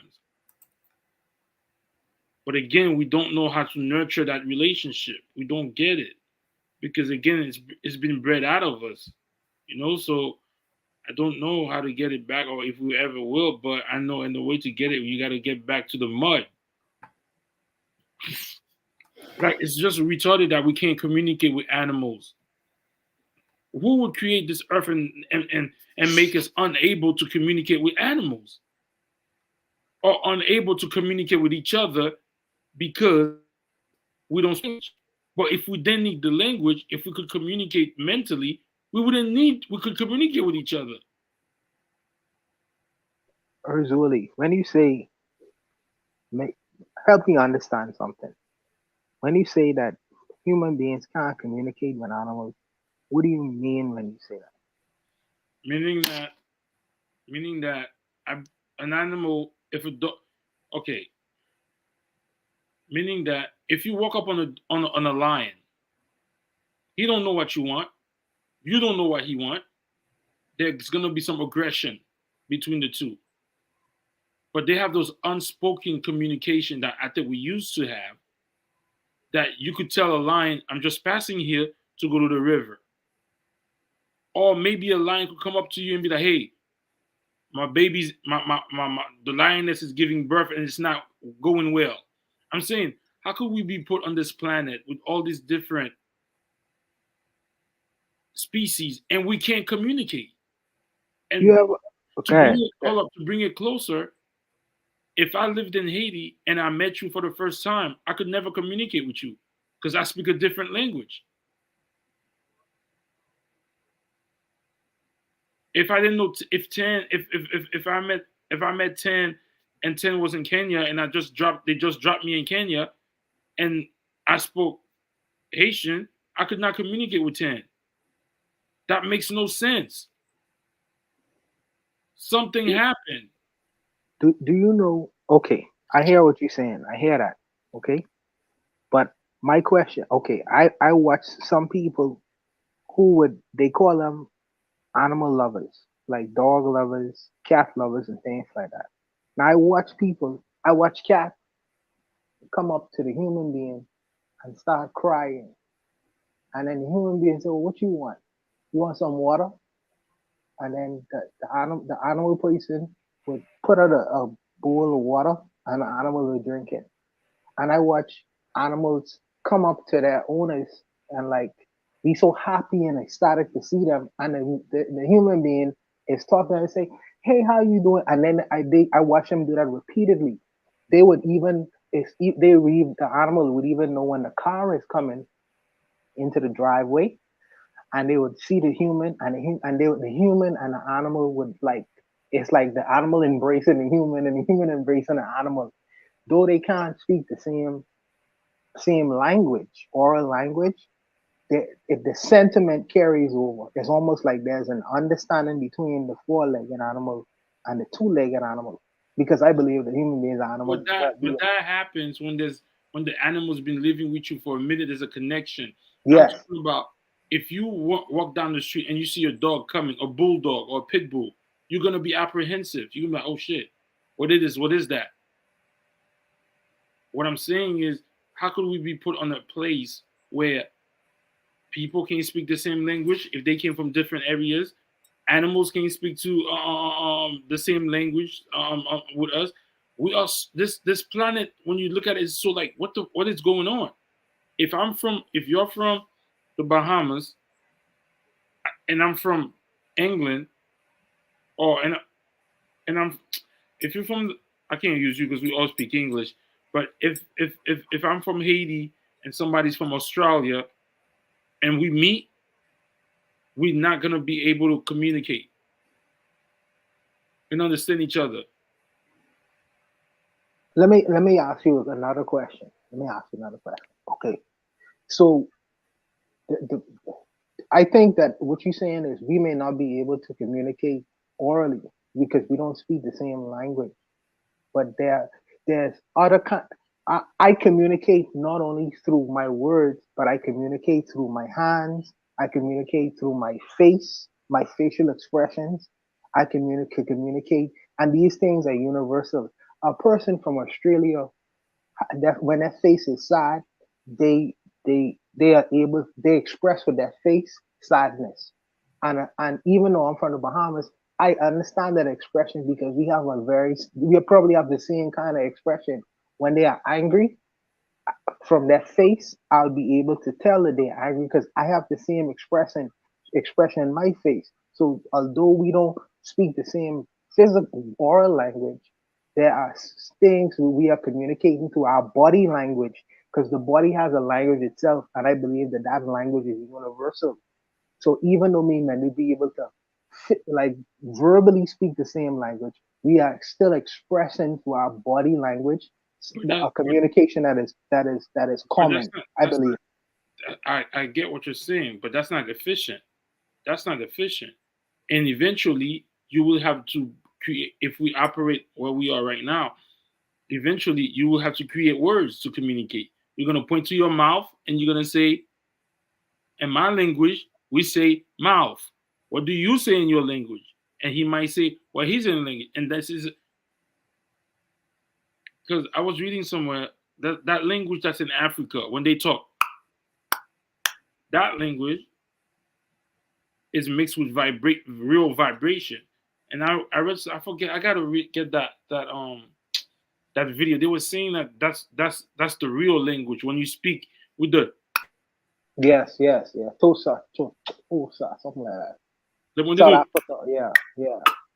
They said I forgot the video, the premise of it, but the gist of it I remember. Are they saying that type of language that human used to use? So I don't know, man. I'm just freestyling. I understand. I understand. Ultimately, I feel like the human being, we are just making human noises. And we call it. We have been able to standardize it and call it this package called language. And the only reason we standardize it is because of the groupings, a bunch of people coming together, and they make similar noises, and these noises have meaning. So since I grew up among the Xhosa in South Africa, you know what I mean? The human noises that they make, that we call what we call universally we call languages. I may not be initially be able to understand that, but if I was to live around that human group, even though that I may not necessarily would have been born into that human group, after a while I'll be able that language will become familiar to my ear, and I'll be able to express that. But until then, I would just have to learn how to communicate through my body language, which is a feature of all human beings and is common in all human beings. And they'll have to understand me through that, because before they was able to express themselves through that human noise, they used to express, all of us, all humanity used to express ourselves through our body languages. You know what I mean? That's the way human beings naturally used to communicate with one another. Body language. But that's not, but body language is not really efficient to communicate. Body language is like, oh, that's not an efficient way to communicate, to say, hey, where's mom? Where's dad? Oh, I'm going to this village tomorrow. You can't communicate that. How do you communicate I'm going to the river to fish with body language? No, what and I understand what you're saying. What I'm saying though, that is when primitive, what they consider to be primitive mind, when they used to exist or whatever, they used to use hand signals and gestures, and before human beings come up with this common noise that we may call language, they used to use hand signaling and gestures. You know what I mean? And prior to that, I believe, and this is just a belief, that before human beings used to even use hand languages, they used to express themselves and talk to them mentally, here through the mind. And that might be far-fetched to some people, but I believe that human beings could have possibly used to communicate along the lines of what we was initially saying. Before all this process of how we've been socialized, I think we could have possibly communicated through it mentally. But I think that it was an evolutionary process through so-called technology, hand signaling, and then human noises, and then you repackage it into languages, and it become more so-called quote-unquote complicated. But I believe prior to all of that, human beings used to probably express themselves through the mind. And so I'm open to understanding, and trying to, like you say, it's not efficient for what you're trying to do. You're trying to get fish, you're trying to get food, so that's when society become more complex. I think that now you have to use different kinds of ways to communicate with one another. Whereas if you take it back to when we was in our so-called primitive places or whatever, things was much easier, and you didn't necessarily need to create all these forms of technology to express yourself in a way where, because life wasn't as complex or complicated. But maybe I might be wrong about that. So I'll just wait to listen to what y'all got to say about it. I don't believe life was not that complicated. Now life is complicated. I believe back in the day, these so-called higher civilizations didn't have all these distraction and all this out of tone practices. I believe if we go back into our minds, right, that things will be simple, that complicated things will be simple. One of those videos that I recommend, the second one, the Karl Monk, the code. He makes it complicated because he works with decimals. Well, he's speaking of constants, right? So nowadays we speak of pi being 3.1415, etc. But pi is a number on its own. But because we force everything into decimals, the decimal system, or how do you call it? That's why we're working with decimals, with numbers after the comma. But if you keep it pi, it's a constant. You understand where I'm going? Say it again. I kind of lost you. I use the example pi, and pi in our days, pi is 3.1415, etc., infinite, right? And that's complicated. But if you keep it to pi, it's not. It's just pi is a number. Mm-hmm. But Yeah.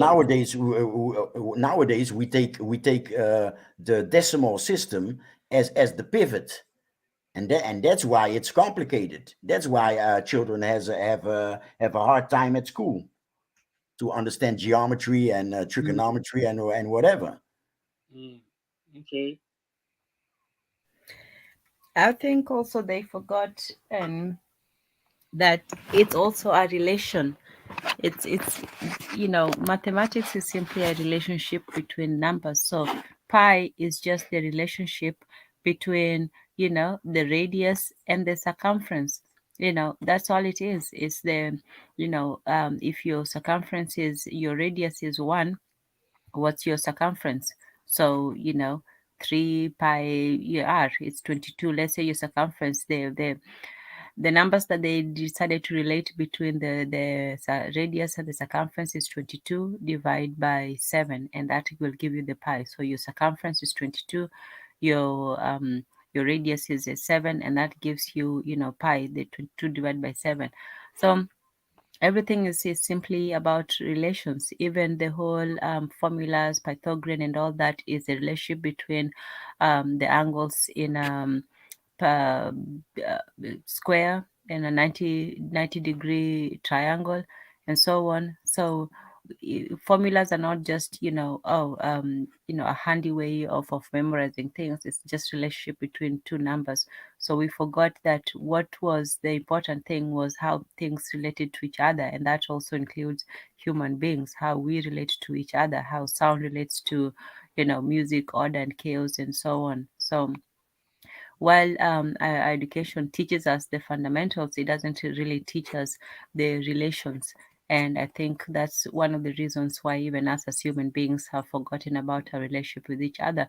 And someone was saying earlier about the relationship between the young and the old, because they're both close. One has emerged and one is about to enter. And yeah, that was a very strong relationship between children, and a continuation between the generations. And so and this is a different thing, I know, but even with the emphasis on the nuclear family was the severing of relations between the young and the old. The nuclear family defines family very, mother, father, children, and they almost forget the other relations, as if the relations between the young and the grandfathers and the granduncles and the grandchildren, that is not as important as just that simple basic relationship. So yeah, in a lot of ways we've forgotten community music. Also, music was not just an individual experience. For a lot of the times it was a communal experience. It was not just, oh, I'm happy to hear about somebody's laugh as it applies to mine. It was actually a communal relationship where everybody, you could take away your personal experience from it, but it was usually a social and communal event. So yeah, technology has individualized our experience, but it has also alienated us from some of those experiences that we used to have before. Yeah. I want to briefly go back to Jose when he mentioned the whole pie argument. If in school that I knew that, because I how I perceive mathematics now is that mathematics is a language, and I'd never known them. I never saw mathematics as a language. And in learning a language, there are certain rules to that language, and within even mathematics itself, there are sub languages. You have geometry and all these other kinds of things. If the approach in school was different, and I was taught and educated that mathematics was a language, I think that my understanding of it would have been much greater. But I never saw it as that. You know,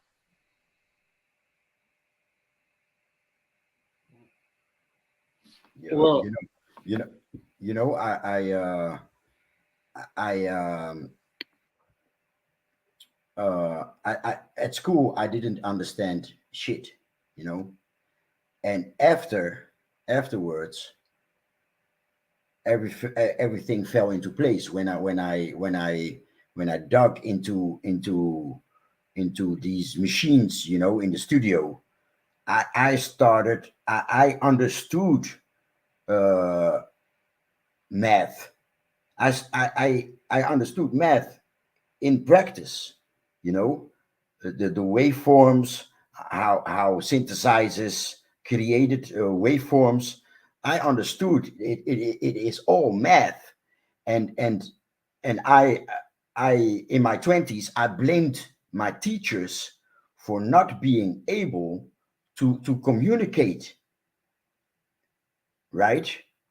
So on myself, in my own mind, everything fell into place. But in school, nope.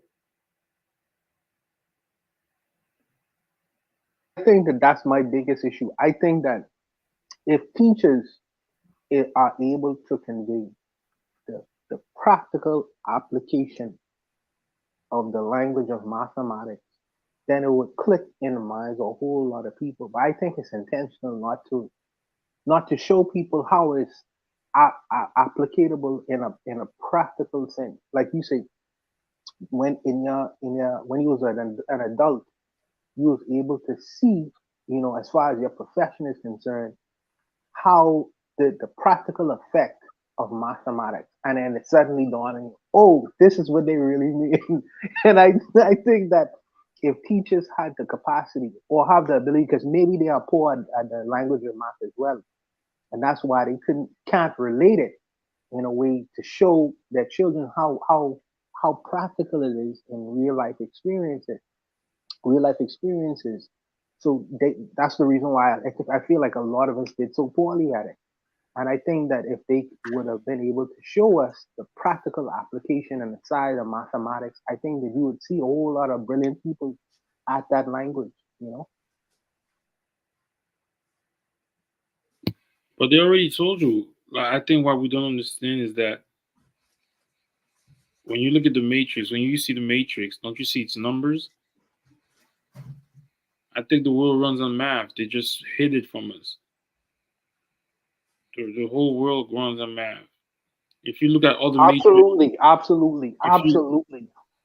he just said it, geometry and the structure. If you look at every event, major event, and you look at the numbers, the date, a lot of major event lands on certain dates, certain times, and you like, I don't know, this thing runs on numbers, man. I think it's just like the movie The Matrix. They was trying to tell us stuff are run by numbers. We just can't see it, so I don't know, man.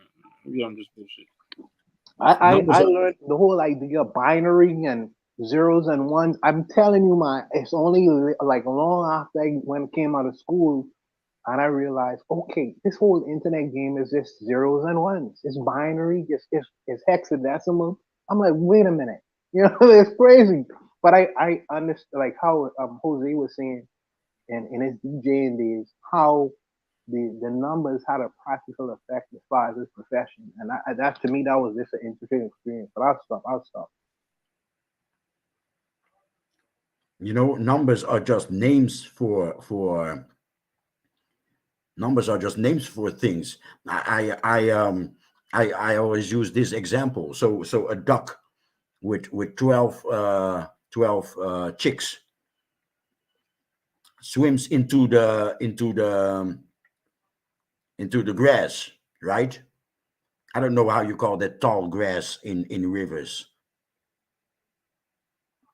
but whatever. A duck with 12 chicks swims into the grass and comes out with 10. The duck will wait for the two last chicks, but can a duck count? No, the duck cannot count. Oh, the So duck can't count.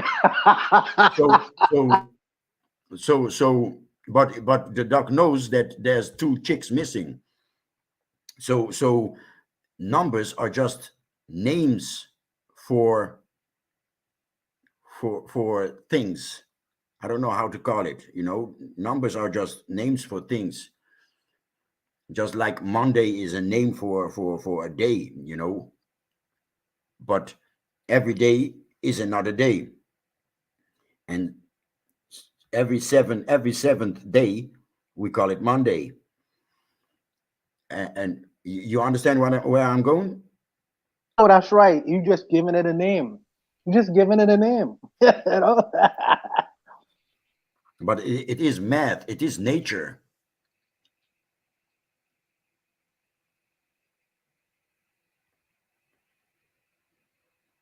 Yeah. Everything is just like the way they have the pyramids right under those three stars. That's all math. Yeah. So I think Pure mathematics. Pure mathematics. so I think there's something going on that it's even like when Gas was talking about that pattern, he was talking about like one. Remember, I don't, was it with you guys when Gas was talking about the number one, like 8 should be 9 and 9 should be 8. You guys remember that? Mm-hmm. Because eight is the sign of infinite, and they say 9 is the perfect number. So maybe that's supposed to happen. But I don't know. You understand what I'm saying? There was a pattern how they write the number 1, 2, 3, and 4. It's like Yeah, one yeah. circle, and it looks like the number 9 should have been the way the number 9 looks should be the way 8 looks. And again, it goes together because they say 9 is the best number. It's the greatest number of all, and the symbol for the infinite is It's the 8. number 8. That's right. It's 8. So That's right. we're just being suckered. They're just playing with us, man. Like the more we think we know, the more we don't know. We don't know shit, man.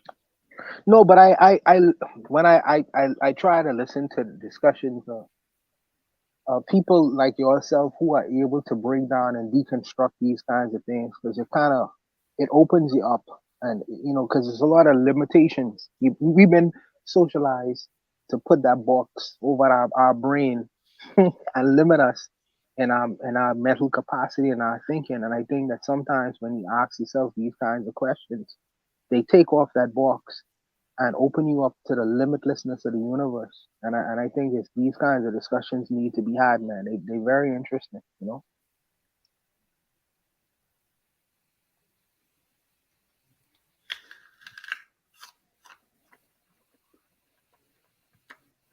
You know what? You know what? I think the conversation is coming to an end.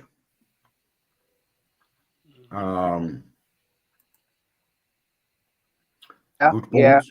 Good points yeah, on the mind. Good points on now that we are on back on subject again, because this is back on subject actually. I think it's a good moment to quit. yes, yes. What time is it there, Jose? The sun is coming up here. Oh shit! Wow. It's 8 past 7. Oh That's dear, crazy. dear, dear. That's crazy. That's crazy. And Okay. the construction workers, I guess they are doing overtime, working the Saturdays, because they've been Yeah. busy for over an hour. Wow. Jose, you have insomnia. You don't sleep. No, I intend to take a nap, and like I said, I took a nap and I had a very vivid dream. So I took a nap to do this, and in a couple of hours I'll be I'll be I do all types of jobs, because I don't have a fixed Yeah, fixed yeah, I yeah, don't have a boss, and I don't have those in my lane. yeah. I don't have a lot of work in my lane. So in a couple of hours I'll be doing home improvement. I hope you aren't working on no heavy equipment, why? Because if you weren't sleeping all night, No, it's a home improvement. It's a home improvement thing. So well, so okay. and I intend to finish it this weekend. Yeah. So I think Tan is like 5 hours behind us, eh? Tan, you like what time is it there? Like 11 o'clock or something? Yes, Yeah, 8, 9, 10. Yeah, 10. Okay. what Okay. time is it by you, boy? It's 1 o'clock, man. And I Oh think that wow. me and Razuli time is the same time because Yeah, yeah, I in the same New York, yeah, yeah, yeah. kind of, yeah, Eastern Really? Standard, Yeah, yeah, it's the Eastern same. Standard, yeah. So we in the same Oh, area. I didn't know Bahamas and New York were on the same. Most of the Caribbean Yeah, yeah, yeah, yeah. and us is Okay. the same time. Well, it's If been good talking to y'all an guys, hour man. ahead, it's an hour behind, but Yeah, hour ahead, hour behind. Yeah, I think what time is it in Haiti, right? It's an hour ahead or hour behind? I think it might be an hour ahead in Haiti. Hour ahead. Okay, okay. All right, guys, man. It's good talking to Yes, y'all. As it's been always, great. you know. Glad you found us. Yes, yes. So this will be the new channel for the Black Pentagram, is your channel and Tan channel, Jose. Right? Yes. yes, yes. Okay, good. So I'm subscribed to both of No, y'all. you said it's called the movie's called Doctor Sleep, boy. Yeah, check that out as well. You're gonna like that. It's called Doctor Sleep. Doctor. Doctor Sleep. You know, try to catch it on the internet. It's a good movie. A movie or like a TV show? No, it's a movie. It's an actual horror movie. Doctor Sleep. Oh, it's a It's horror a remake. movie? It's a remake of The Shining, It's a right? remake of The Shining. Yeah, it's an excellent movie. You know, when y'all get and it talks about the Then whole. you said that's your. Oh, I see it. Well, Yeah, yeah, check it out. And it's a good movie, I think, and it talks about astral project. Well, it has astral projection in it and different kinds of things. I'm interested to know what y'all gonna have to say about that because y'all deal with these kinds of matters. But just check it out when y'all have time. You know, Okay. yeah. Okay. All right, guys. But I'll talk to y'all later. tomorrow or later or Yes. something. Yes. All right, Yes. Thank you all for coming. all right, later, y'all. Mm-hmm. And yeah, till next time, or till what's up. Yeah. Yes. Peace. Peace, everyone. It's been a wonderful conversation. Yeah. Later. Okay, till next week. Okay. Make sure you go off live. All right. Peace. Thank Peace. you. Have a good one. Bye bye. Bye bye.